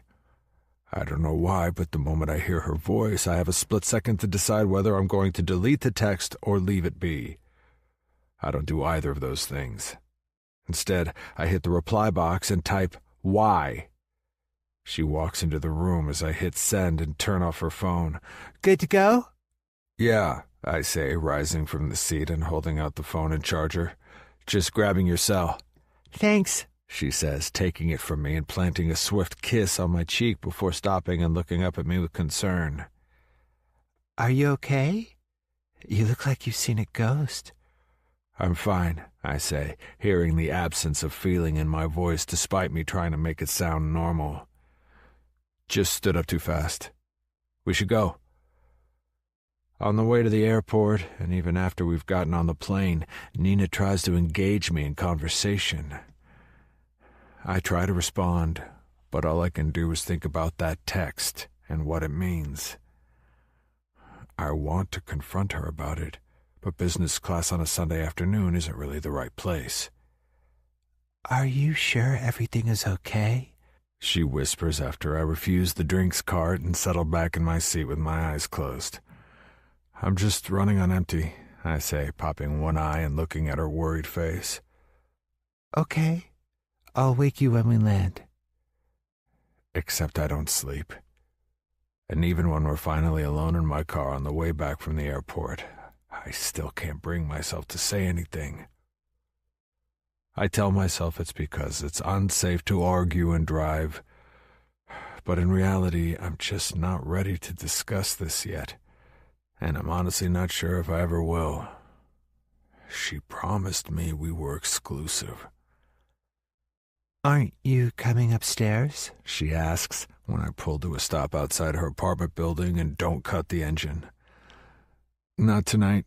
I think I'd rather go back to mine. She lets her mouth hang open but doesn't move to open the door. Have I done something, Peter? You've been acting funny ever since we left the hotel, and I don't understand what's going on. I finally let myself turn and look at her properly, at her wide hazel eyes, her full pink lips, and her wild blonde hair I've spent hours weaving my fingers through. And all I feel is foolish. I believed this was real. I just think it's time. She pulls her head back in recoil. Time for what? To end this. There's too much against us, and it turns out you're not the person I thought you were. You're out of my system. But... She stops, her lips parted in surprise and her face turning red as she fights to keep her calm before she speaks. I have an urge to reach out and comfort her, but instead I grip the steering wheel hard and turn to watch the street. That, wasn't the impression I got from this weekend at all. It was the whole point of the weekend, Nina. We took this as far as we could, and since it can't go any further, now it just needs to be over. I turn and lock eyes with hers. I'm not willing to risk my career for you. Not anymore. Not when I know you've been getting offers from blind trust while screwing me. She stares right back at me, the base of her eyes brimming with tears as she clenches her jaw and just breathes. It feels like time has stopped, and I brace myself for the impact of whatever she's brewing up to throw back at me. I've been witness to tantrums of a woman caught with her hand in the cookie jar for most of my life. My parents were always fighting over money, and my mother was always looking for a better plan. The arguments were horrific, but hearing them taught me two things. Don't be poor, and don't give second chances. The consequence of that life sits across the table for me every month at dinner with my father. His misery will not be mine. It feels like an age sitting there in a stare-out, but in the end, she doesn't even try to ask questions or change my mind. Her response is a simple nod before she gets out of the car and slams the door. She slings her bag over her shoulder and doesn't even look back at me as she storms up the stairs that lead into her apartment building. I watch her until I can't see her anymore, feeling both betrayed and torn in two. I'm chanting in my mind that this is for the best. It's what we wanted. But when she disappears into the building, I can't hold back the pressure in my chest anymore. I hit my fist against the steering wheel and let out my frustration in a stomach-clenching yell. Fuck! Nina. First night post-Peter, I cried and drank an entire bottle wine. Fell asleep thinking I couldn't possibly cry anymore. But lo and behold, the next morning I burst into tears the moment I opened my eyes and remembered. I still don't understand what happened. Chicago was amazing, and when we were packing to leave, I felt closer to him than ever. I actually thought we were going to figure out a way to have our cake and eat it too. First full day / second night post-Peter. Still crying. I couldn't go to work today. Curled up on the sofa and slept on and off. My bed smells like him. I keep thinking I should call him to try and talk this out. But then I remember we were never really in a real relationship. Maybe the closeness was all in my head? I feel stupid and hurt. Day 2 / night 3. Changed my sheets and aired out the apartment. As soon as I think I've run out of tears to cry, I think about Peter and start crying again. TV sucks. There aren't any shows without relationships in them. I tried murder mysteries and slasher films, but there's always a romantic element. I've taken to staring at my wallpaper instead. The pattern doesn't match properly in one corner. That's going to bother me. But at least it's something else to think about. Hello? My cell pulls me from a deep sleep, and I roll back on my pillow, blinking blearily up at the ceiling as I press my cell to my ear and try to swallow. My throat is so dry, it feels like choking down sandpaper. So my response sounds more like a grunt than anything legible. Have I caught you at a bad time? My brain clears, and the female voice trying to get my attention causes me to sit up suddenly. No, I croak, reaching for my glass of water and taking a sip. Jenna? As I say her name, I also pull my cell away from my ear and squint at the screen. Blind Trust, Jenna, is listed on the caller ID. That's me. Are you sure you're okay to talk? I just wanted to chat about your upcoming date next Friday. But I can call back later if... What? I blurt, shooting a spray of water all over my sheets as soon as she mentions the word date. I called about your date. No, I heard that. But what date? When did we set up a date?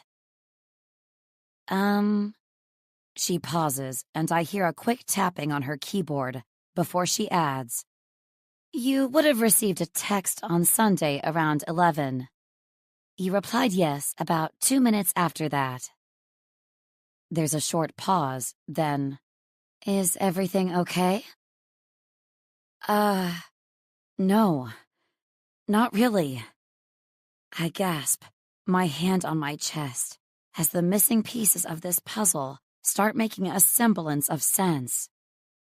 Peter's demeanor changed after I'd asked him to collect my phone and charger for me while I was in the bathroom.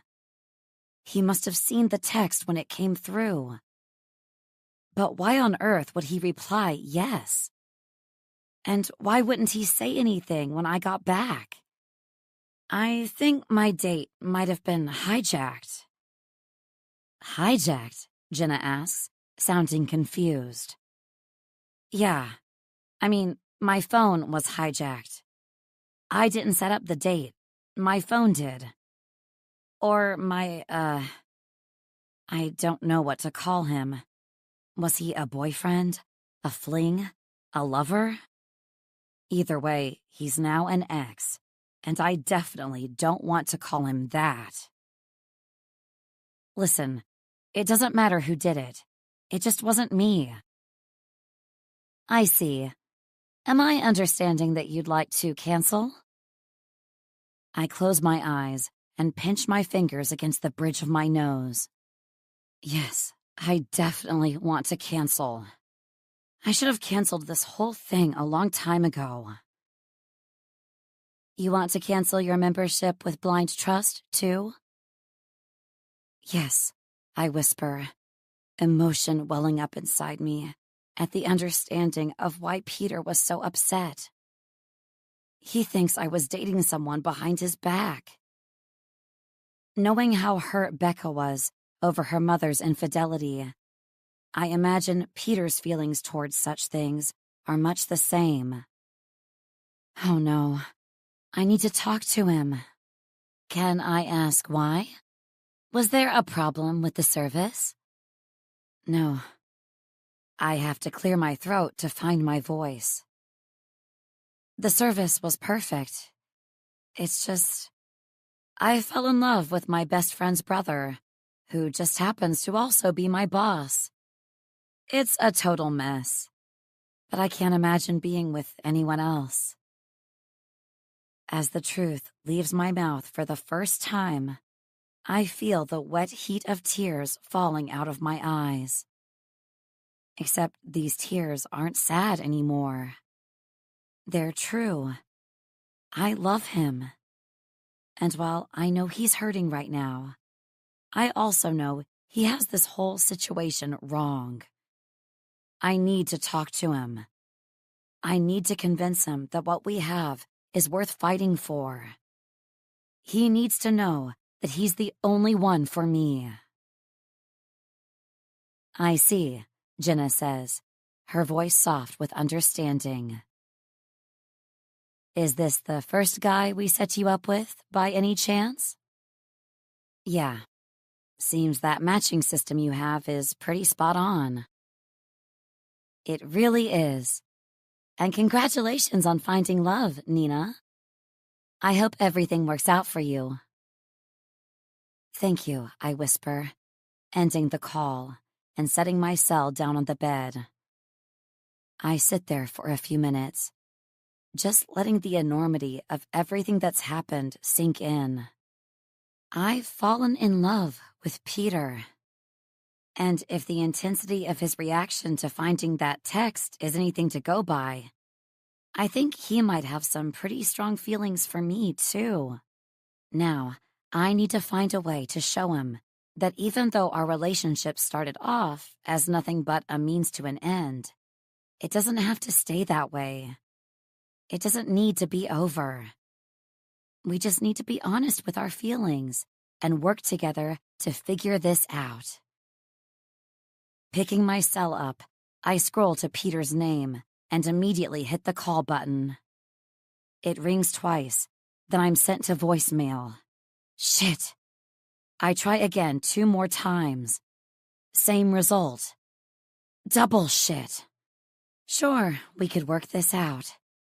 If only he'd pick up the damn phone. Nina. It's been a week post-Peter, and I know I have to go into the office tomorrow. I haven't had any pushback from my impromptu time off so far.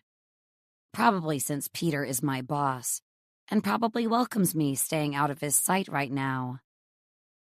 But I don't have much more paid time off up my sleeve, and I still have bills to pay. I can't keep sitting around and hoping for a miracle. This would all be greatly helped if Peter and I could just have a conversation. But the stubborn man is refusing to take my calls. And he's also not letting me into his building. I tried visiting him to talk in person, but the concierge just turned me away. If I wasn't so in love with the guy, this might be the point where I just give up and go find another job. But since I know in my heart that he and I are perfect together, plus I have a scientific match with him from all the blind trust testing, then I have no choice but to bring in the big guns. His sister. I wiped my hands on the sides of my jeans, nerves making me feel all clammy and uneasy, as I lift my hand to knock on the door of the brownstone she shares with Ronan. Peter will probably want to kill me for doing this, but since he isn't even talking to me right now, that's a risk I'm willing to take. And if Becca can help us patch things up and get back on track, then it'll be worth it. I just have to weather whatever reaction she has to us seeing each other behind her back first. Taking a deep breath, I brace myself for a difficult conversation before knocking firmly on the door. A few moments later, it swings open to reveal my best friend, my rock, and the woman I've been hiding something big from for the last couple of months. When I first met her, I didn't know she and Peter were siblings. He worked all the way up on the 35th floor, and she started in the admin pool with me, using their mother's maiden name so no one could claim nepotism if she was to get promoted. Now, though, I wonder how I ever missed it. She looks very much like Peter, with the same almond-shaped blue eyes and curly brown hair. Although Peter keeps his short and styled in a way so that you'd never know it was curly unless you've seen him first thing in the morning or straight after a shower. And their smiles are the same, too. Something that makes me miss Peter even more when she flashes hers at me. "Nina, what a wonderful surprise. Come on in," she says, stepping back and opening the door wider. "I was just about to make some tea. Would you like some?" I nod eagerly and step inside, following her into the kitchen. "Is Ronan here?"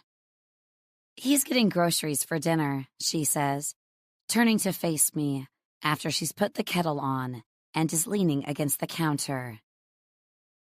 "He'll be about an hour. Do you need him?" "No," I say quickly, watching her as she starts taking mugs out of her cupboards. Even though she now lives in this fancy place with her fiancé, she still has the handmade mugs her father made for her that have knitting puns like knit happens and knit picky. "I definitely just want to talk to you." "Oh dear," she says, dropping a tea bag into each mug. "That sounds serious." "It is. And before I start, I want you to know that none of this was done to hurt you. It was an unsure situation that kind of got bigger and more out of hand than we expected." Her brow pinches as she lifts her eyes to meet mine. Now you have me really worried." but I'll try not to freak out on you. Does that help? I nod. Then I take a deep breath and blurt out the worst of it before I can change my mind. I've been sleeping with Peter behind your back, and I think I'm in love with him. She stares at me for a long moment before the kettle starts whistling on the stove behind her, and she turns to lift it off. Okay, she says, moving to face me again. I have 2 things to say about that. Lay it on me, I say, readying myself for her to tell me what an awful friend I am for hiding something so big from her. Firstly, ew, that's my brother you're talking about there. And secondly, aw, I didn't realize you were in love with him. Well, I didn't realize it myself until this past weekend. But, wait, what do you mean you didn't realize? Well, she pauses to pour the hot water into our mugs, then slides one across to me before she continues. Ronan and I kind of put 2 and 2 together. We weren't sure at first, but then he acted like a jealous boyfriend at Dad's, and you pretended you were sick to rush out the door with him. And then we were certain you 2 were most likely banging, which, I'll reiterate, is super gross, by the way. But each to their own. I hear he's quite attractive to the right set of eyes. A tiny, relieved smile tugs at the side of my mouth. You knew? That's what I'm telling you. Drew, Ronan, and I have been speculating over it for a few weeks now. It all started that night at Banked Up when you both left at the same time. Then we never saw either of you out of the office together again. And you were both always so busy. She lifts her eyebrows as she blows on her tea, then takes a sip. I cover my face with my hands and finally allow myself a bemused laugh. And you're okay with it?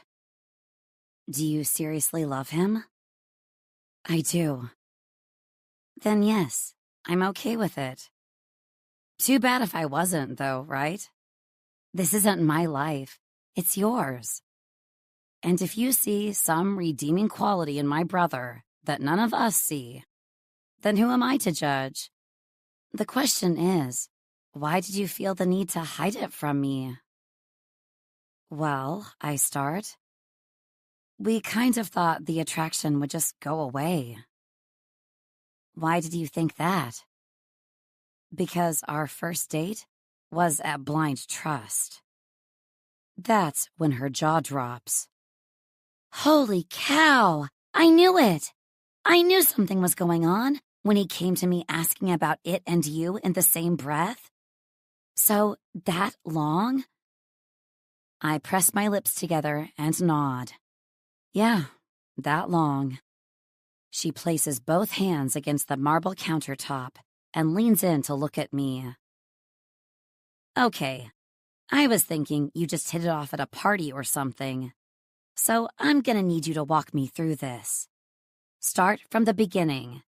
But for the love of God, leave out all the dirty bits. My brain has no business thinking of my brother doing anything like that ever.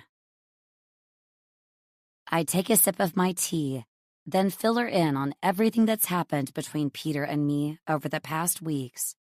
From the date at Blind Trust, realizing it was him and trying to end it, deciding to keep it on the down low, all the way to last weekend in Chicago, where it felt like we were about to figure out a way to make it work, and the text that made him flip out. So now he won't talk to me, and all I really want to do is have a conversation to explain that I would never do that to him. I honestly just got so caught up in him and me that I forgot all about blind trust. Had I been the one to see that message first, I would have canceled right away and told him about it. I believe you, Nina. You're not the kind of person who'd cheat on someone they love. When did you realize you were in love with him? I kind of knew going into the weekend away. But when I called Blind Trust and told them to cancel, they asked me why, and I said it's because I'm in love with my best friend's brother. A big smile covers her face before she lets out a giggle. You did not. I did, because it's true. And I want to make this work with him. Hell, I'll quit working at Pierce Goodman to flip burgers if I have to. I just want to talk it out and figure out where to go next. And you want my help? If you'll give it. Besides going to work and confronting him in the office, I don't feel like I have much of a choice. Pursing her lips together, she slurps her tea. I'll do it, she says as she puts it back on the counter. But under one condition. Anything. You come and work for Ronan and me. I'm not having you fired or shoved into some deep, dark corner of the office just because Pierce Goodman has a stupid dating policy that punishes more than it protects. I think it's the money they're worried about protecting. So true. But at Kennedy & Co., we care more about our employees' health and well-being. Do we have a deal? I'll hire you as something that gets around the non-compete. She holds out her hand, and I very quickly take it. Deal. Great, she says, as she squeezes my hand, then takes away my tea and sets both our mugs into the sink. Now, let's switch this out for something a little stronger. If we plan to work out how to get through to my brother, I think we'll need it. Peter. Working weekends again, I see, Andrew says as he strides into my office like he owns the place. Looks that way, I say, keeping my head down and focused on the documents in front of me. I've got a lot on. I can see that. You haven't needed to stay back this late for weeks. This sudden need to hustle doesn't have anything to do with a certain absent curly blonde, does it? I lift my eyes in warning. Drew, I'm not saying a damn thing. He lifts his hands like he always does when I warn him off a particular subject. I was actually coming in here to see if you wanted to come and check out a bar with me. And why would I want to do that? Well, you haven't been at Banked Up much lately, so I've had the opportunity to talk to your sister. She told me all about this little wager us partners have going on. News to me. My surprise was news to her, and after a little back and forth, she told me all about this cool bar you were interested in called the Endearing Badger. I called the Badger lady, and she hasn't heard of you. But we got talking, and it turns out she is looking for investors, so... As all of his words land and set off alarm bells inside my head, I slowly close my laptop and give him my full attention. I've no doubt in my mind that he's pieced together my involvement with Nina, and all I really need to know now is what he is going to do with that information and how involved is my sister. What exactly is it you want here, Drew? I ask, leaning back in my chair and eyeing him carefully. Me? He asks, the picture of innocence as he pokes a finger into his own chest. I think I've already told you what I want, buddy. I want to go for a drink. And if I say no? He shrugs. Say no. I frown. I don't understand. Dropping his weight into the chair opposite me, he sighs. I don't give a fuck if you're messing about with the researcher, he says. Then what is all of this about? You've spent the last several weeks coming in here, dropping insinuations like you've got me by the balls. I don't want your balls, Pete. What I'm trying to do is be your friend. You know, those things you're supposed to talk to about your life and trust to have your back? You've been in the finance game for a long while, so it's probably a difficult thing for you to spot. But I've only ever been trying to look out for you. I narrow my gaze. Then why not come right out and say it? Why all the cloak and dagger? Because I do have some pride. I'm not a man who gets on his hands and knees and begs another man to be his bestie. But I am a man who goes out of his way to make sure his friends are protected. Protected? Remember that security chick I told you I was banging? Vaguely. Well, I don't usually keep these things going for too long, but for your sake, I kept her in the rotation. How kind of you, I say, trying not to roll my eyes. While he's great at his job, Drew is almost a decade younger than me and still at a point in his life where money and sex is all he really needs to feel fulfilled. It is, actually.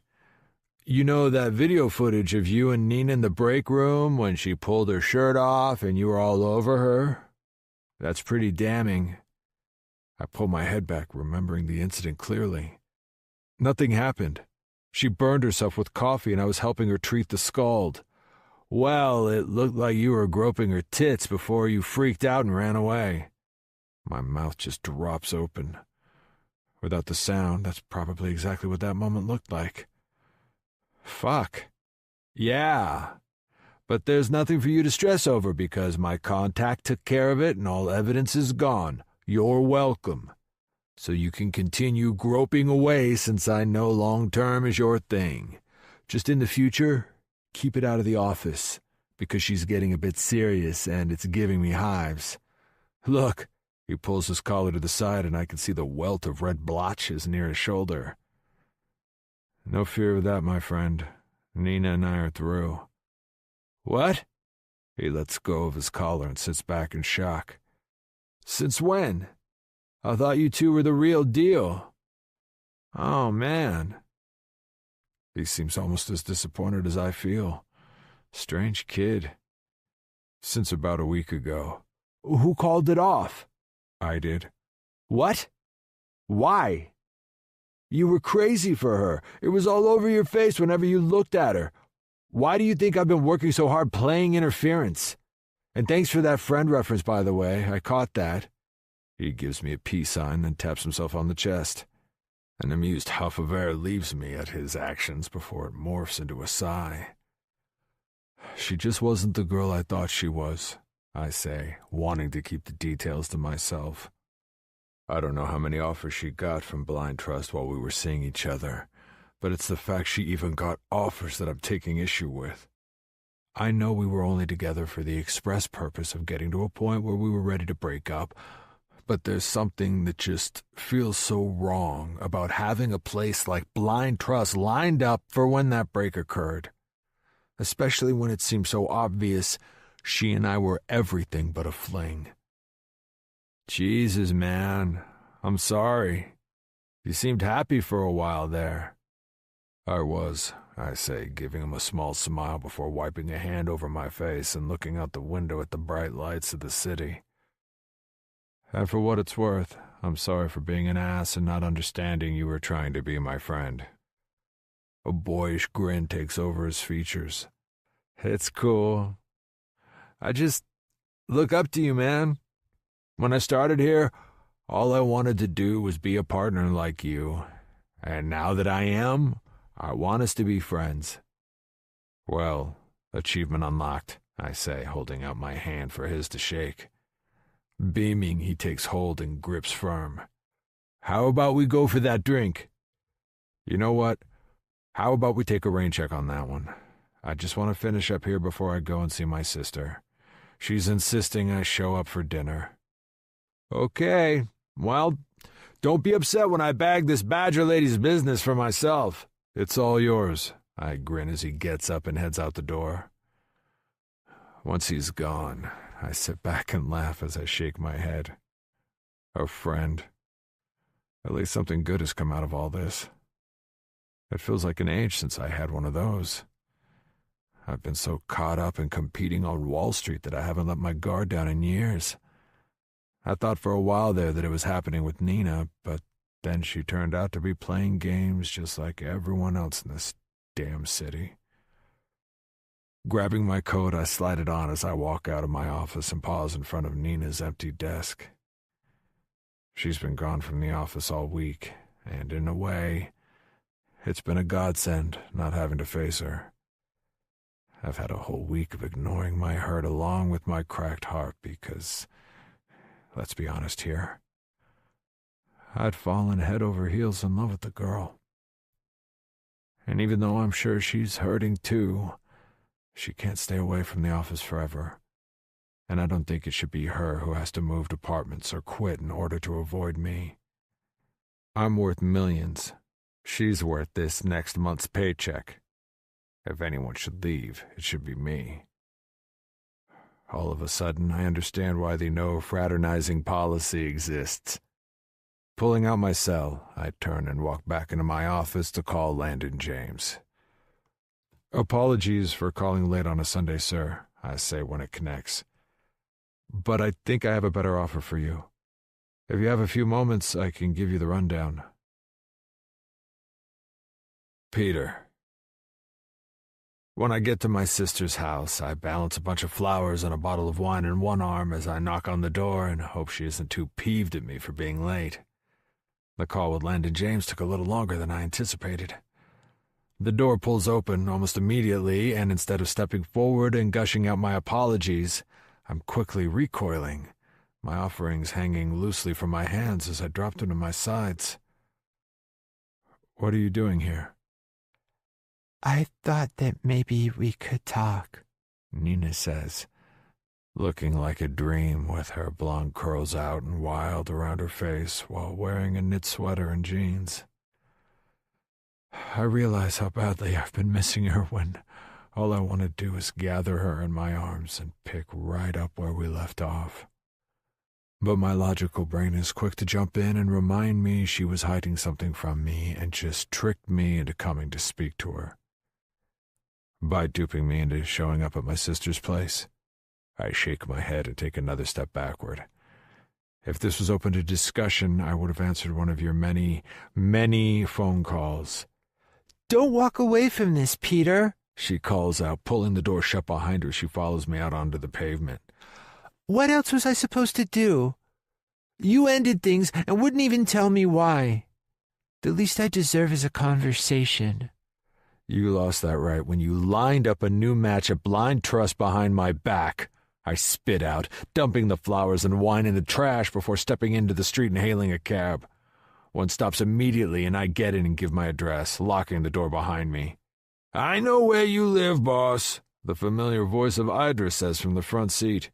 "And I'll even charge you normal meter rates for a change. I got your message about James Tech, and you're about to make me the best husband and father and—" "Whoa!" He lets out a yelp when a car honks at Nina. She pulls the front passenger door open and gets in the cab in a huff. "Oh, shit, here we go again. Whose place am I going to?" "Mine," we both say in unison. Idris raises his brow and mutters something to himself, pulling out into the traffic while both Nina and I sit there in silence, refusing to even look at each other until the cab pulls up in front of Nina's building and Idris tells us both to get out. "You can take me to my place now," I say, staying put when Nina opens her door. She pulls it closed. "Then that's where I'm going too." "Jesus Christ," I mutter, getting out of the cab and deciding I'll just walk to my place then. Of course she follows. "Please, Peter. I know you're hurt by what you saw, but I have to tell you that you have it all wrong." "How else was I supposed to take it, Nina?" I say, striding so fast she needs to jog to keep up. "You got a text about a date. Those don't happen unless you're actively looking." "I know that. I know. But you have to believe me when I say that I didn't know Jenna was still searching for me. After I found out it was you in that room, I canceled our date and asked her to give me a few weeks before trying to set me up with anyone else. I was reeling, and I just needed some time to wrap my head around the fact I'd just slept with my best friend's brother. Then I got promoted onto your team, and we started sleeping together again. And I got so caught up in everything that blind trust didn't even enter my mind. I didn't even consider that when I said a few weeks, she'd just start looking without checking with me. That text was as much a shock to me as it was to you. And if you don't believe me, I'll happily provide all of my phone records and emails. I didn't know, Peter. I was too busy falling in love with you. I stop walking. The action's so sudden that she almost runs right past me and has to backtrack a little. What did you say? I said that I didn't know. I wasn't trying to date anyone but you. I know how hard your parents' problems were for you because I know how hard it was for Becca. I'd never do that to you, Peter. Because I love you. I love you, okay? I'm still trying to process her words when she reaches up and cups my face in her hands, staring deep into my eyes. I love you, Peter Greer. And I know we did this all wrong in the beginning, but I want to do it right with you now. Please, please give us a chance. Give me a chance, and I'll never disappoint you again. You didn't disappoint me, Nina, I rasp, dropping my head so my forehead is touching hers. You hurt me. Seeing that text hurt like a knife in the chest because I was so in love with you. I was ready to throw my career away to be with you. I was ready to tell you I loved you, and then suddenly I was replaceable. Tears burn in my eyes, and I sniff to try and keep in. Oh, Peter, I'm sorry. I'm so sorry. It was a dumb mistake, I know that. But please, don't let that be the thing that ruins us. I promise you with everything in me that you are and always have been the only man I've ever wanted to build a life with. I believe you, I gasp, wrapping my wrist around hers as my tears fall. And I feel both out of control and steadfast sure at the same time. When my parents split, even though it wasn't my dad she slept around on, I felt the pain of that infidelity to the point where I've struggled to trust throughout my entire adult life. My relationship with Nina, as backward as it was the first in which I let myself believe that she was mine and mine alone. Something about the secrecy helped me let my guard down, and she was the first person I felt like I could just be myself around. Being apart from her has been torture, and I've been trying to convince myself that it was for the best. But now that I'm in front of her, hearing her words, and seeing just how important this thing we share really is, I have no other option than to melt into it. She is mine, just as I am hers, and I don't want to fight against it anymore. I don't want to doubt, and I don't want to pretend I'm going to get past it, because I'm not. She and I are just as Drew said, the real deal, and I'd be an absolute idiot if I couldn't move past this now. Just tell me you've canceled your membership. I have. I promise. I did it as soon as I realized why you broke up with me. I'm just so sorry, Peter. I never meant to hurt you. Please forgive me. There's nothing to forgive, I say, sniffing back my tears and lifting my face so I can see her properly. I was an idiot for not trusting you, and I'm sorry for the way I reacted when I saw that text. I should have talked to you about it instead of clamming up the way I did.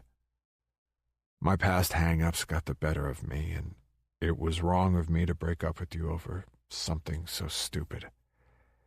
Yes, to all of that, she agrees, smiling through her own tears. But we're together now, right? We're going to figure this thing out, and that's all that matters. I'm sorry. I'm so sorry I let a text message come between us. It's okay. I mean, I'm not thrilled, but you'll do a little groveling, and I'll do that thing you really like, and then we'll wake up in the morning, and this'll all feel like a bad dream. Smiling at her words, I nod, wrapping my arms around her waist and pulling her close.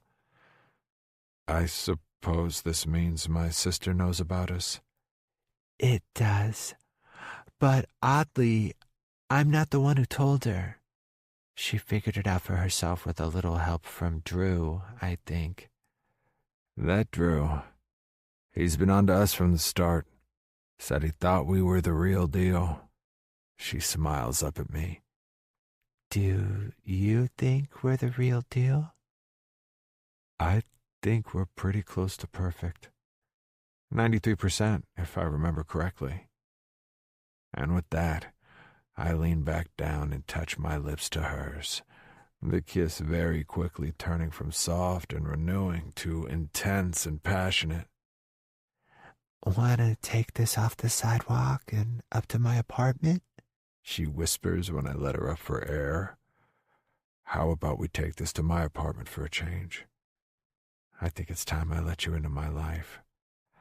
I'd like that, she says, lacing her fingers through mine as I lead her back to where I notice Idris is still parked, still keeping the meter running and knowing us better than we seem to know ourselves. You're lucky you got me that James Tech deal, or I'd have been taken off this time, he says when we both slide inside. You got James Tech? Nina asks with a gasp. With a twist, I start, tapping on the back of Idris's chair to signal he can get going. And how happy about it you are will depend on how serious you were when you said you wanted to stay in Chicago. You didn't, she gasps. I did. I threw a big old tantrum and got myself a new job because I couldn't handle the idea of being around you and not being able to be with you. Her hand moves to cover her mouth, and she starts giggling. I might have done something similar, but it's a job with your sister instead of me running all the way to Chicago. Do you think she can hold that position for you for a few months? I kind of don't feel like being without you now that I have you back. You want me in Chicago? I want you everywhere. You're my match, remember? Even in our reaction to conflict, we seem to make a good pair. A completely ridiculous one, she says, leaning in close and nuzzling my nose with hers. But I'd also like to point out that we made it through our first big misunderstanding. Barely. But I vote for trying again and again and never giving up on each other. I like the sound of that, she whispers. Just talk to me first next time. Deal, I whisper back. I love you. I love you too. And I would like it if both of you would get out of my taxi before you make a mess on the seats, Idris yells, snapping us to attention and making us realize we're already idling outside that front of my apartment building. That will be quadruple the meter reading now. I reach into my pocket and slap a bunch of cash in his hand. You're lucky you used those ears of yours for good, buddy, I say, opening the door and sliding out after Nina. It was a pleasure doing business with you, sir. Enjoy your evening, and I'll be getting very rich off you soon. Right back at you, buddy, I say, fist bumping him through the open window before he speeds off. You're probably going to have to explain that one to me, Nina says as we watch him honk and yell at some guy who tries to cut him off. Later. Right now, I vote for taking the next few days off and spending them in bed. You and I have a bunch of catching up to do, my love. My love. I really like hearing you say that. Well, get used to it. We've both just blown up our lives to be together, so you won't be getting rid of me too easy. I wouldn't dare. You're mine now, you rascally human. I quirk a brow at her, then promptly pick her up and carry her through the lobby, not stopping until we're inside my apartment and she's spread out on my bed, where I carry out every delectable threat and promise I can think of. And true to my word, we don't get out of bed for days. Nina. You know, I don't think you've ever looked more stunning in all the time I've known you, Peter says, his eyes only for me, as we dance together on the balcony just outside the reception for Ronan and Becca's wedding. The ceremony was absolutely gorgeous, and as maid of honor and groomsmen, we both got to stand up there with the happy couple, sharing in their day. Now, though, we're taking a little time for ourselves. I have to admit that seeing my best friend saying her vows with the love of her life has got me feeling all sentimental. And as I sway from side to side in the arms of the love of my life, I'm imagining what it'll be like when we tie the knot. He hasn't asked me yet, but after spending the last 6 months in Chicago living together, while he worked on the Roundtable project with James Corp, and I worked with Willa James on her charitable endeavors, we've never been closer. And now that we're both back in New York to run Kennedy & Co., in a very convoluted way, to get around that nasty non-compete clause, while Becca and Ronan take an extended honeymoon, I have a feeling the next step in our relationship isn't too far off. Are you saying that you don't find me attractive when I wake up in the morning with my hair sticking out and drool crusted to the side of my face? I tease, smiling up at him as I run my fingers down the length of his silk tie. He smirks. I think you're beautiful when you wake up next to me. Actually, I think you're beautiful always. There's a difference between beautiful and stunning? He spins me in a quick circle before he answers. Most definitely.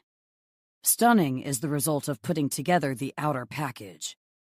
Beauty is what's underneath. It's the you I have the pleasure of spending my every day with. You are so suave, Peter Greer, I say, sighing happily as I loop my hands behind his neck. How did I ever get through life without seeing that sooner? It took a dating club to figure it out for us. Sometimes you can't see what's right under your nose. I was blind back then. But I see you now, Nina. In fact, you're all I see. Loving you and being loved by you is my life's greatest achievement. My face heats scarlet. Swoon is all I say back, grinning like a loon as he leans down and presses his mouth to mine. You like that, huh? Talk swoony to me some more, baby. I think I could do that all day, he whispers, his eyes darkening as he presses me closer. But we should probably get back inside to the reception. I pout. Can't we hide away for a little while longer? He chuckles.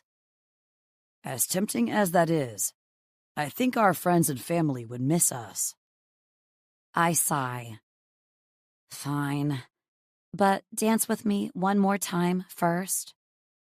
Anything for you, beautiful, he says, pulling me back in as we continue to move to the music, our bodies pressed close together, lost in our own little world.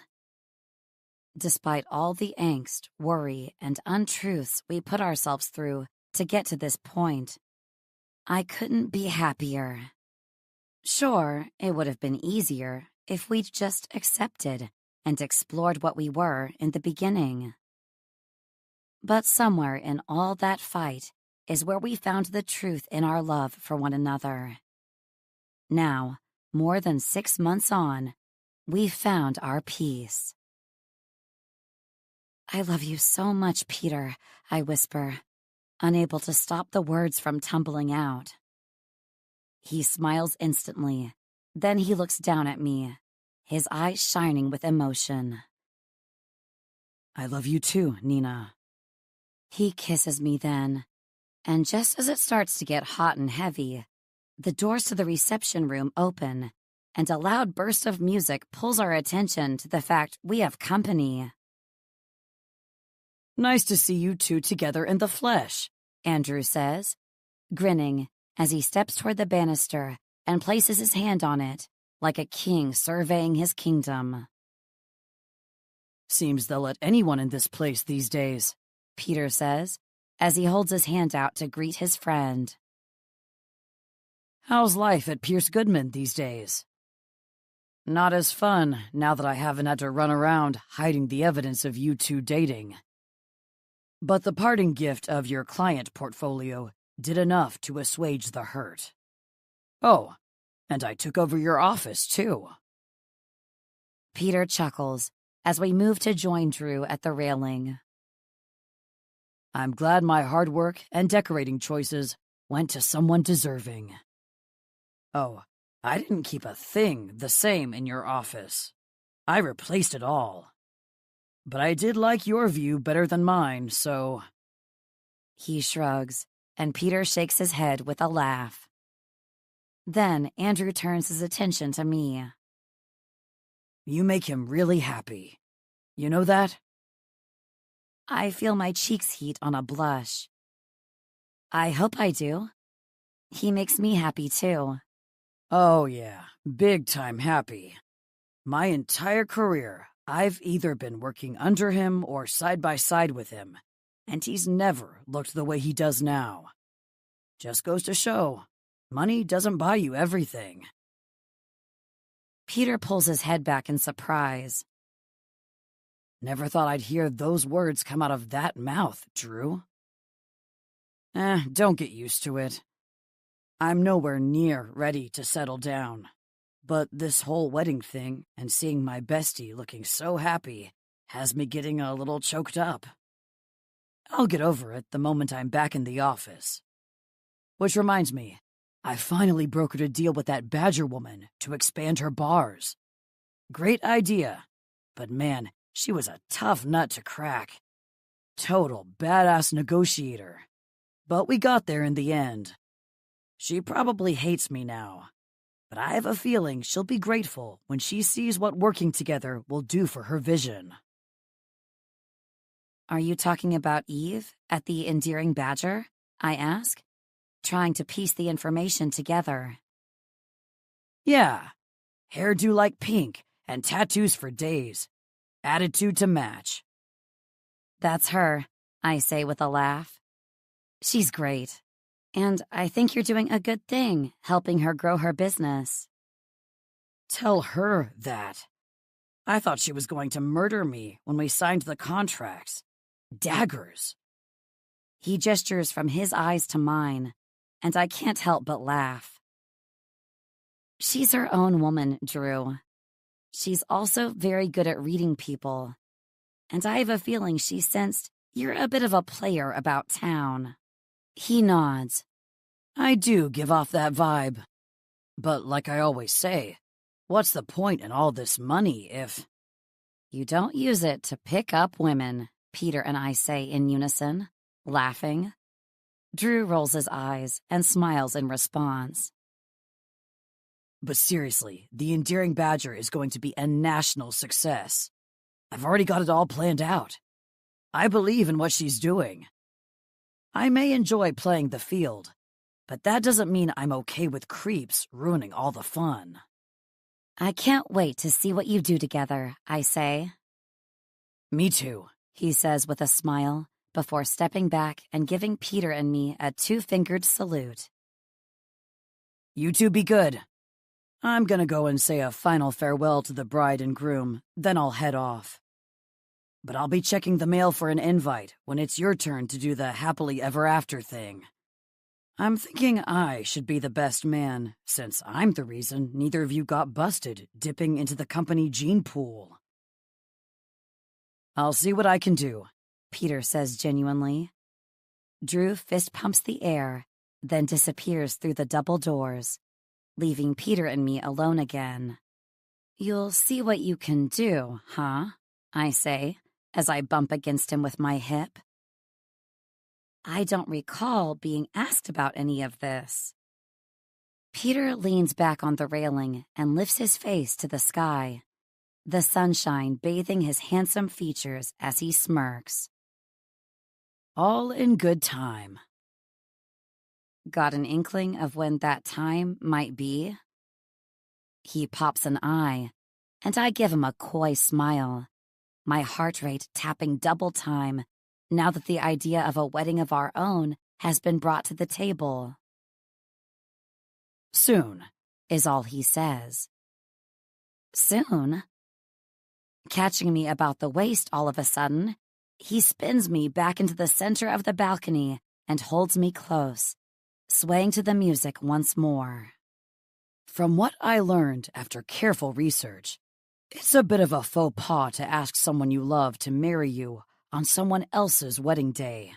The focus is supposed to be on the bride and groom. Unless...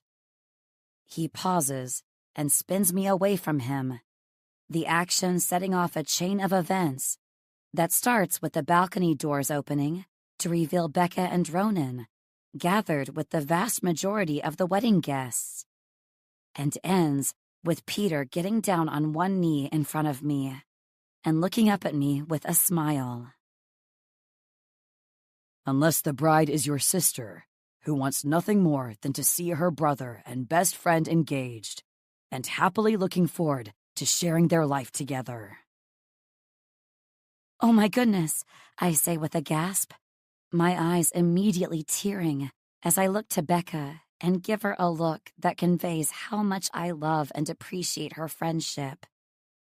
She smiles and leans into Ronan, who's also grinning from ear to ear. Everyone looks on as Peter pulls the velvet box from his pocket and holds it up to me. Nina Shaw, I love you more than words can possibly express. Will you do me the honor of becoming my wife? My tears fall unchecked as I nod and hold out my hand for the ring. Yes, of course. Sliding the perfectly sized solitaire on my finger, he presses a kiss to the back of my hand before he stands and sweeps me into his arms, kissing me deeply as the guests erupt into applause. And in that moment, even though I feel so happy I might just burst, I know without a doubt that this is just the beginning of our happily ever after. There's so much more to come. Epilogue. Nina. 5 years later.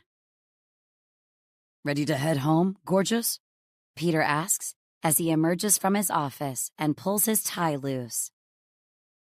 Give me a few minutes to finish up, and I'll be right with you, I say, giving him a bright smile as I quickly tap away at my keyboard to finalize an in-depth report on a product seeking capital for development and production. Give me a few minutes, and I'll have you wanting to live out that supply closet fantasy we used to get all hot and bothered about when we first started dating. That was dating, was it? I ask, giving him a cheeky smile as he drops his bag at the side of my desk and moves around to massage my shoulders as I work. It was the start of us, cleverly disguised as a fling. Since we're still not out of each other's systems a good 5 years later, Mrs. Greer, I like to think of that very first night at Blind Trust as the beginning. Me too, I say, turning my head and humming pleasurably as he kisses me over my shoulder. I love that in this office, we don't have to worry about silly policies that stop employees from falling in love with each other.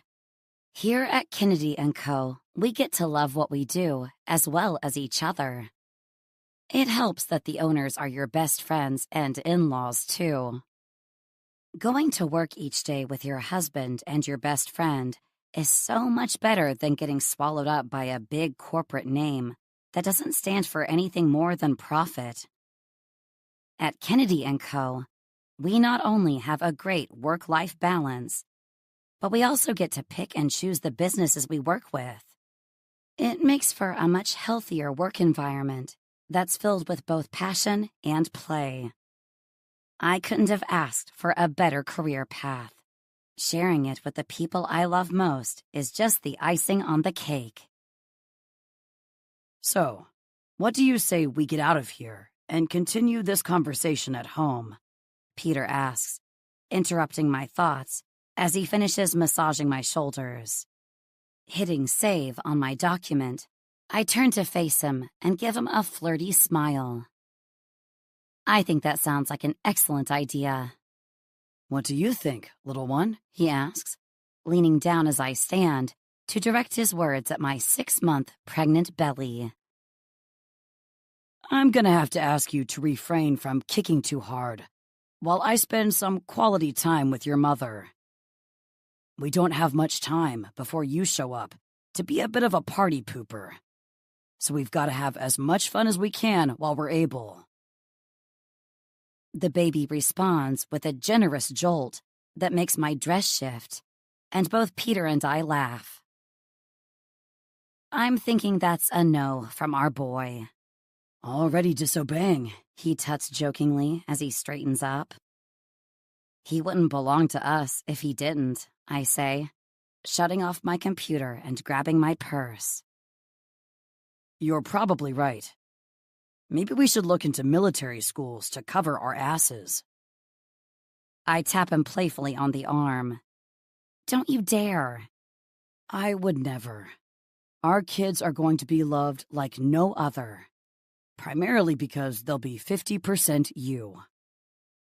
He leans down and kisses me quickly as we head out of the office and make sure it's locked up, since we're the last two to leave for the night, since Ronan and Becca already have their little one to rush home to. Parenthood seems like the next logical step in all of our lives, and I have great dreams of our children being the best of friends as well as cousins. We have a wonderful future to look forward to. I think I'm going to like the part that's you, too. I mean, they'll be little rascals, but adorable ones. He chuckles as we make our way out of the building and start the short walk down the street toward our apartment, with the extra 2 bedrooms decorated in preparation for our growing family. The plan is for one other baby after we've had this one. But you never know. We might go for 3 or 4 once we experience what family life is like. We might even decide to just leave it at the 1. We're completely undecided on that, but what we are sure of is that our future will always be together. After that initial bump in the road before we admitted our true feelings for each other, the rest of our relationship has been fairly smooth sailing. I mean, we've had our ups and downs like any couple, but nothing has ever rocked us enough that we'd consider walking away. Together for over 5 years, and married for 4 of those, Peter and I look ahead and see nothing but happiness for our future. We don't know if it was blind trust and their process that helped us see that, or if we always would have managed to find each other. But what we do know is that we're perfect together. Well, give or take 7%, anyway. This concludes Wall Street Rascal by Megan Wade. Narrated by Stephanie Wiles and Wayne Mitchell. Copyright 2021 by Megan Wade. This unabridged audiobook is published by arrangement with Megan Wade and was produced in the year 2023 by Tantor Media Incorporated, a division of Recorded Books, which holds the copyright thereto. Please visit tantor.com for more information on our growing library of unabridged audiobooks.